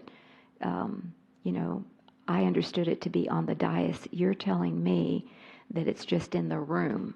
So at the last meeting, when Counselor Edwards could not be here due to his wife's illness, we just had the two counselors, but you said that constituted a quorum because the two conflicted out counselors were in the audience. Is that correct? That is correct. So the issue is on the dais or not, correct? Versus in the room? Being on the, yes. I want that clarified. Being on the dais is prohibited by your charter. I'm sorry? Would you Being on repeat the that? dais is what, I'm sorry, you go ahead. I'm missing your question. No, I'm going to listen to you. Thank you. Go ahead. What's your question again? Well, Mr. Henry, my question was quorum. We had that issue last meeting where I thought that the quorum meant 3 council members present on the dais participating, okay? And we didn't have that. We just had 2 because Counselor Edwards' wife, was ill, so he couldn't make it. But you counted the quorum as the 2 conflicted out counselors in the chambers. They constituted the quorum, and I'd like to see some. Anyway, my understanding was it had to be on the dais, and I'd like to get a follow up with this consult that I had. But I think you gave me some case law, did you not? Or what? No, I don't think you gave me case law. Yes. Did you give me case law? Okay. I gave you some case law. If you want to go into what the status of the law is, we can go into a bunch of AG opinions and stuff. But the thing is, for the ordinance, you guys get to kind of define within a certain parameter if that's what you want it to be. Mm-hmm. Now, I didn't go any further than to what, say, a quorum is basically when you've got your members there, whatever the Open Meetings Act says, and if it's changed in the future, it adapts based on what the Open Meetings Act says. So that's why I'm just referencing it as a quorum is whatever the Open Meeting Act says when you've got your people in the same room. And so I tried to simplify it and made it get adaptable depending on what the legislature does to the Open Meetings Act in the future. Doesn't a quorum, wouldn't, you're just saying they're in the room, they can't do anything. They're not meaningful participants. They're not really available. They're just present in the room. Right. Well, that's not what the case law says. Well, that's what it's. Logically, if they're just sitting out there, they can't consider the case and vote. Just having the warm bodies, that constitutes a quorum. Well, they're here for a purpose. They just can't participate. So yes, it does. But you were starting to say that our charter prohibits them being on the dais. Is that an accurate statement? Did we do that? Yes, ma'am, it is. But it also allows them to participate in the hearing because one of them would be a complainant and one of them would be a participant. So they are giving and receiving information, with the whole body at the same time. They just don't take the vote. They just can't vote, yeah. Okay, I don't know. Right. I would still like to say 3 city council members convene on the dais. I think you have to have 3 people to conduct business if we have a 5-member board. But again, I'd like to can you resend that case law and this is the first read, but it just seemed like that we needed to have 3 for a quorum on the dais is what my position is. Well, it isn't. They're there, and because because of certain reasons, otherwise you might go on forever. Supposing you only had 4 council people, supposing one of us died, and then we had this complaint, and then we couldn't proceed because that happened by your logic or suggestion. Mm-hmm. But Anyway, if he'll get what you're requesting, I Well, think we can go on to the next one. Well, again, I want to put a question mark on same place instead of, and just put question, question, and you can send us back out your legal research and, And council chambers, I'm sorry, convened in instead of just saying and the same place right in the same place. I mean, we, at the same time. seems better in council chambers, but I don't know what the same place means. That means we could be out in the park and at least have something nice to look at, or that would be okay. What use of the people that are conflicted out if they're in the room? You just count, I mean, it's just like a technicality to count them as a quorum. I guess they can listen, but they can't vote, they can't contribute, they can just be aware of what's being said. One, in this case, one's a complainant and one is the respondent, and so they are participating. It just happens to be the position. But we have to think of this as if we do not have the situation that we have. How are they participating if they can't vote, they can't deliberate, they can only listen? Because one is a complainant. It's the same, even if you were in a courtroom. Maybe that makes sense legally. Only the respondent can be in all the time. The complainant can only be in when they're testifying. Here, they're both present and they both hear everything because it isn't a courtroom. And so they're both, that's the only way they can really present their case or defend themselves. So you have to think of it from a different perspective other than this case. Well, this case or not, it just doesn't make any sense to me. I would like to see case law or some kind of explanation that supports that view. So, Mr. Henry, can you please resend that case law and this time send it to the entire council, not just the mayor? Yes, I can. Thank you so much. Okay, can we go on to Yes, presiding I just want to officer? put a little question mark on 3. I'll still put that question mark there. Okay, presiding officer. Yeah, oh yeah, that's right. I'm sorry. You had waved me and I ignored you. Sorry. In Leon Valley, since in the 5 years I've been on city council, we have always required 3 people on the dais to vote on an issue. If we were in executive session, it takes 4. But we have always had 3 people sitting on the dais that were able to make a vote. And it should, if we follow our laws that we've gone on for 67 years now, we've always required 3 votes, and we should continue with that. How many investigations have we had in the last 5 years you've been sitting on the dais? Number That's one. irrelevant. Let me We've finish. No, always let me required finish. 3 votes. Let me finish. You can't vote. That's the issue. If it just forget about this case, but the 2 people that are conflicted cannot vote. They cannot make comments and deliberate. That's why we're having this discussion. Mm-hmm. So we can have 3 people to start the quorum, to start the meeting, but just like the other day, they were asked to step down. You cannot vote. You cannot deliberate in the process. So the point that you just made is not relevant in this case. This is a unique situation, unfortunately. I disagree. If Councilor Edwards' wife, if he wasn't excused for his wife's problem, he would have been here, and that would have been the 3 people that we voted how we've done it for 65 years. We had an unusual circumstance that his wife was in the hospital. So that solves the problem. Let's go back to supposing one of us dies and there's a respondent and a complainant, and then you still have only 2. Supposing one is sick in the hospital forever, for 6 months. Supposing there's 2 complainants and 1 respondent. You cannot do that, what you're saying, the 3, but they would all be present in the same place. And I could be Santa Claus.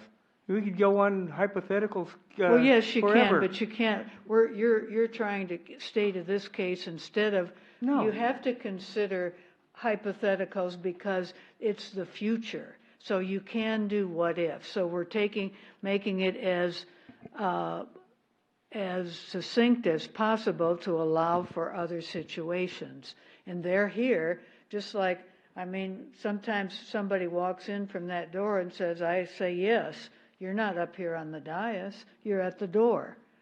So, Really, this is an item that really should have an Attorney General opinion on, what the proper definition of a quorum is. Let me ask, Mr. Henry, do you have an Attorney General opinion that pertains to protocols and quorum in this situation? Attorney generals don't usually issue opinions except for the state agencies when it comes to their quorum aspects. So, have they issued one regarding a charter aspect? I would have to go double check because normally that's not what their job is. They'll interpret state law aspects, but they won't usually give legal opinions regarding charter language, not unless it affects a state law. I'd have to check to see if they've done that in regard to the Open Meetings Act specifically. Okay. All right. I appreciate you following back up on that if you have any other additional input on that. Okay. All righty. I shall do that. Thank you. Number 4A4, presiding officer means the officer charged with presiding over the 3.12 hearing, unless disqualified by the charter or other law from acting as the presiding officer. The mayor shall be the presiding officer at all 3.12 hearings. If the mayor is unwilling or unable to act as presiding officer, the mayor pro tempora. it should be Tempora. tempore. It should. Yeah, it's not It has right. an E. It's a Latin word. Tempere. Shall act as the presiding officer. If no mayor pro tem is appointed, or if the appointed mayor pro tem is unable to or unwilling to act as the presiding officer, then the council member with the most seniority on the city council who is able to deliberate and vote shall be the presiding officer. It's essentially an order of succession. So it doesn't mean that the mayor pro tem wouldn't be on the council. They just refuse to be the presiding officer. Is that what you're saying? They just don't want it. The mayor doesn't want to do it, the mayor pro tem, so then you just go. Or if there Well, isn't a mayor once pro you go tem. past the mayor pro tem, there are a couple of different options that different cities use. Some of them use seniority. Some of them use like place numbers, who's ever in the place next in succession. Some of them let the members that are there vote because they're going to be the ones that are going to be in the meeting that's presided over. So whatever order of succession after you get past the mayor pro tem really is your choice as to what it is you want to make. A lot of the different types of successions, both in charters and in different ordinance that I've seen, if you're getting past the mayor pro tem, you're already in a situation that is going to be tense and a little more complex. So I put in there that the members that are going to be there get to vote on who presides. That, though, is up to you how you want it to occur in that situation. Well, what do y'all think? I mean, it's a logical progression, I think, with mayor pro tem, and senior counselor. And I will correct you can say mayor pro tem and leave it, or you can say the pro temora. Well, but Either way, but I'll Counselor make sure that Alcacer said it was typo is instead of correct. an A, it's an E. I think maybe just mayor pro tem. What do y'all think? I mean, just because that's usually what we use.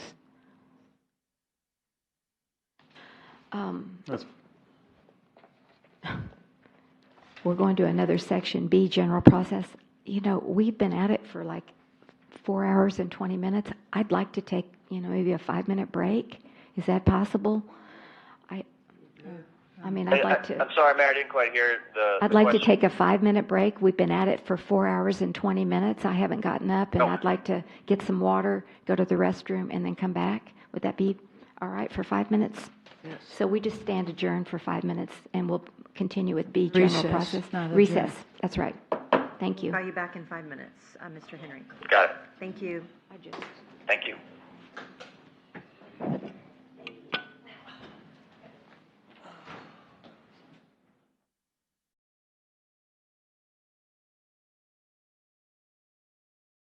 He's leaving. Aw. But, also, if y'all want to, just raise your hand if you wanted to, because this is an ordinance that can be discussed with council and citizens who are brave enough to stay. Oh, okay. Raise the temperature. Okay.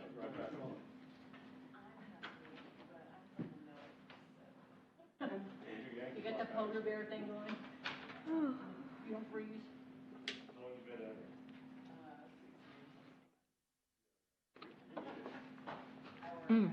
Thank you, Crystal.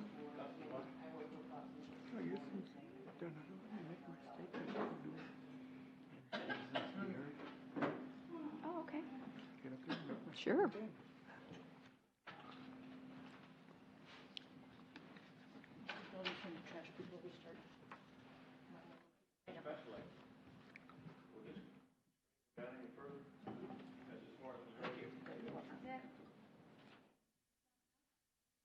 Well, I was thinking there's a bin behind there. It's been blocked with a screen.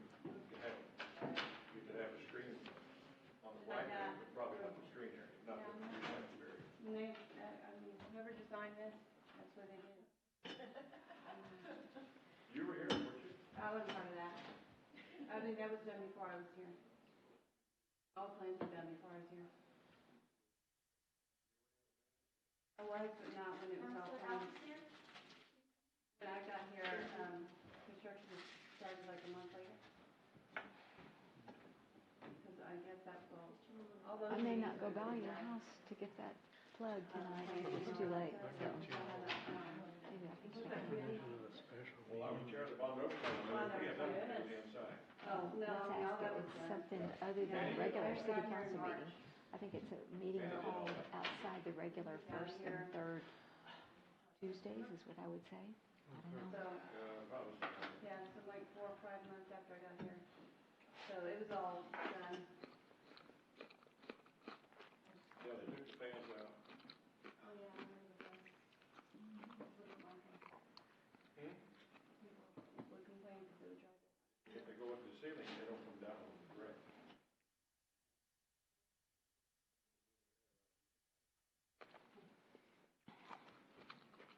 Well, what happened at Counselor Alcacer? She got called out to talk to this gentleman, I think.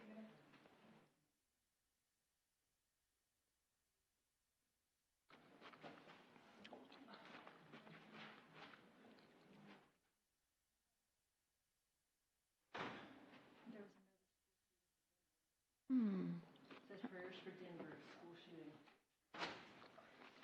Today? Did it say how many people were killed? It's just somebody who put a little blurb on Facebook. My daughter's wants to move to Denver. Oh.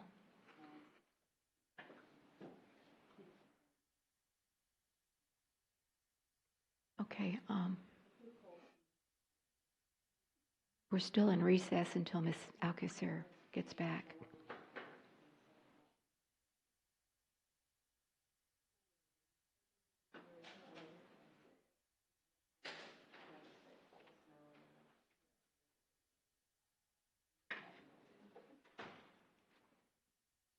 Okay. We're back from the recess at 10:31, and we're continuing with B. Is Mr. Henry on the phone? I got it.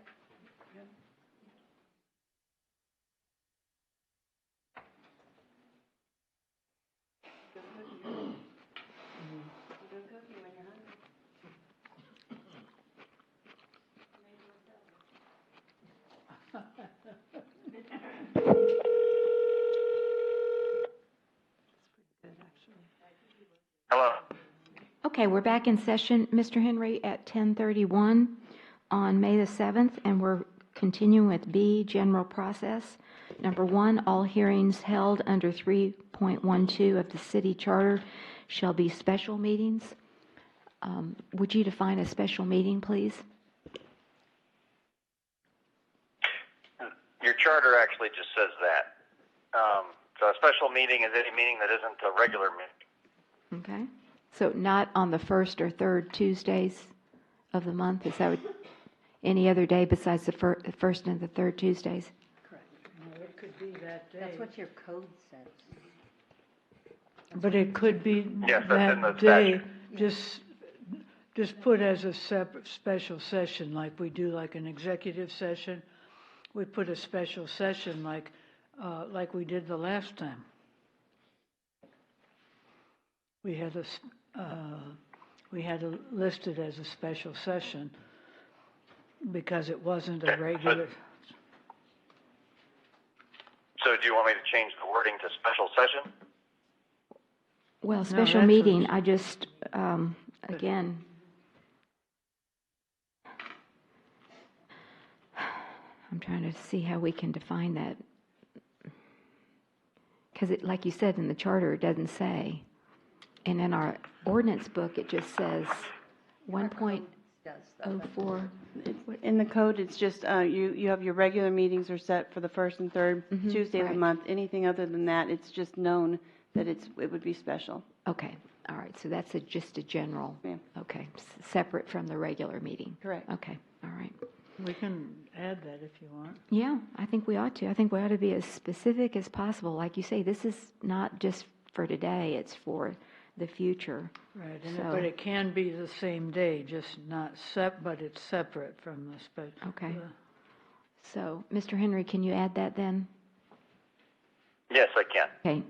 B2, all hearings held under 3.12 of the city charter shall be conducted in open session, except that the city council may conduct a closed session to get advice from its attorneys pursuant to the Texas Open Meetings Act. Now, that's right from the charter, is it not?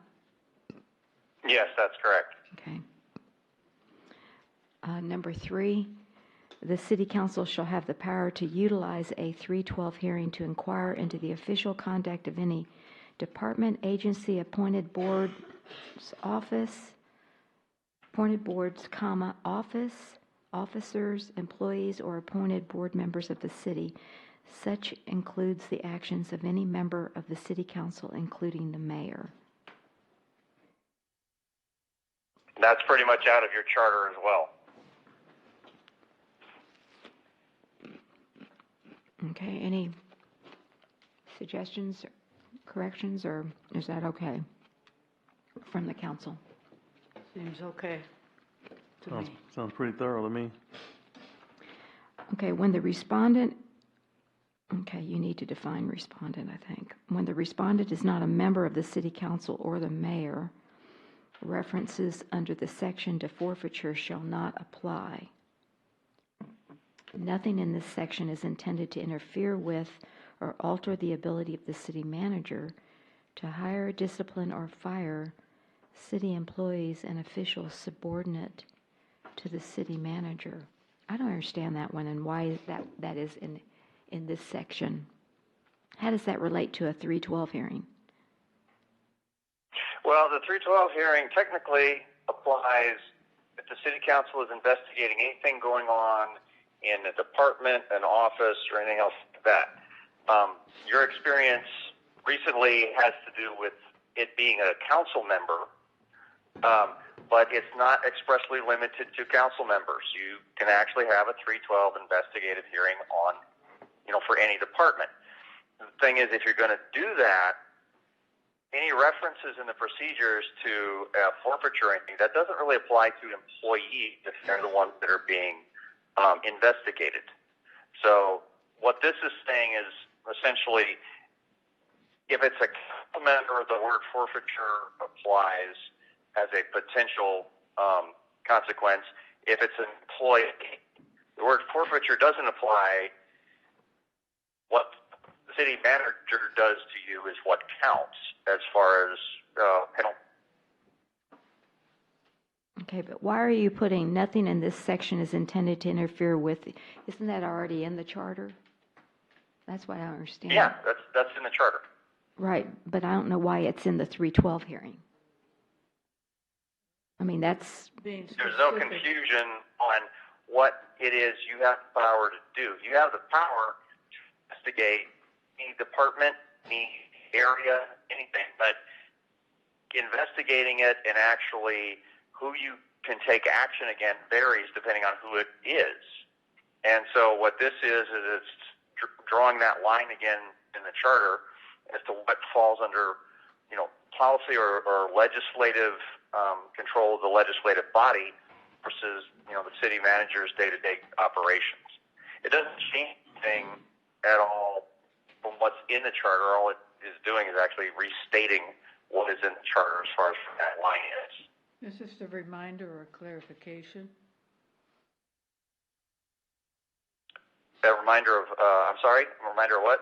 I was just saying, I think it's just a reminder or clarification of what's being done in a 312 hearing. Yes, ma'am, it is.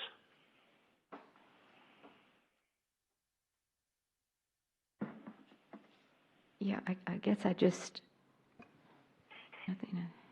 Just because you're a city employee and we have a 312 hearing, it still does not mean that you cannot be disciplined by the city manager, who Right. is your boss. I think Basically. it means That's correct. we can't save a person, we can't fire them. Based on the 312 hearing. Right, You can't what, a we person? can't save them Oh. or fire them. It's up to the city manager to make that decision. We might tell them they have to take an ethics course or something like that. So that's just a reminder. We can't say, hey, get rid of them. We don't like you. We don't like what you did. You're out of here. No, that's what the manager does. Okay. Any other? But you can surely investigate a department. So you can look into all the stuff they're doing and bring it forth and subpoena records, and that's the 312 hearing that you have the power to do that with. But you're correct. You can't save them or fire them. Well, once you bring all that forth, that becomes the city manager's job of what she's going to do with them. See, we could just make a recommendation, correct? After the inquiry or investigation, the council can make a recommendation or just submit the report to the city manager for action. Yes, absolutely. Do you want to add that? Is that in We can, but I thought is that's that what in a my nut- understanding of what it says. I'm sorry. That's I my mean- understanding of what it says. If a 312 hearing, instead of doing the human resources personnel route, we're going the 312 route on the city employee. However, the 312 route does not mean that the city employee can be punished by the city council. It still falls under the purview of the city manager for the action, the final action on the employee. That is correct.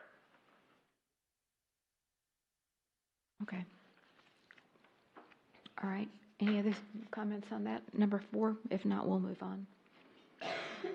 Number 5, a member of city council or the mayor who is a complainant or respondent shall not sit on the dais and shall not participate in deliberation or vote. However, such restrictions do not prevent the complainant or respondent from counting towards a quorum or in placing items on an agenda. That's a clarification of, to me, it's a clarification of what came before. To me, it's the same nonsense. I think that's where we need an opinion. It goes back to the quorum again, doesn't it? Goes back to the quorum again. Yeah. Mm-hmm. And it makes sense to me. And Well,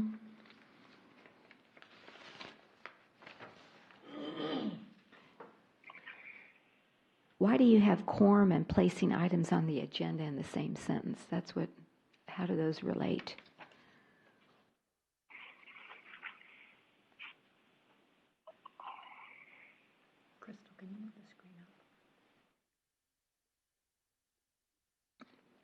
Mr. Henry? I don't know if you heard me. Did you hear the question, Mr. Henry? No, I'm sorry, I did not. Okay. Mayor Riley asked on item number 5 why you had quorum in placing items on an agenda in the same sentence. On item 5. Be B5. Oh, because they can using the part of the charter that says any 2 council members can place something on the agenda. If they're either the complainant or defendant, they can be one of the 2 that places something on the agenda.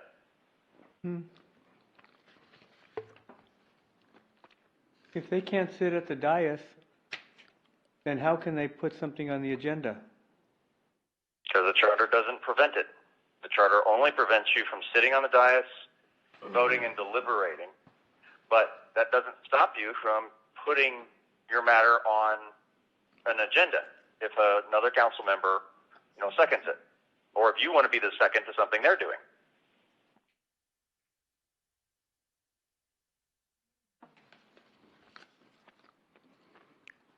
Well, Seemed like to me that would be to the benefit of the person that's sitting in the audience that wouldn't be able to go on the dais. Perhaps something in the conversation came up to where they wanted to present something at a later date, then they could request something to be placed on the agenda and another second person could second it. So it seemed like to me that would be a safeguard for the possible individual that was not able to deliberate directly in the hearing on that particular day. Yes, that's correct.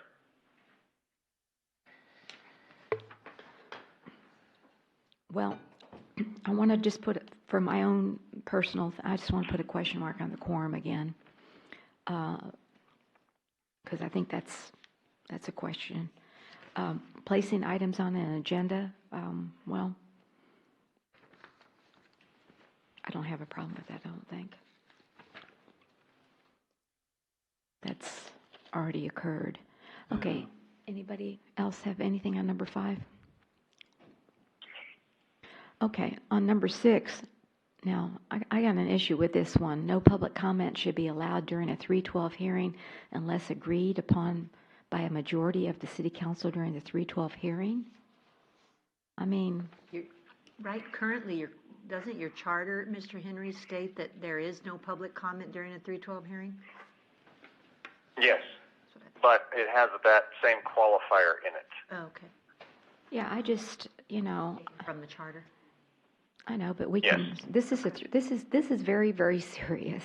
And it's not open to just public opinion. You have to keep Well, then, within what let's you're work doing. with it. Let's work with it, because I don't like no public comment. I mean, there might be somebody that actually has,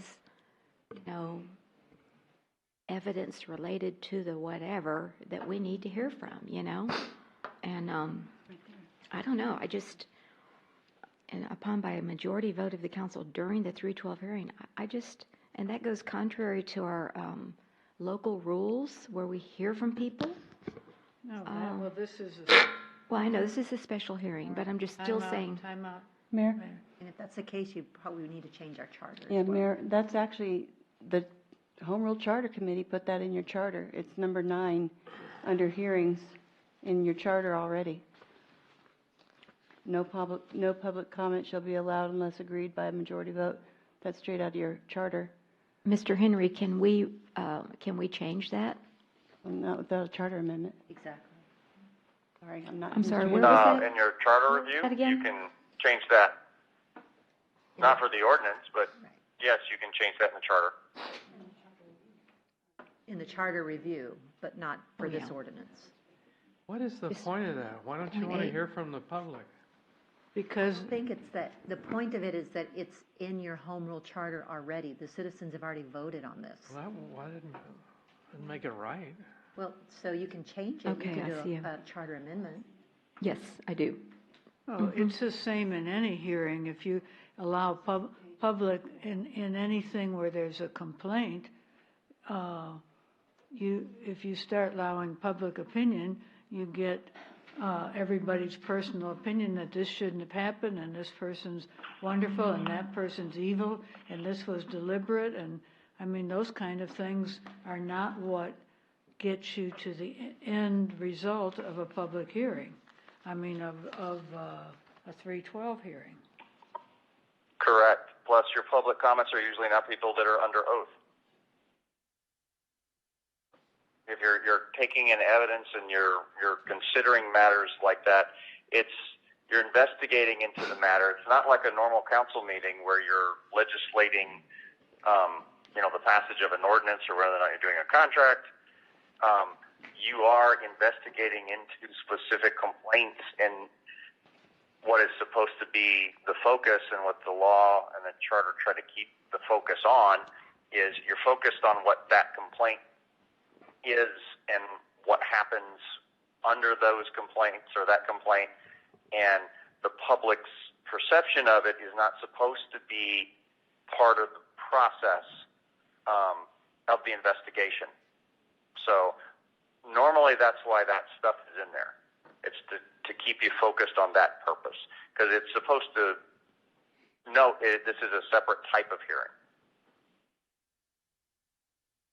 And you're right, Councilman Alcazar, the comments are not what gets you to the ultimate answer that you're investigating. Okay, but basically the bottom line of what I hear you say, Mr. Henry, is we have to leave that as is because it's in our charter, and the only way we can change that is if we change it in the Charter Review Commission that's coming up this year. Is that what you're saying? Yes, ma'am. Okay, well, then.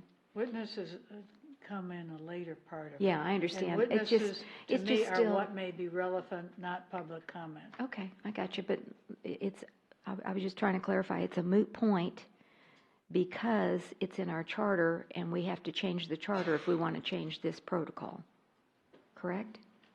So, I just, no use in beating the dead horse here is what I'm saying, because there's nothing we can do about it.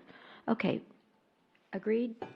Agreed by my colleagues? Okay, let's move to 7. For a 312 hearing, no other item may be on the agenda for the consideration and action other than consideration and possible action on a complaint. Well, yeah, that's also in your charter. All right, I was going to say, have you seen anything in your experience that had more than one thing on it? Sometimes I've seen councils that will kind of bombard an agenda with other stuff and consider things later on at night when they think the crowd is going to thin out. When they think the crowd is going to what? Oh, thin the out. audience Okay, I didn't hear thins that. out. Okay, gotcha. You know? All right. So the way you kind of combat that is you say that you make a requirement that it's a special meeting and that's the only meeting and that's the thing you'll consider at the meeting. Okay. All right. That's pretty cut and dry, I think, just one. So I guess the question I have here is because we have employee complaints and council complaints, do we have to take a 312 hearing for each one individually? Because it says no. Possible action on it. In other words, you can only have one. No other item may be on the agenda for consideration action other than the consideration of possible action on a complaint. That is singular. So. Yes, Mayor, you are correct. That is singular. Mm-hmm. When you can have a complaint, and when you're doing an investigation, practically what happens is you get multiple kinds of complaints that come up either by the same complainant against the same individual, or one complainant against multiple individuals, or you end up with one respondent, and the investigation, kind of as it goes forward, reveals other complainants against that individual.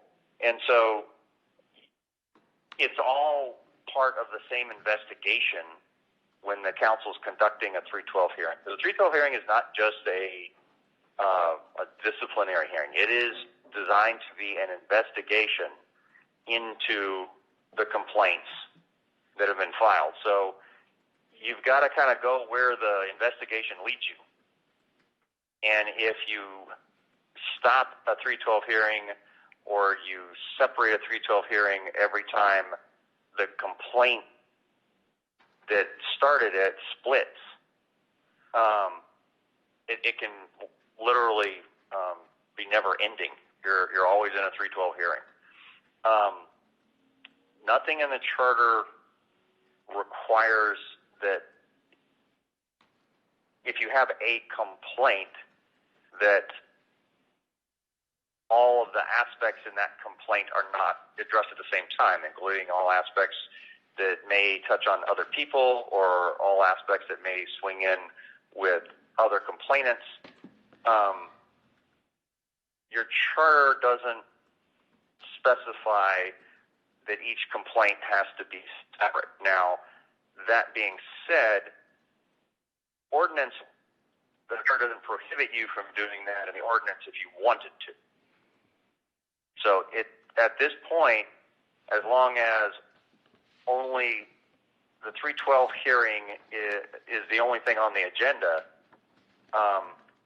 you can decide, do you want them to be heard all at once, or do you want them to be heard, in groups, if they all arise out of the same type of event or the same original complaint. That part gets a little more into your discretion as to what it is, how you want to efficiently handle your 312 hearings. Well, using that, Which number are we on? Mr. We're on number Henry, 7 on page 212. It sounds like from the way it's written, each complaint is going to take a 312 hearing. How do we fix it so everything can be heard at the same time? Well, and I also had a clarification. Written complaint? The written complaint that was filed originally? Isn't that what we're dealing with? 1 second.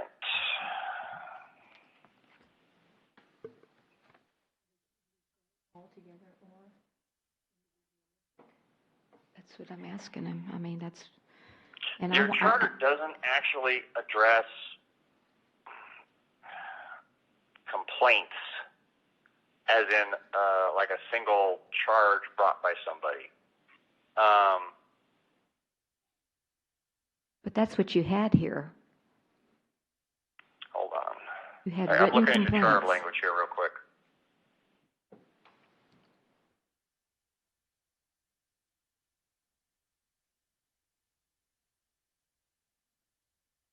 No, that's definitely singular.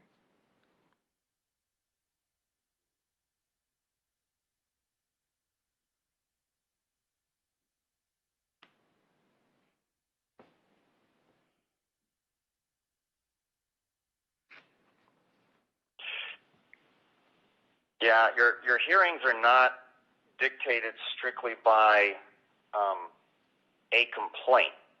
So technically, if you hear something and you want to investigate a department, you can, even though there's no written complaint against somebody. It's envisioned to be an investigative tool, and it doesn't have to be predicated by a written complaint. That being said, when you have a written complaint, it's a lot easier to advise someone that they're under investigation and what the charges are against them.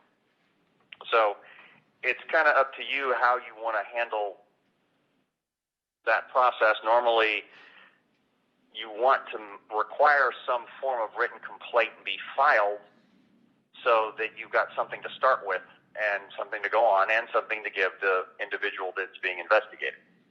But your charter doesn't actually require it. It just requires you to give the individual notice of what charges or what things you're investigating them for. Where is that in the charter, Mr. Henry? Can you point that out to us? I've got it in front of me, just so I can. Well, it's actually a negative, Mayor. Okay. Where is it? If you look in 312, Okay. City Council shall have the power to inquire into the official conduct of any department, agency, appointed board, blah, blah, blah, blah, blah.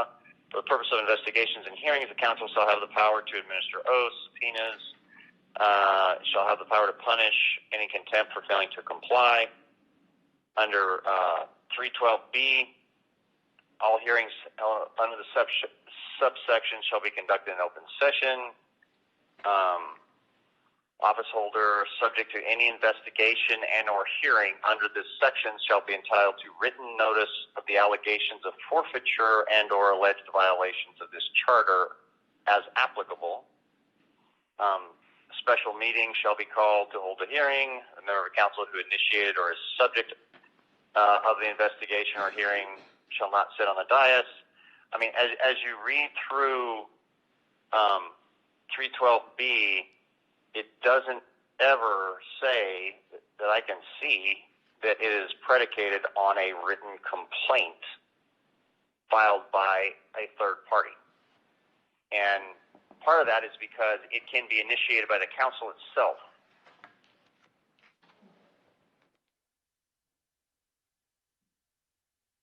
Now, the ordinance, to kind of help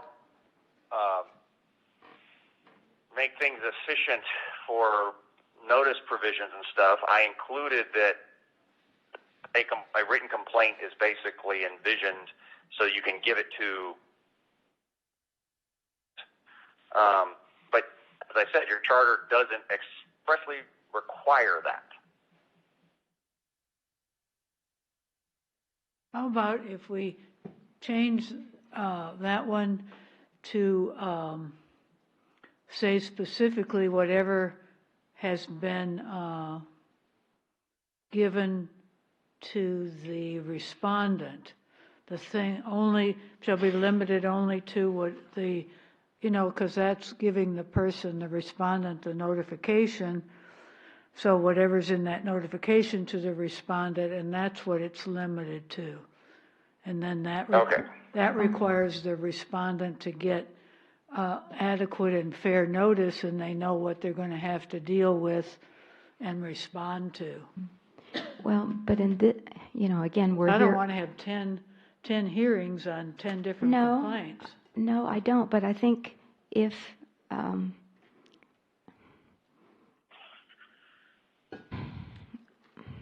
there were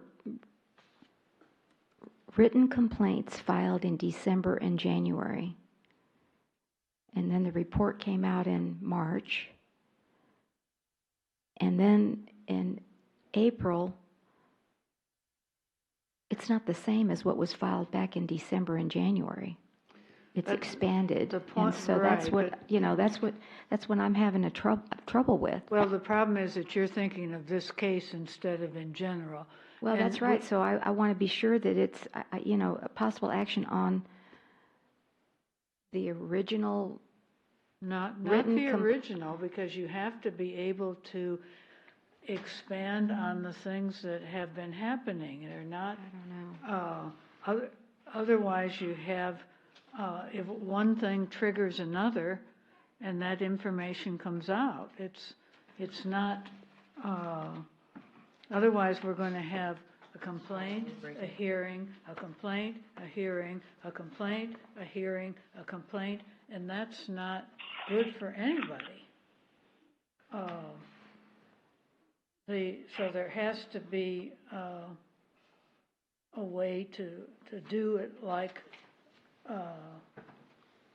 to be all inclusive to that date. But as long as my concern is that the respondent be given the notice, so whatever notice they're given in writing,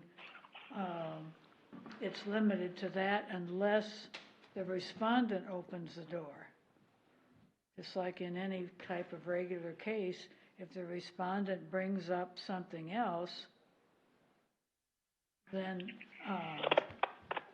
you know, during the hearing, then that should be able to be heard. You can't say, stop, because he's opened the door or she's opened the door,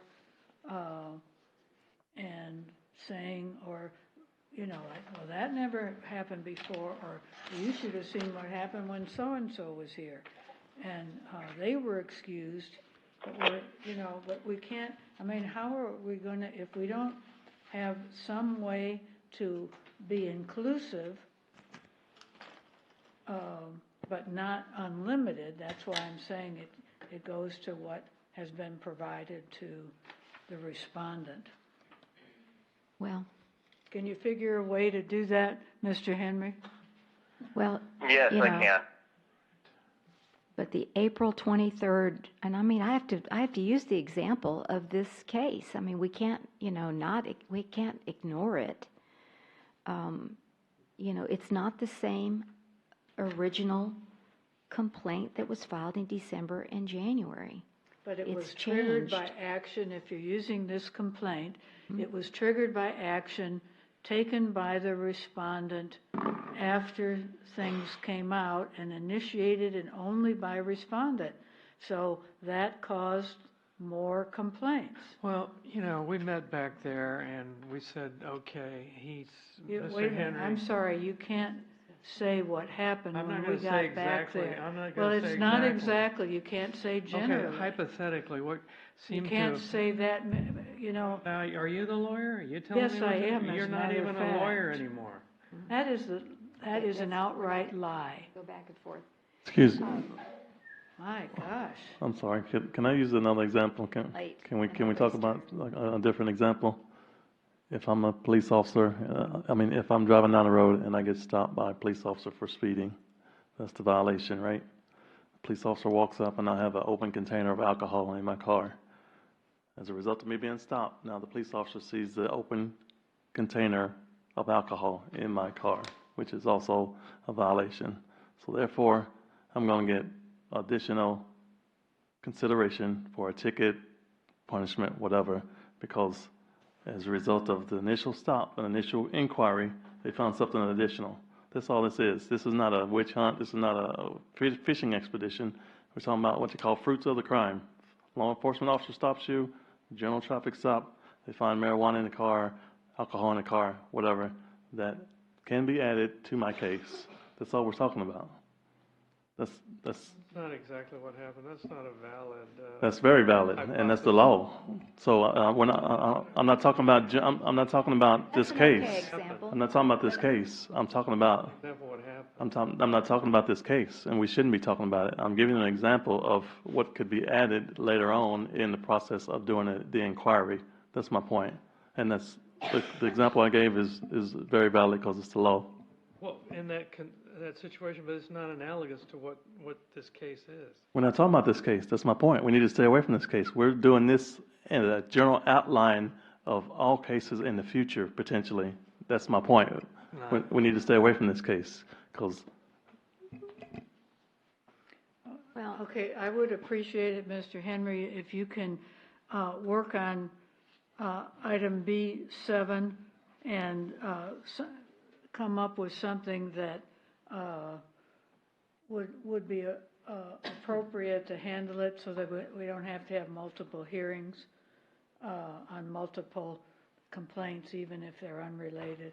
Well, let him try, Mayor, please.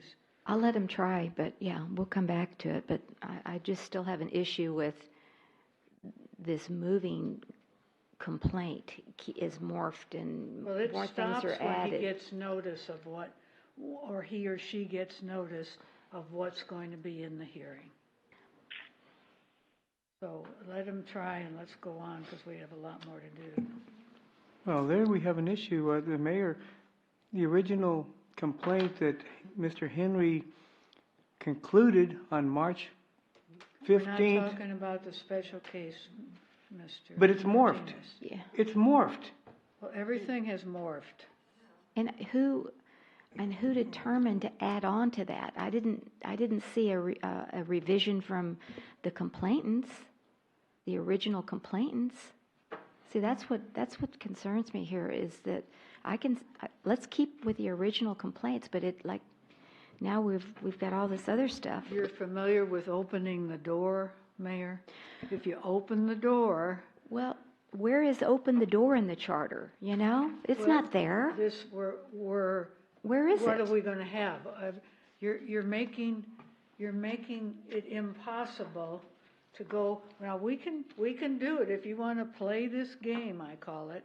We can have a hearing on this, a hearing on this, a hearing on this, a hearing on this, a hearing on this. If that's what you wanna do, we'll do it, but it is not practical, it is not good for anybody. We'll be doing this for the next year. It's just wrong. It's wrong for everybody. So let it happen, try to focus on something that isn't this case.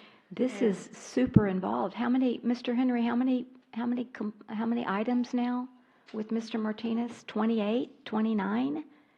Are we supposed to take that all at once?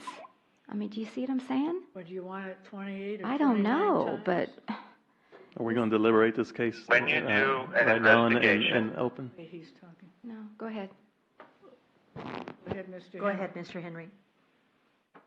When you do an investigation, and I will note that your charter labels 312 as council investigation, hearing and process. So it is intended to be an investigative process. When you investigate, go where the investigation takes you. That reveals different things. Sometimes people complain about stuff and they will label it one thing. As you talk to them, you realize they're really not talking about that one thing. They're talking about something else. They don't know how to articulate it. Or they tell you something they don't think is a violation, but in fact, is a definite violation. But was it included in the complaint? Goes where the investigation.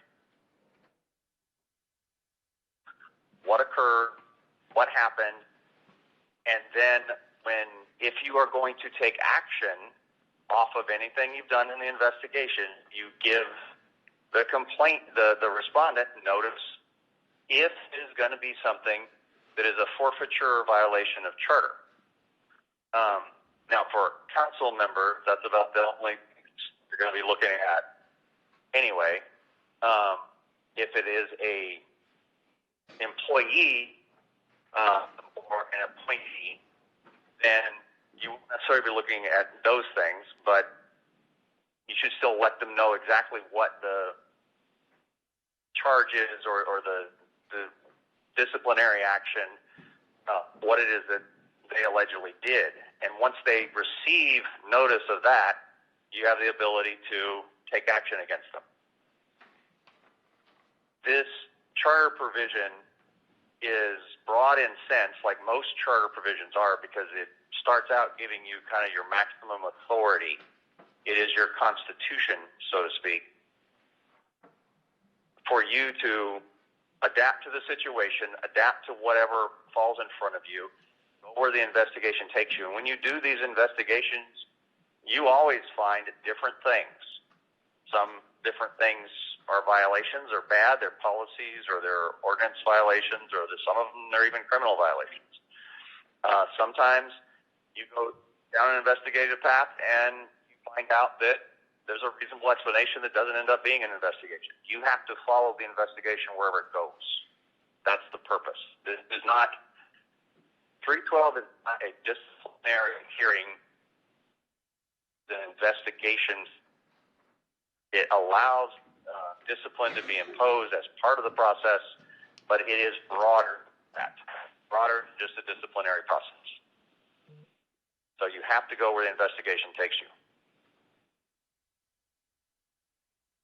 You just said the 312 hearing is investigative and not a disciplinary hearing. Is that what you said? It is not merely a disciplinary hearing. It is broader than that. It includes full investigation. It allows the council to investigate matters.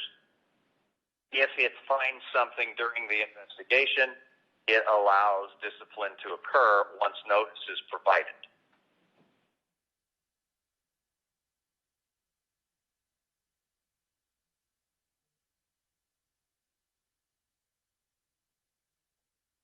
Okay, I just,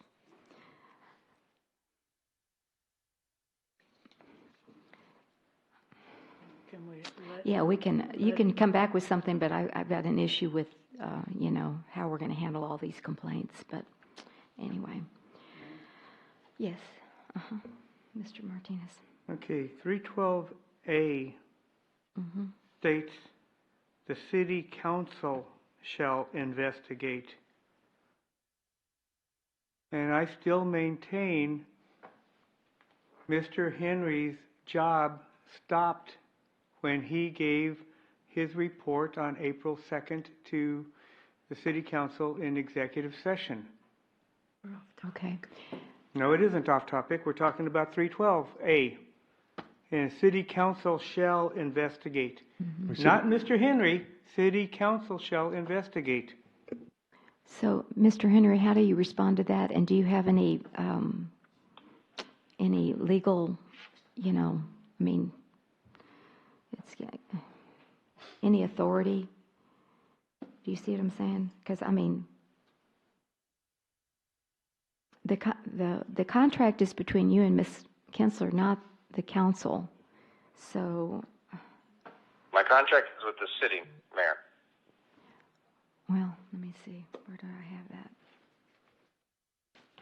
My contract has two sections. One is an investigation.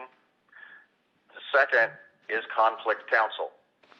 Is that? That is the let me role I am just, in now. excuse Your me. Let me city just. attorney is conflicted out. Yeah, I understand. I just want to be sure. Was that the email that you sent? Is that the contract? Is just the email? Just want to be sure I've got the right. That you and Miss. I'm sorry, I didn't quite hear that. Was it just the email between you and Miss Kinsler? Is that the contract? She's talking about she's referring to Yeah. the engagement email. No, the engagement? Yes. Yes, the engagement emails? Yes.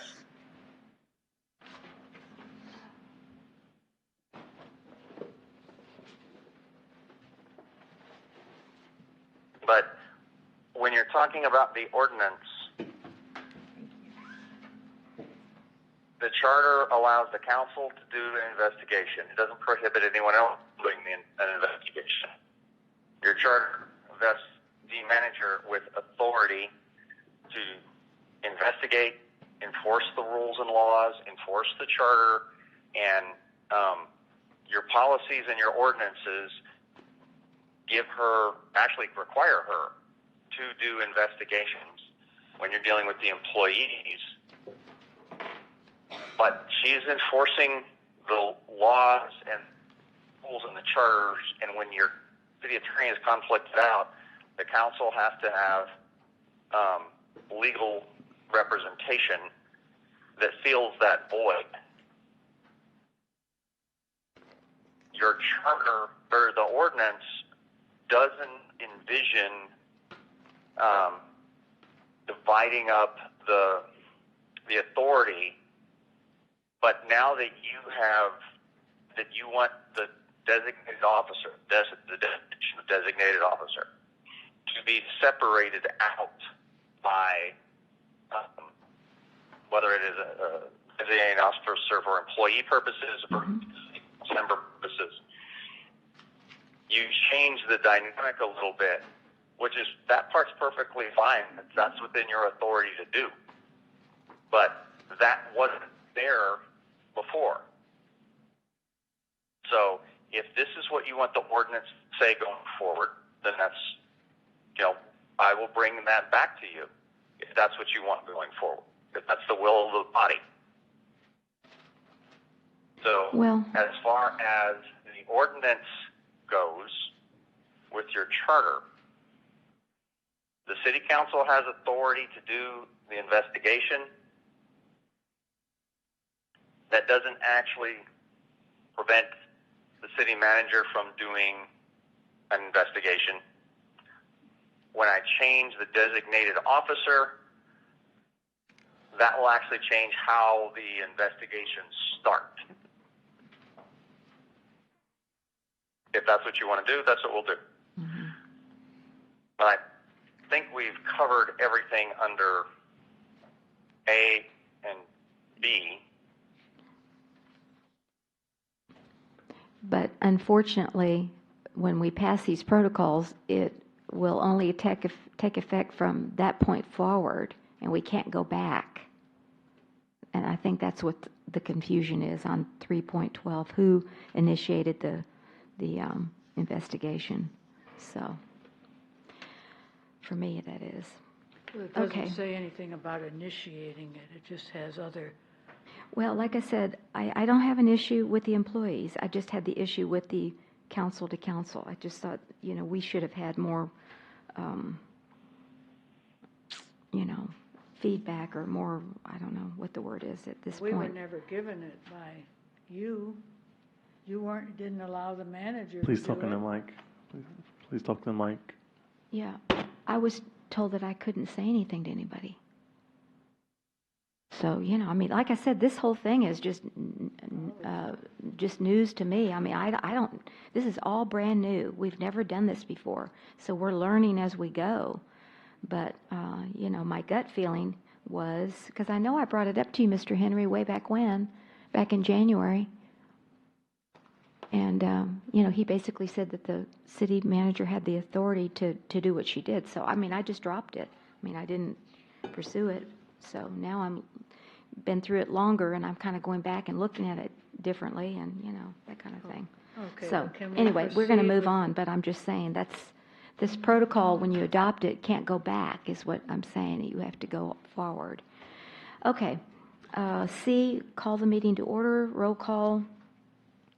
Acknowledge the presence of a quorum for purpose of the open meeting. Any council member who are prohibited from deliberating or voting of the charters shall still count if physically present towards the quorum. Okay, we've got a question mark on that. It's just continuing there. Acknowledge charter imposed limits if either the complainant or the respondent or a member of the city council, including the mayor, the presiding officer, shall state to the public that such council member or mayor cannot assume the dais, deliberate, or vote on matters related to the complaint. However, the charter allows the complainant and respondent the ability to provide evidence and information.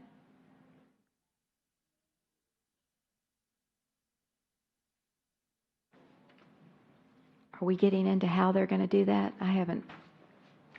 I read it once, and I can't remember it, to be honest with you. I have it all. Later, yeah. Okay, I just want to be sure, because I think that's got to be spelled out. If the complainant or respondent is a public official other than a member of the city council or mayor, such as the city manager, the presiding officer, shall simply identify the nature of public officials' involvement and that they are acting as a complainant or respondent at the hearing. If the complainant or respondent is a public official other than a member of the city council or mayor.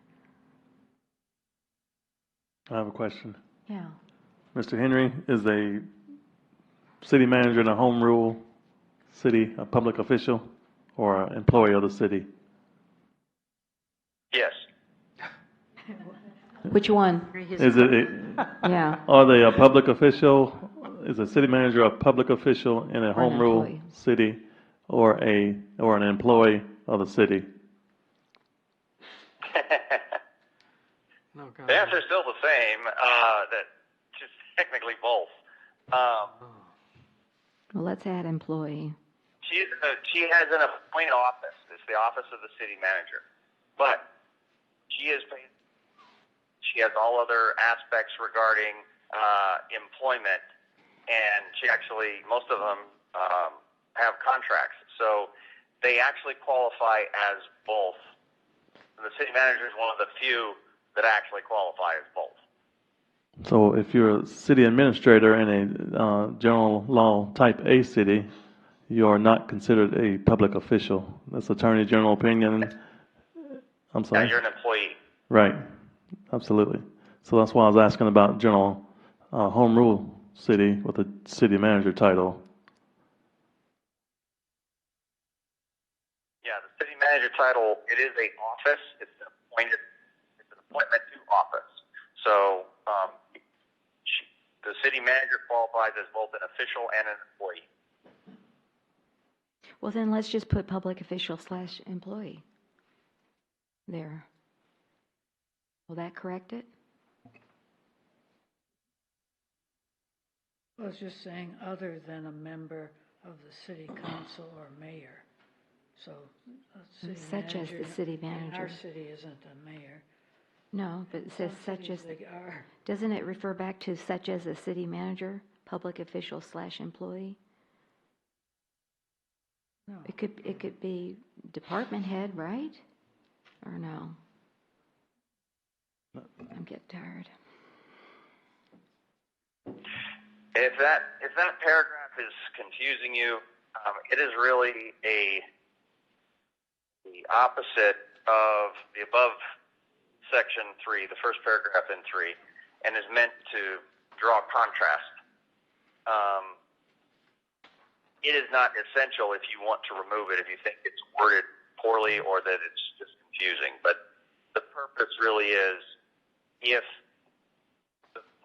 the complainant or the respondent is a council member, you explain that to the citizen when you start. Not a council member or the mayor, the member of the council, then you don't need to make that kind of statement. They're just the complainant or the respondent.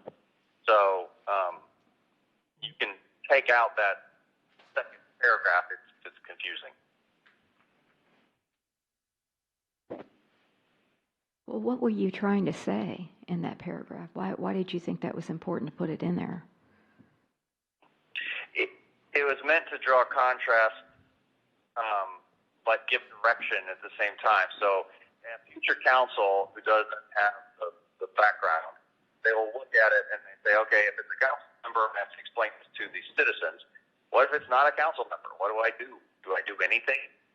And so, because I have an affirmative statement there that you're giving instruction to public regarding a council member or a member of the council, I made a second paragraph which actually lets a future council know what they're supposed to do during 312 hearing if it's not a council member. That's really the entire objective of that paragraph. Mr. Henry, what if it's a board member appointed by the council? That's a public officer or public official. Okay.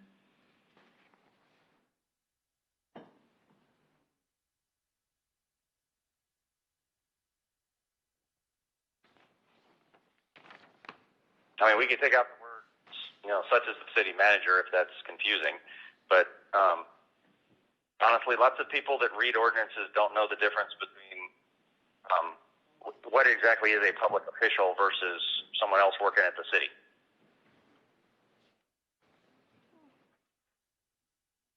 So are you saying we don't need to add employee there, public official / employee?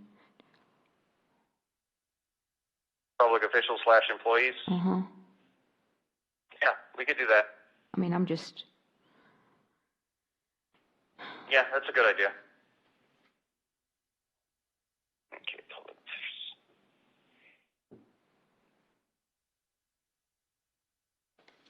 And do we have public official defined? Probably that might need to be done.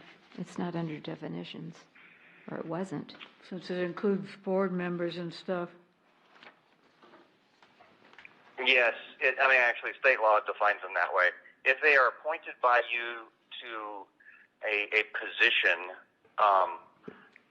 but they have to be appointed by the whole council. So if appointed by the whole council to any position, a board or a commission or something like that, they qualify as an official.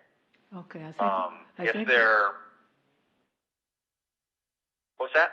I think we do that here, so I'd like to have that included. Under definitions? Yeah.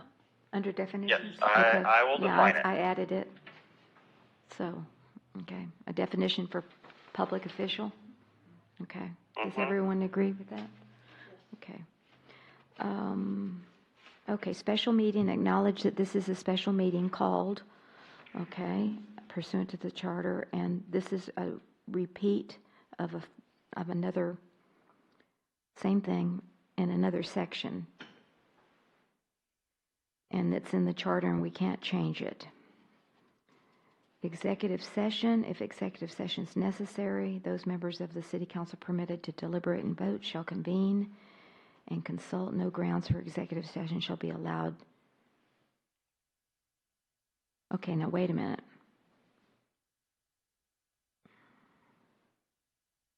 Your charter says you cannot go into executive session except under 551071. Everything else has to be in open, which pretty much eliminates any other executive session abilities you may have. Okay, so you're just delineating the only time you can go into executive session, either before, during, or after a 312 hearing, is consultation with the attorney. No other reason can be given. Is that what that says? No other grounds for an executive session shall be allowed. Yes. Okay. A 312 hearing is public except for attorney-client communication. All right, open session, read the agenda item calling for a 312% to the charter against the respondents. Explanation or of purpose of meeting for the first hearing held regarding the charges. The presiding officer shall read to the public a statement regarding the nature of the complaints, identifying the respondent and the complainants. If more than one hearing is held regarding the charges, subsequent meetings are not required to have an explanation to the public.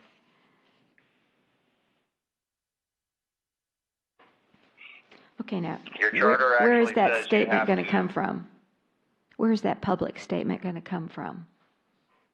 The presiding official. I'm sorry, you broke up. I'm sorry, for the first hearing held regarding the charges, the presiding officer shall read to the public a statement regarding the nature of the complaints, identifying the respondent and the complainants.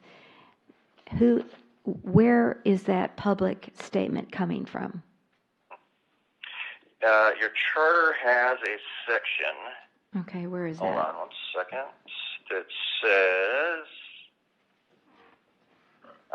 Under what section? 312B6. City Council shall state the nature of the hearing and the allegations to be considered, shall be provided the results of any investigation and a presentation of the evidence against the officer holding, but not limited to testimony.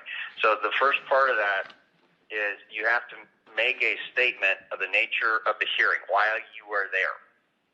And normally when you do this, you state the people that are involved and the nature of the allegations.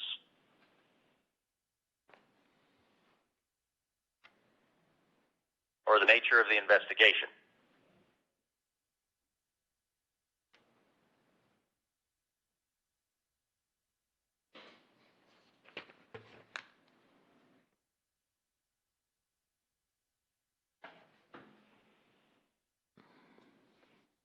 Okay.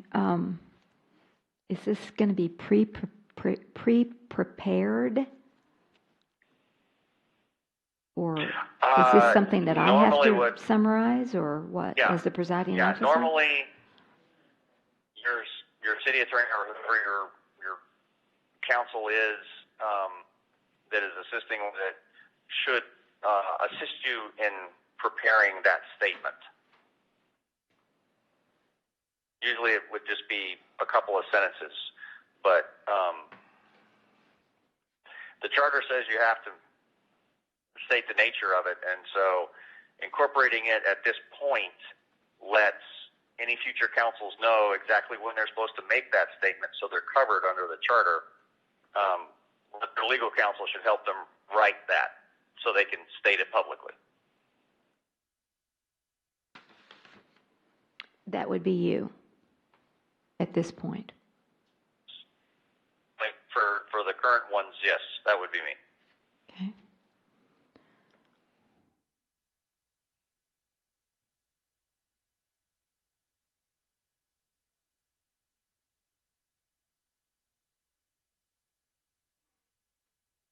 Okay, so I guess I'm going back to number 7 on that versus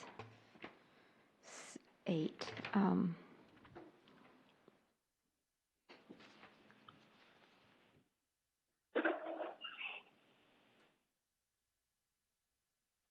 So I don't know. I don't know what you're going to come up with number 7 up there on B, but I guess I heard you say there's a multitude of complaints, like 25 of them. You take it globally or you take it individually? If they all are coming out of the same, start of investigation, then you normally would take them globally. A lot of times you will take them in chronological order because of how they would be presented. It's up to you kind of how you want to do them, but like I said, you follow the investigation, and when you're doing the announcement as to why it is you're there, you list out all the things that are that you're going to be talking about, and so you just list them out. Isn't it similar to what we have done as the titles for even putting it on the agenda, and then the next one, the 9, that's where your part is. It gets more specific. So that the Yes, ma'am. 8 is very general. This so-and-so filed a complaint, this type of complaint against so-and-so. And that's just like we've done on the headings of every time when whether the mayor reads it or Sandra reads it. In this case, it'll be the mayor. Yes, that's correct. And then you, or in other cases, the investigating officer goes into the next step and gets more specific as to the summary. Okay. Yes. The charter says that any investigation that has been conducted prior shall be submitted to the council at a 312 hearing. So you're right, and the way the numbering goes is exactly in the terms of general, narrowing further down into specific, kind of ending in the submission of any sort of reports that have already been done, and then it's turned over to the complainants to fill anything in. Now, if a pre-investigation or an investigation prior to submission to council has not done, then you would just state, no prior investigation's been done. This complaint or this reason or this investigation is what prompted this meeting. And then you bring up anyone that would be a complainant or anyone that has information that the council wants to hear from.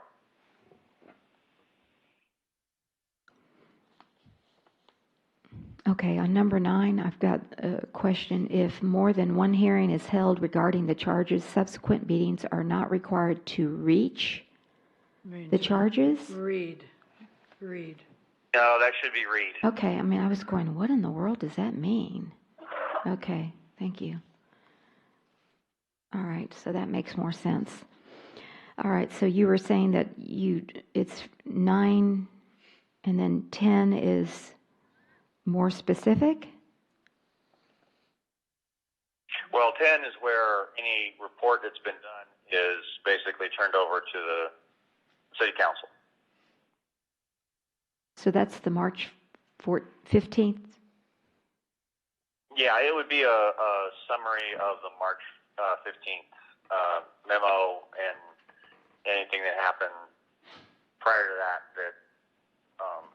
would be encompassed, or not prior to that, after that,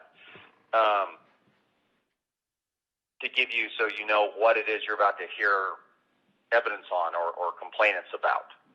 So, but most of the time when I do that at like ethics commission meetings, if I've done a pre-investigation, a pre-board investigation or council investigation, I basically just announce that the investigation has already been provided to you, which triggered the holding of this hearing, and in summary form, the report basically says X, Y, and Z, and the complainants are here to their side, and I would provide the presiding officer with a list of the complainants that had wanted to get up and speak so they know who to call, and kind of in order. Of course, they don't have to follow the order, but it makes it easier for the presiding officer to go down their steps.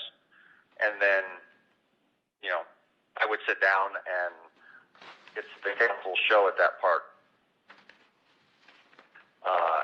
Listen to them, ask them questions, ask for information or documents, and just follow the investigation. You're describing number 10?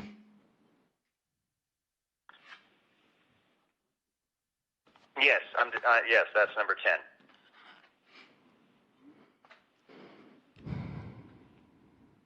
And 11 is Okay, I need to, self-explanatory. I just had a question. The respondent shall be entitled to a copy of any documentary evidence presented to the city council which is not protected by the attorney-client privilege, like how many days before the hearing, or, you got to give them notice. Got to give them as much notice. I mean, to me, that's important. That's the due process. So do we need a time frame or? Normally, it has to be before the hearing unless it's something that comes out during the hearing. I'm sorry. I'm sorry. Would you repeat that? I got sideswiped here.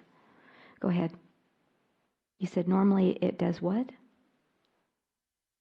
Normally, it's before the hearing unless it comes out during the hearing. Like they hear something new during the hearing. If investigation prior to council has collected stuff, then all that's turned over to the respondent before the hearing starts. Days or weeks before the hearing start. Charter doesn't say how long before. Some ethics ordinances, they vary in time about how long that notice is. Some say it's considered sufficient if they're given it 3 days before, some 7 days, some 2 weeks. If you want to set a time period, you're more than welcome to. Well, as you know, you work in the law. If we get ready for a trial, which this is like a trial, you have to have everything, all of the discovery completed and in 30 days before the trial date. That's usually the end of the discovery period. So that you can take that information and get ready for the trial. So that's why I'm asking, I don't think 3 days is adequate. Well, they already have it. I'm sorry, what was that last thing? The person already has it. We're at the 312 hearing now. They've already gotten the information. Shall be entitled to a copy of the documentary evidence presented to council at the 312 hearing. And I said, when? Well, but by the time they've come, they've already gotten, because of the prior requirements of giving the report. But if there's anything else that comes in, then they get a copy too, unless it's attorney-client privilege. Just like in a court case, you don't know what the other side's always going to give. You're talking. Oh yeah, you do, because you can't introduce it into evidence if you haven't seen it. Not all the time. Well, civilly, that's how it works. Well, and you argue if. So how many days in advance should a respondent get this information? if he doesn't already have it? Yeah, doesn't already have it. A week, 2 weeks? I mean, usually 7 days, 14 days on kind of the outside. That's usually doable to make sure everything is there and to them before the hearing. So 14 days? 7 days. And extend everything. Can we split the difference? How about 10 days? Actually, I've seen some ethics ordinances that do say 10 days. I'm sorry, what did you say? He reminded me of an ethics ordinance that actually specifically said 10 days. That's all. Okay. Mr. Martinez? In looking over these items here, I don't see anywhere where I can have an attorney represent me. That is due process, basic law from anywhere. And later on in there, it says that only city council can ask questions. My attorney cannot ask any questions. And neither can the complainant's attorney. So This that is doesn't not sound like a due process. trial. That doesn't sound like any kind of due process. If I can't have an advocate speak for me during this hearing, and that advocate can't cross-examine or ask any questions, that doesn't seem like it's due process. This is not a trial. Think of it as like a senatorial investigative hearing. It's a legislative body inquiring into matters. The legislative body has certain powers of regulating their own, but it isn't a matter of having a trial and a jury and all that other stuff. The council acts as a legislative body just like it would any other legislative process. So it is, when you go to the legislature in response to an investigative hearing, you're allowed to have counsel sitting by you and whispering in your ear and stuff like that, but they're the ones conducting the investigation, so they are the ones that ask the questions.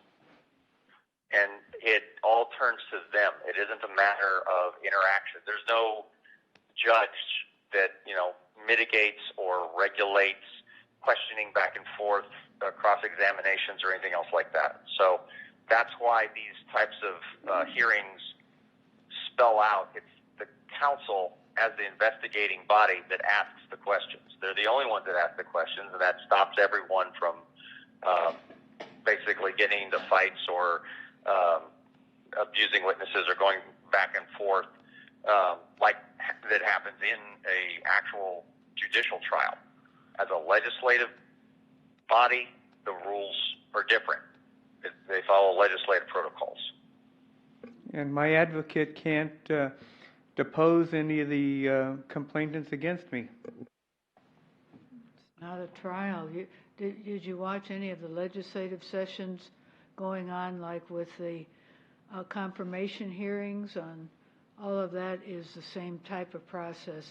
All the legislators got to ask the questions, and the attorneys sat back there whispering, but never got to ask a single question. It's the same type of thing. Well,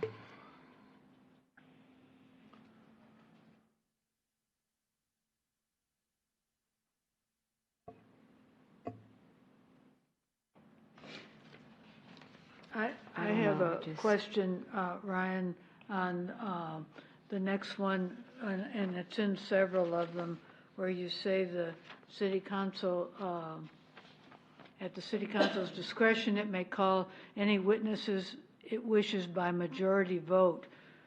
Does that mean if you have a complainant and respondent on the council, that they get to have a say in voting on the witnesses, or is that only by those permitted to vote? No, only those that can deliberate and vote can vote on any matter regarding, who's called as a witness. The complainant and respondent have the right to bring up any witness they want and present them to the council. Their ability to present witnesses isn't restricted. It's the council, if you decide as a body who else you want to hear from, then you can call them. But you have to have a vote first? Well, if... I mean, that is cumbersome. I mean, I don't know. Well, if one of you wants to hear from the police chief and the other don't want to hear from the police chief, then calling for a vote as to whether or not you're going to call the police chief up there. I'm sorry, calling for a vote is what? Calling for a vote is the means to determine whether or not the police chief comes up. Okay. Yes, that's correct. So the only clarification I would like there is by majority vote of those able to vote. And that's in several locations in this. What number is that? Well, this one I'm reading from is 12. But I know it's in others. Okay. Oh, hi, Cassie. How are you? You're all staring at your documents. Cassie Rouse, I live in Grass Valley. Also talking about the city council, it says only the city council may question quite a few times. Mm-hmm. But if either the complainant or the respondent is part of the city council, it doesn't delineate between those that are able to vote and those that are involved in it. And I don't know if that's just a thing because I'm not used to legal documents or if that's important to have in there. Okay. Mr. Henry? During a 312 hearing, if the complainant or defendant or counsel, they can't vote on anything during that hearing. That's the same. Does that answer your question? No, it's the same, Mr. Henry, as the one talking about the witnesses, the city council calling the witnesses. She's asking the same question. They may recall any witnesses. All of those places, it needs to be a clarification that it's only those who are able to vote and not respondent or complainant. Okay. If they're on the council. Right? So basically, the city council who are able to vote. Yes, on I don't each think one. we had. Yes. Okay. I can make that correction in all locations. Okay. Witnesses called by respondent.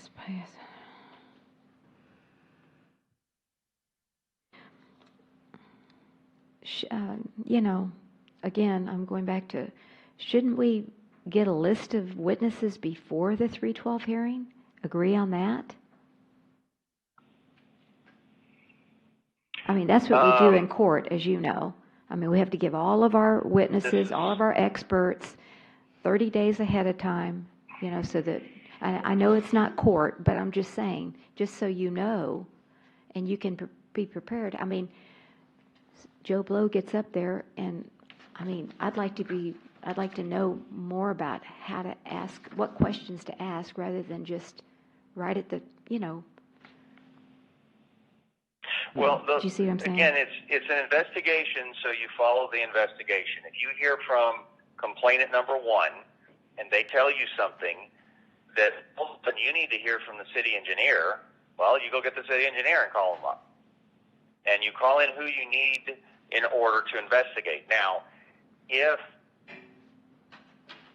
the complainant comes up and the respondent has been provided a full copy of the complaint and all responsive documents, so they're ready and they're there to defend themselves, and then the complainant says something and the council decides, we need to hear from the engineer, or we need to hear from Public Works, or we need to hear from somebody else, and you pull them up and you bring out testimony from them, and it is something new, something that the respondent has not heard before, well, then the respondent needs notice, and you have to continue the hearing to the extent that stuff would be considered.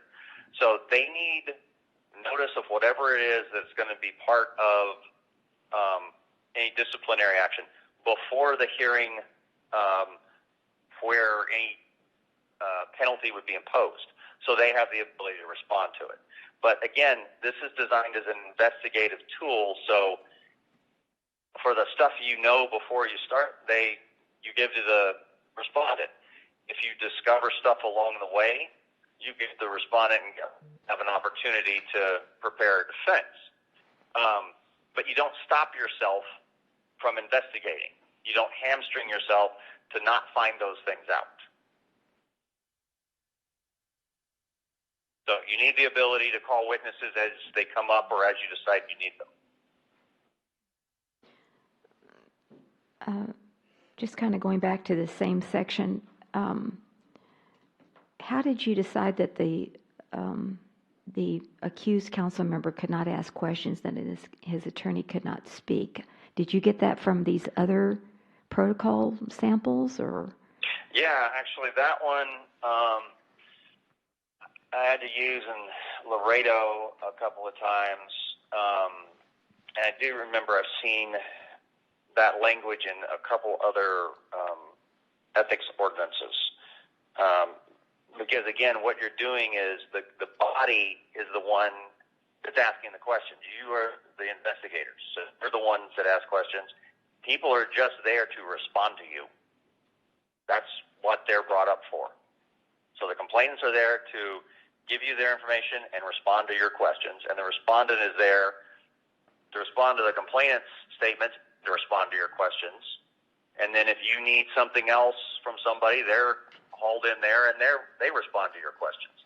So that is what this thing is supposed to be. That's what the investigative hearing is for. Okay, and have you sent us case law about that? Do you see what I'm saying? I mean, I just want to be sure this has been challenged in court and stands up. Do you see what I'm saying? That the accused can't ask questions and the attorney can't speak. I mean, the courts have said that's allowable. That's what I'm asking. Yeah, if you could send me a case on that, I'd appreciate it. When you're talking about a legislative process. Now, right. If the reason that the attorneys don't necessarily speak is they turn it into a courtroom, or they try and turn it into a courtroom. The focus is to keep it on an investigative functions. If you want to allow the attorney to speak on behalf of them, that's fine, but the attorney isn't under oath. The respondent is. So if you're getting sworn testimony and truthful information, then the respondent needs to be the one responding to the questions.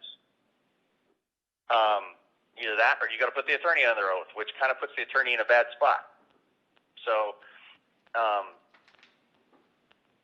you can't allow the attorney to make statements, but you have to explain to them, if they're not under oath, they're only allowed to make statements, but you still have to ask questions of the witness. But a big distinction between that type of system and court is when the legislative body asks the respondent, were you in the building on this day? His attorney can lean over and whisper in his ear helpful information on how to respond. You can't do that in the courtroom. So he can actually turn to his attorney and ask for help regarding the questions and then respond to you. But that's one of the reasons the oath, and normally there's some ethical issues about putting an attorney under oath that way. So you usually just try and avoid it. Okay, but can you send me a case that has allowed this process? I understand about the being under the oath and all that other stuff, but I just want to be sure that we're not, stepping into a hornet's nest or something because we didn't allow it. And you said you had a case or two, I right? will send you what I have, Mayor. Okay, that'd be great. I will send you what I have. Thank you. And would you please send that to the entire council, Mr. Henry? You bet. That'd Yes, be great. yes, I will send that to the entire council. Thank you. Is this common language in these type of, is this the first, Mr. Henry, is this the first time you've written one of these up? No, sir. Okay, is this common language in majority of the ones that you've written? Yeah, pretty much in all the ones I've written. Okay, thank you. And how many 312 hearings have you conducted, Mr. Henry? Well, when you're talking about an investigation by the council, you normally are talking about either an ethics ordinance, you're talking about a specific like procedural ordinance, or you're not talking about an ordinance, you're talking about protocols that the body is going to follow, and they need guidance on exactly how to do it. They're not called 312 hearings in every city. Some are not based on charter, based solely on ethics ordinance violations. But if I'm going to list them all, you're probably looking at 15 to 20, somewhere around there, like in the last 6 or 7 years. Okay, thank you. All right, so we're moving to, that was 13, and you're going to add that clarification to all of these sections about if you're not eligible to participate, then we're going to distinguish that. Okay. Council inquiry may recall any witness or inquire of any person or compel the production of any documents or evidence it determines is necessary to fully evaluate and make a determination on any complaint. After the presentation by respondents, the City Council may seek any such additional information it determines is necessary. All right, so would you explain that and give an example?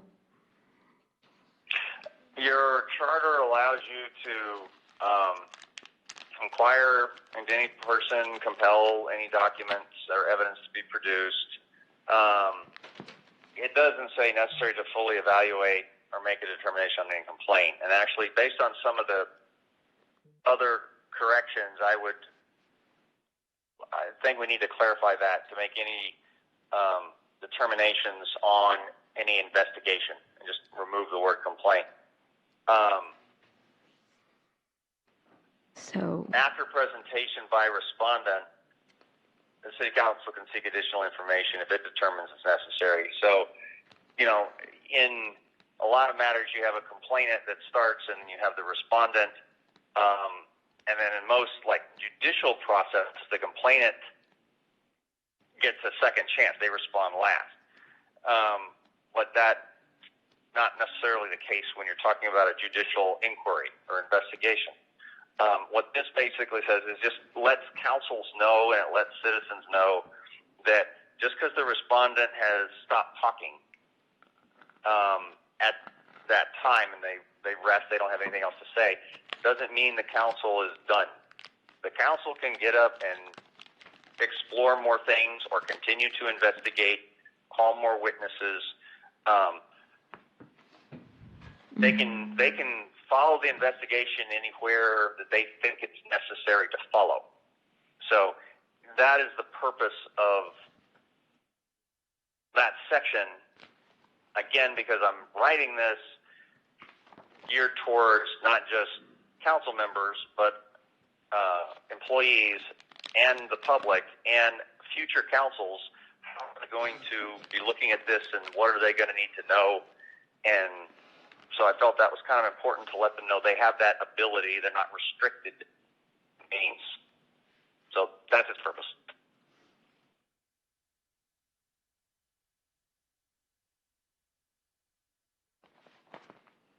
Okay, but again, it doesn't say, there's no time in here. May recall, I'm thinking this is going to take days. I'm serious. Could take days. I don't know. That's why I'm asking what the list of witnesses is, and now you can recall them, and then you can compel production of documents. Well, that's going to take time, right? I mean, you've been through it. I've never been through this. The ordinance is designed to kind of encompass the full ability of what they can do. It doesn't mean they have to do it. It can be as fast or long as the council thinks is necessary to do it. So it's not self-restricting because it's an investigative tool. You don't know where the investigation is going to lead you.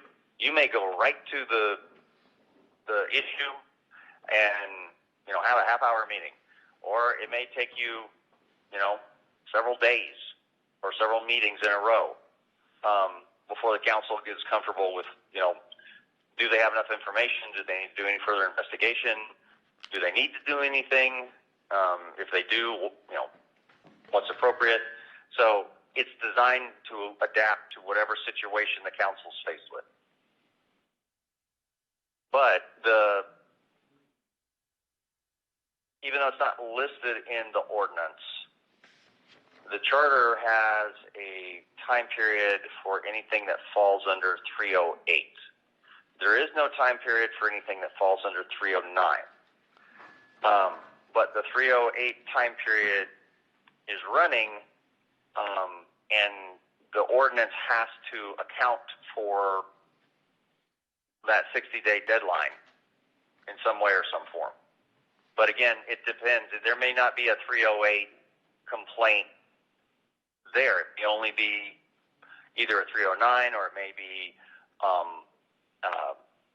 another ordinance violation, or it may be something for an employee. And so you've got to follow it wherever it goes, and the ordinance doesn't need to restrict you in that. But your charter has one time period already in it.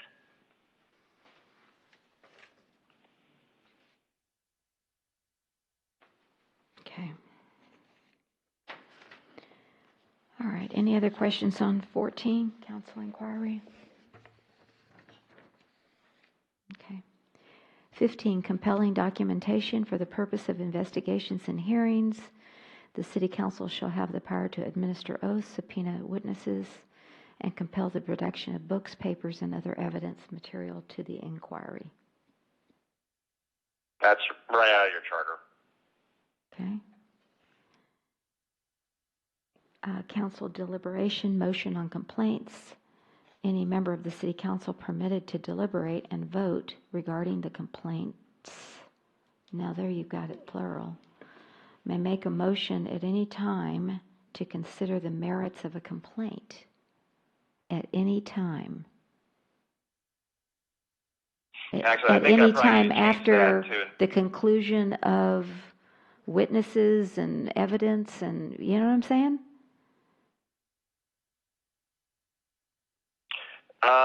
If you're going to do that, it would need to be after after hearing from the respondent, or after being provided full information from the respondent. Because they can't make a motion before the respondent gets to speak. Well, I think that needs to say that, because again, we're trying to be fair. Due process. I mean, number 16. Okay. I don't know. What do y'all think? I mean, After hearing from okay.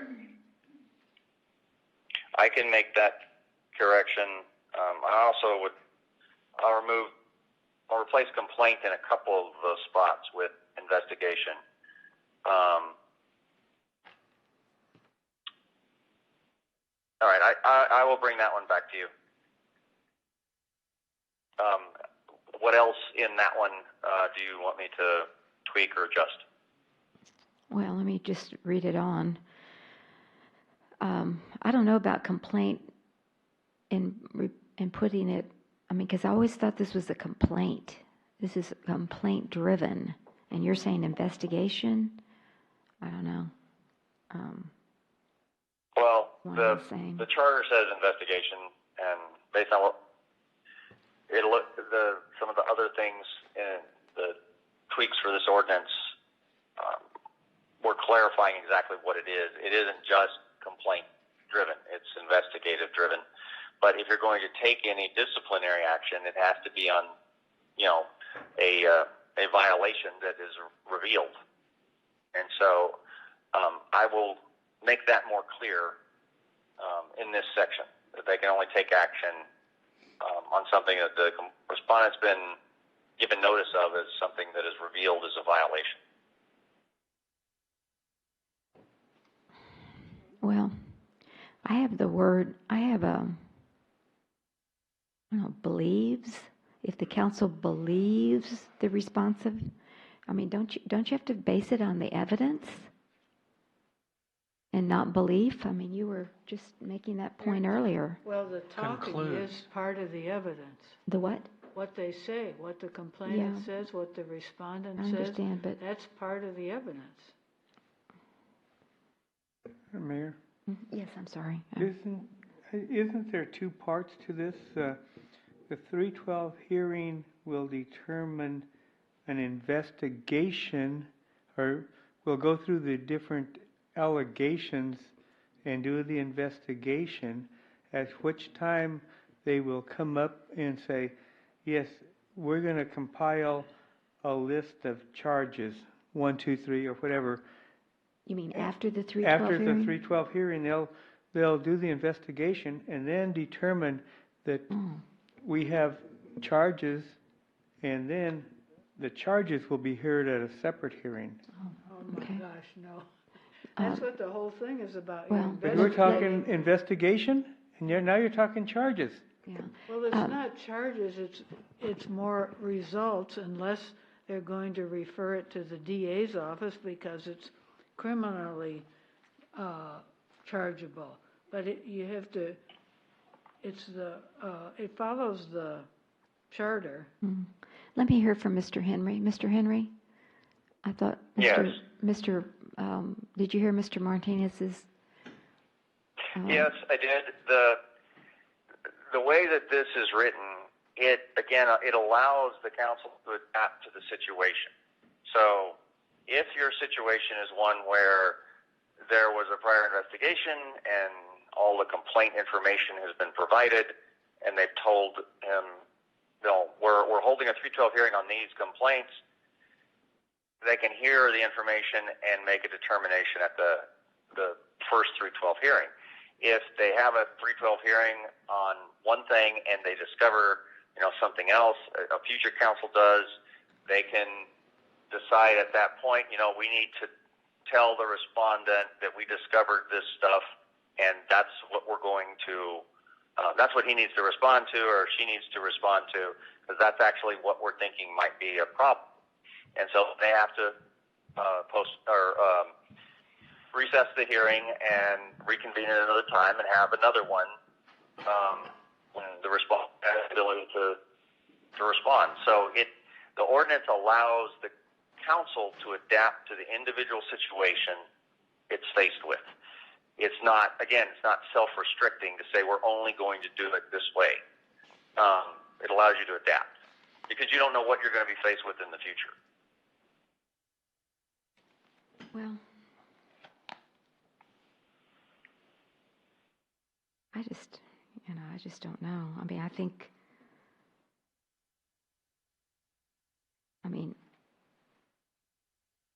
the ultimate penalty is forfeiture. That's very, very serious, and we've got to have, I don't know. It's just. We have to go, the charter is on, the hearings has it itself in B11. Doesn't say you start another hearing, as these are the charges. You make sorry, a it was- determination.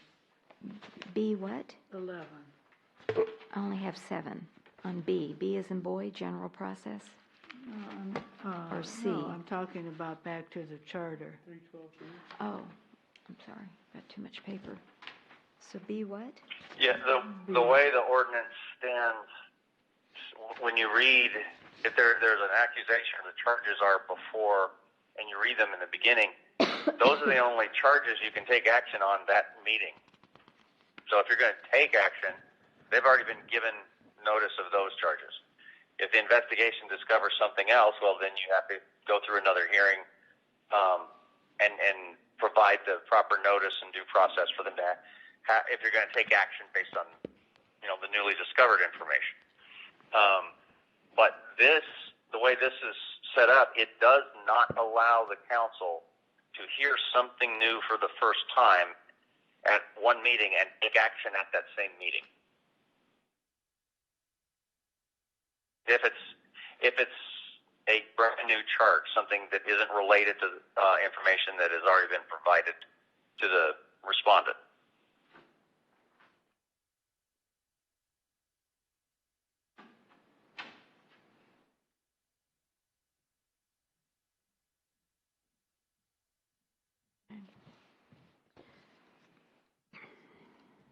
Okay, so we're at 16A. And I had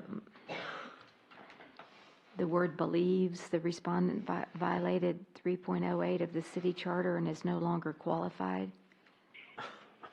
The city council may make a motion to declare the council place forfeit and vacant. If the council believes the respondent violated 3.09, it can make a motion to impose a sanction or other penalty authorized by law. While the council can vote on forfeiture under 3.09, the forfeiture can only be based on violation of 3.09, not on any other charter provision. Mayor, would you prefer, instead of the word believe, I put in determined? Well, that's better than believe in my book. What's the standard of determining? Is it preponderance of evidence or beyond it? Well, for a legislative body, it's not measured the same way as it would. How's it measured? Because of the separation of powers, it's reviewed basically under what's called an arbitrary or capricious standard. A what standard? So, would you repeat that? Arbitrary or capricious? Yeah. Arbitrary or capricious. I got that. Those are legal words of art that basically mean if there is some information in there that supports the decision of a legislative body, then the courts defer to the legislative body. If there's a complete absence or void of support, then the decision is presumed to be made arbitrarily and therefore can be invalidated by a court. Can be invalidated? Is that what you said? If it's arbitrary or and capricious. I got you. If it's arbitrary or capricious, a court has the ability to invalidate a governmental action, even a legislative one, if it violates the arbitrary and capricious standard.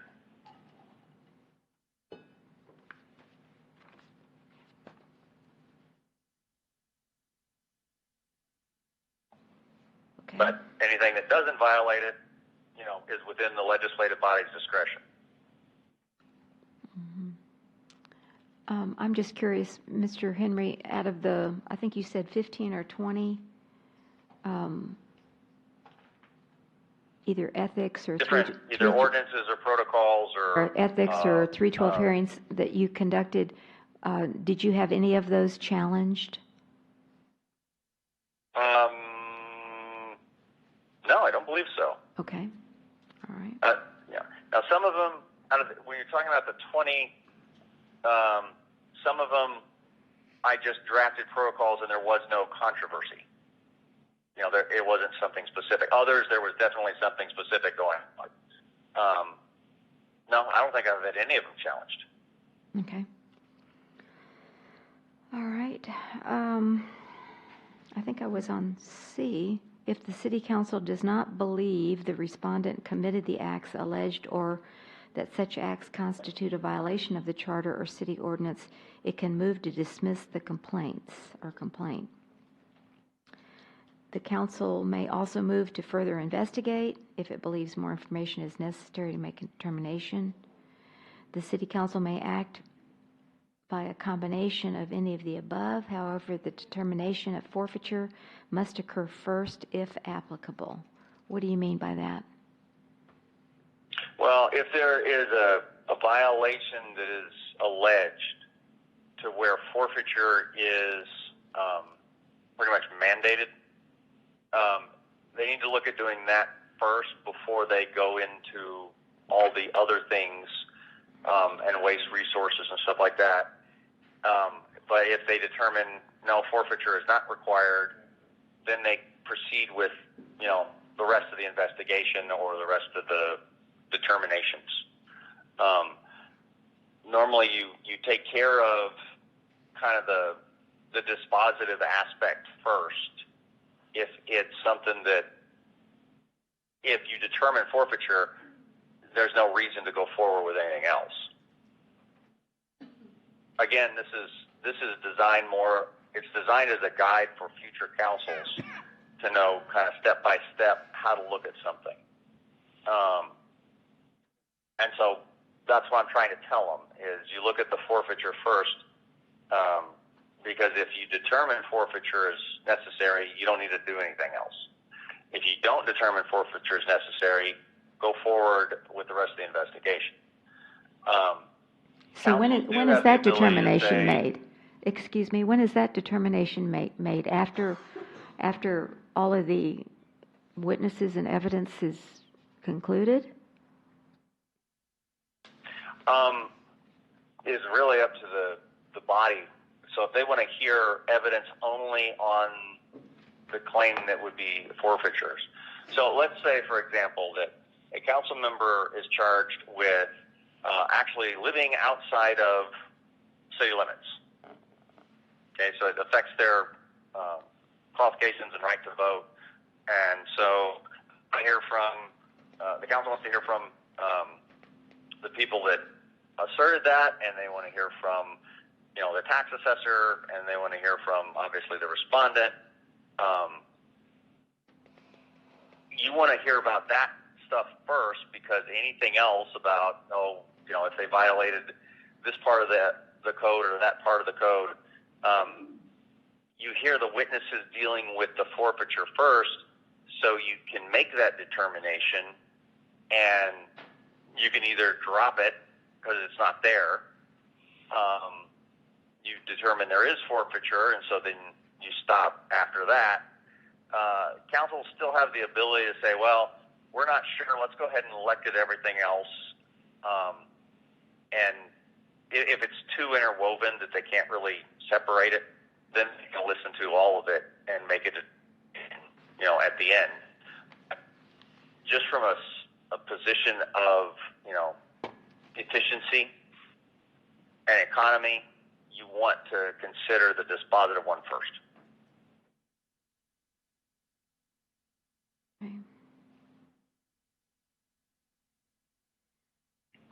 All right, so you've got a 2/3 majority for those council members present and voting. Any vote for a penalty less than forfeiture or any vote to dismiss a complaint requires an affirmative vote of the majority of the council members present and not voting. No, present and voting, excuse me. I think that's taken right out of your charter.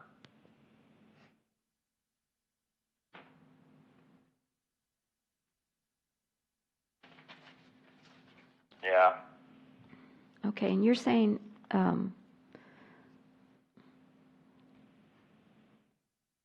guess, as I looked through this, I was, and I think you answered the question, this is a legislative action, but I was, and I guess in the charter it says the council's going to conduct this hearing, but I'm just, it's, rather than like an arbitrator or a judge No, or a the trier of council is fact. the sole judge of all qualifications and actions of its body members. Now, you guys have since this particular complaints that we've referenced during the night as examples occurred, you have since enacted your ethics ordinance, and your ethics board can kind of filter or field out things first before they get referred to you. But if it involves a council member, you still are the only body that can do anything about a council member. So it all has to be you. Okay.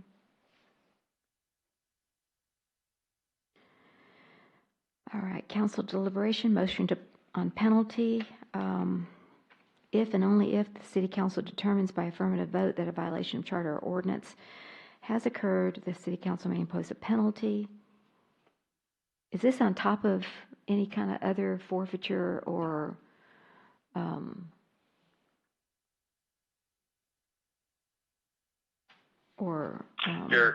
is this on top of that, or in addition to, or separate, or what? It's saying there, if you follow A and B. Okay, penalties imposed must be voted on separately from the determination of whether the respondent committed a violation of the charter or ordinance. Penalties available to the charter include, thank you, to declare the respondent's position forfeited and is therefore vacant, to impose a lesser penalty included but not limited to letter of reprimand, censure, impose training, restrictions for future violations, enforce a penalty pursuant to that section. What's section 7.13? What is that section? Look at that.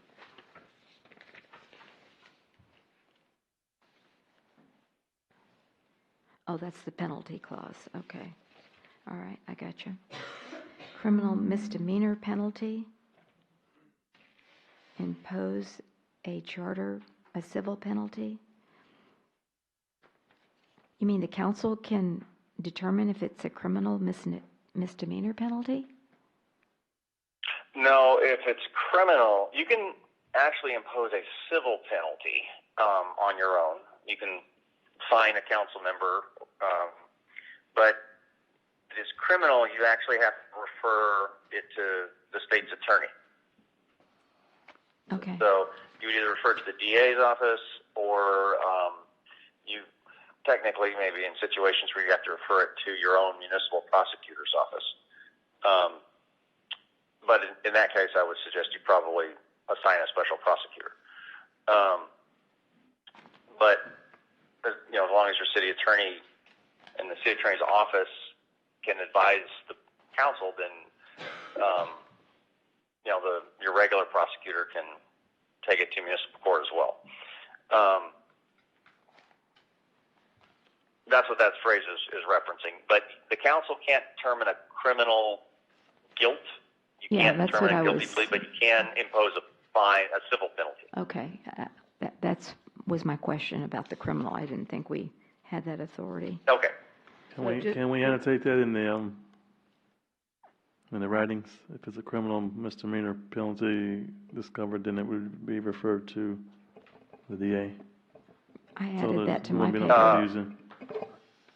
Or it depends on what it is. To our legal. It would be referred, however, whatever the terminology is.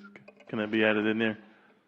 So that it's not appearing that we have the option to do that when technically we can't impose the penalty, we just refer it. So would we just say referral of a criminal misdemeanor penalty? Yeah, that's what you would do. You would say, we think there's sufficient information to refer for criminal prosecution. And then you say whether or not you believe it's a misdemeanor or a felony, or you say it's a misdemeanor, or you just say that you're referring it to the district attorney's office if you think it would qualify as a felony. So it sounds like we need to, if you could note changing that in 17B2, 1, so which would just say refer as a criminal misdemeanor penalty Would that satisfy? Okay. you? Yes. Yeah, okay.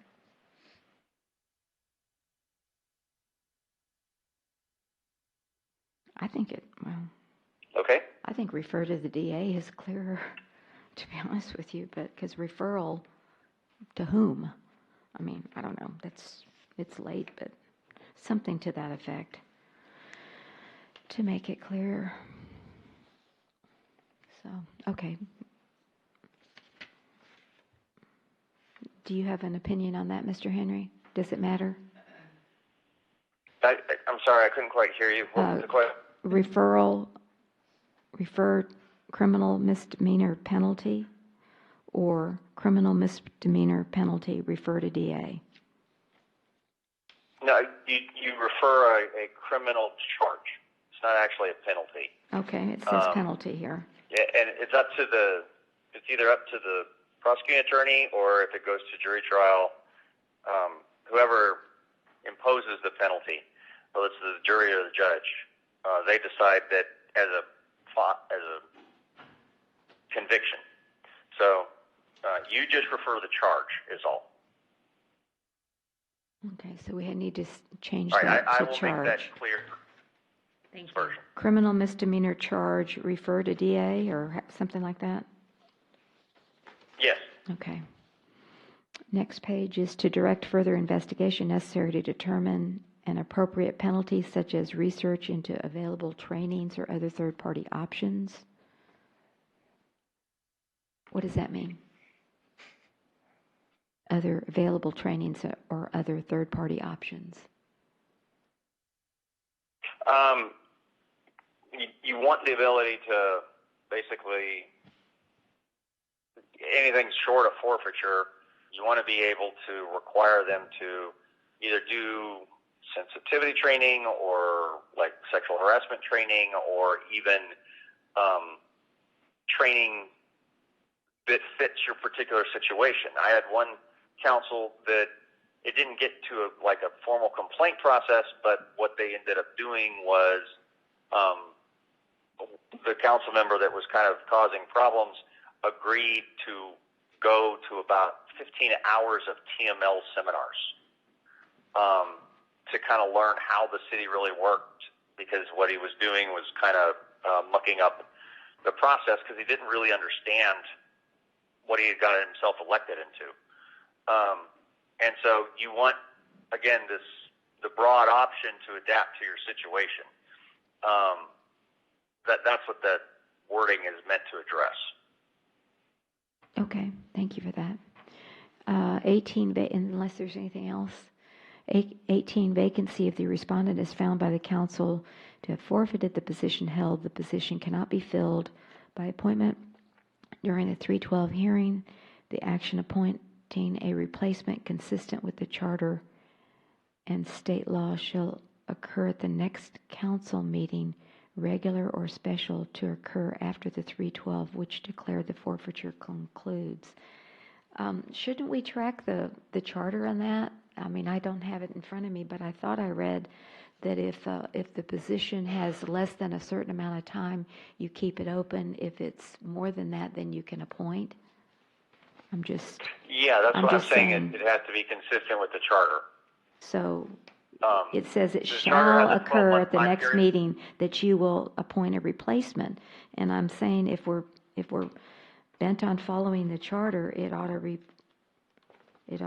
track the charter language. It says the position can't be filled by appointment, then an action of appointing a replacement consistent with the charter and state law. So the act of appointing a replacement has to be consistent with the charter, else you can't appoint a replacement. You have to wait for the election. If you want me to clean that up so it's more clear, I'm happy to. Where is that in our charter? I know I read it.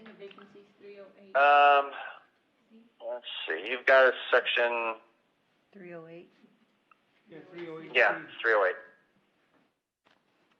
You're correct. Okay, so all vacancies with unexpired terms of more than 12 months shall be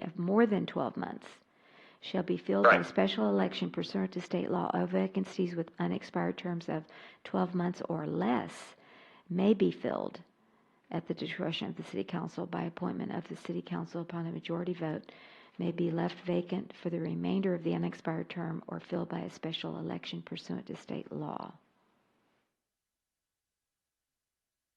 So if it's less than 12 months, the council has the option of doing several things. If it's more than 12 months, they have no option. They have to wait for the election.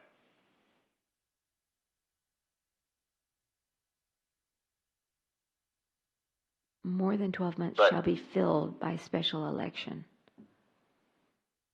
And it's less than 12 months, then you have more options. Is that right? Correct. Okay. All right. So do you want to track the language there of the charter? Yes, I can track the language. The language there is a little confusing, but I'm happy to track it if that's what you prefer. Well, I just think... Of course, all I did was I said I referred to it, so I kind of incorporated it that way. I will track the language exactly, though, okay? Is that the wishes of the council to track the language of the charter there? I think it's probably safer to do it that way. Adjournment, once all matters are resolved by the council on all complaints, the council must adjourn. Then this section on penalties. How is this different than what we just went over? This is talking about anybody who made a mistake or didn't do something during, refused to come or gave false information. So it's all the other people. Okay. Like hold them in contempt because they didn't, produce documents or something, or they didn't show up when they were subpoenaed, that kind of thing? Yes. Okay. Yes, that's correct. And this is up to $1,000. Huh. 500 to 1,000. Okay. Anybody see anything in that area that jumps out at you that needs clarification? Okay. Then it's just ordinance language here. It seems like Section 1, Section 2, Section 3, Section 4, Section 5. Okay. I will start working on this. I say tomorrow, but technically it'll be later today. Yeah, that's right. And I will get you a draft shortly. Okay, as well as some of the other things we discussed tonight as well, I know. And there's no need for the executive session, correct? No, there is no need for an executive session right now. All right, so we'll skip number 6, and we'll skip number 7. Number 9, citizens to be heard. Is there anybody in the chambers that would like to address the council before we say good night or good morning? Oh.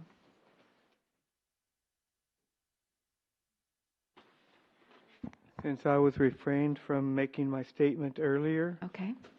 I'd like to do it in citizens be heard. Can we turn the lights on?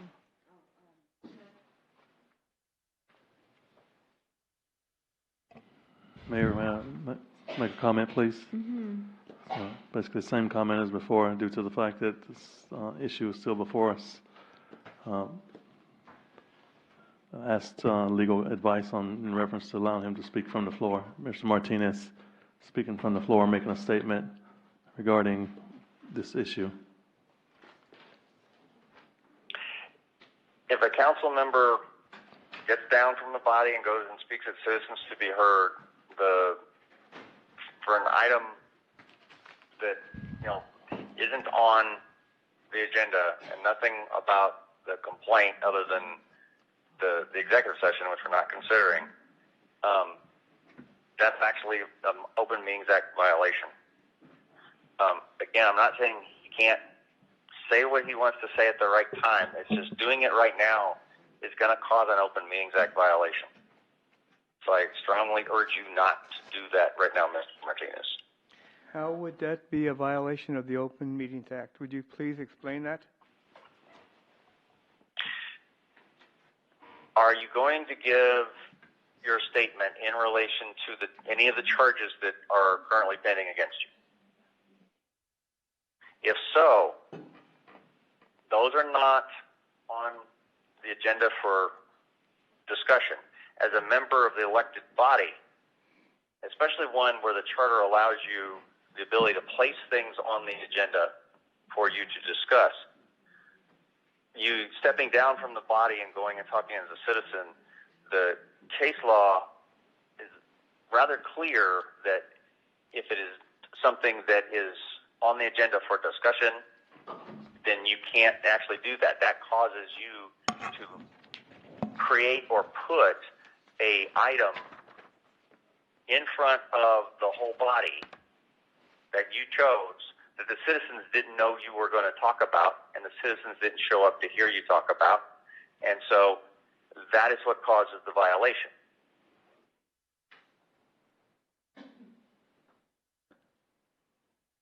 I disagree with you, but then I wonder if I could have somebody else read this.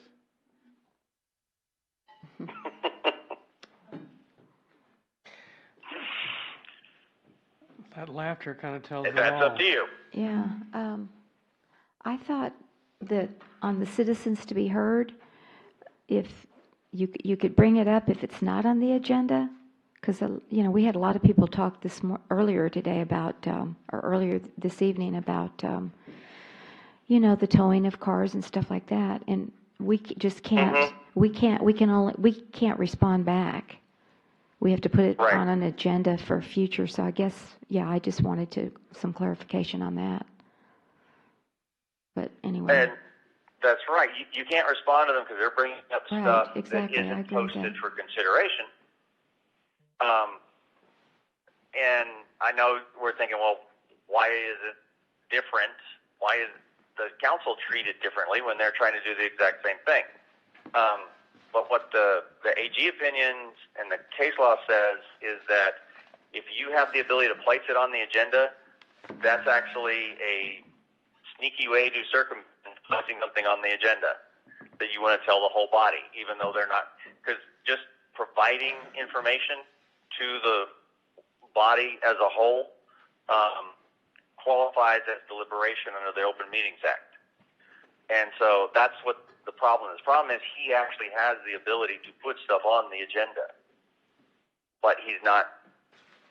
He's trying to use the citizens to be heard section to talk about it. So that's what the Kansas City causes the problem. By the same token, somebody else can't speak for him by reading his paper, can they? That isn't that citizen's. The conservative advice is no, don't do that. But I don't have a case out there that addressed it exactly like. So I think, We missed what you said, Mr. Henry. I said that the conservative advice is to not do that because it can be treated the same. I have case law that supports a board member or council member can't do it. I don't think I've ever seen a reported case where they had someone else read it for them. So I have no idea how that would come out. And if the person reading it is a board member, appointed board member, that might jeopardize his position by reading it, potentially? Yes. And so if it is a citizen that is completely not employed, not related, not appointed, not anything else, would probably be the only safe way to do it. There are none of those in this room, Mr. Henry. Then I would suggest he not do it. that'll cause the problem. Again, it's not that he can't say what he wants to say. He's just got to say it at the right time, when it's posted. The thing is, what he's talking about and addressing is the stuff that is posted for the 312 hearing. If we're going to post that subject for discussion deliberation, it has to be in a 312 hearing. So that's the quandary. That's kind of where you are right now. I highly advise not to do it because it will cause a problem directly. And tonight's discussion was just about the ordinance. Okay. Is it something that, the complaint, excuse me. that he still will have the ability to say what he wants to say. It's just tonight's discussion was the ordinance and the ordinance only. So that's what we were supposed to be talking about. Okay.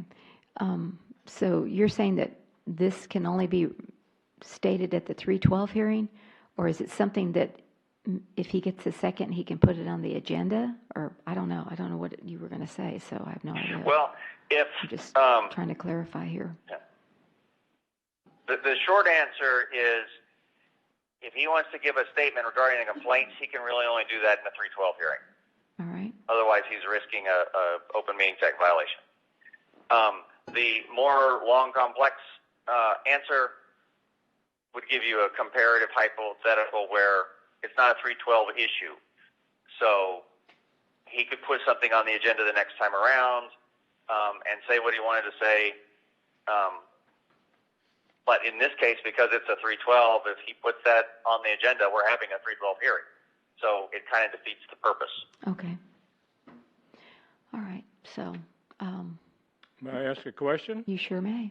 Mr. Henry, this is Olin Yarnell. I live in Canterfield. I'm a board member of the EDC. Yes, sir. I'm a board member of EDC. And since I'm a board member, does that remove my right as a citizen? As you told me, as you seemed to indicate a while ago? Am I no longer a citizen of this city? Pardon me? The way the case law works, by being appointed, you don't give up all rights, but you actually are subject to certain restrictions. And those are? Open Meetings Act compliance is considered one of those. Okay. I've already been up here twice this evening. Did I violate the open meetings law at that time? You talked about matters regarding that weren't on the agenda, but have nothing to do with your board position. Is that correct? That's correct. And this does not either. But it's not what's your... Pardon me, ma'am. I think we have the floor over here, please. Okay. It's not, Mr. Henry, it's not his own statement. Would you want to come and look, ma'am? I don't have anything in front of me. I have no idea what he's going to say. Okay, you just wanted to speak. I want to ask citizens some be heard? questions about this process. Okay, you go right ahead then. That is citizens to be heard. You bet. Are we on citizens to be heard, or are we on item number 8.5?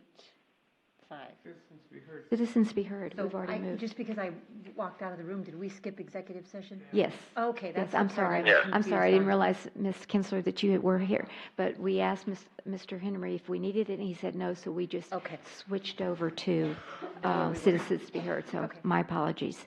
I can't keep up with who's in and out. So yes, Mr. Yarnell, this is citizens to be heard. So Okay, you're thank not you. going to read a statement. You just want to ask questions. Right, That's I don't fine. have any idea what You he's bet. talking about. You bet. Okay. I would like to ask this for a copy of the contract that Mr. Henry has with the City of Leon Valley after he finished the first investigation.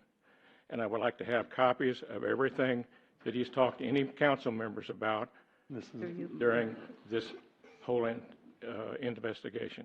You would need to do an open records request through the city secretary to get that. You can send Can I it do as that an verbally? email. No, Send sir. it as an email. It's real simple. Sandra's very responsive. Those need to be done in writing. Mm-hmm. Okay. So it was any kind of, you're going to get us some case law. What else were you going to I get want us? a copy of his contract. His copy of his goes on contract. after the first investigation. Yeah. And I want a copy of any correspondence he's had Just with submit it city. in writing, sir. I'm just trying to review what we've been talking about. It's been hours, so. I that's realize all. that. It's his request. It shouldn't be, he shouldn't need any help. It's his request. He can email it to the city secretary like everybody else that does a Freedom of Information Act request. He shouldn't need any tutoring from what to recommend. I can't do this verbally? No, sir. No, No, sir. Thank you. put it in writing. All righty. So it is now 12:46 a.m. on May the 8th, 2019. If there's no objection, move to adjourn. Thank you.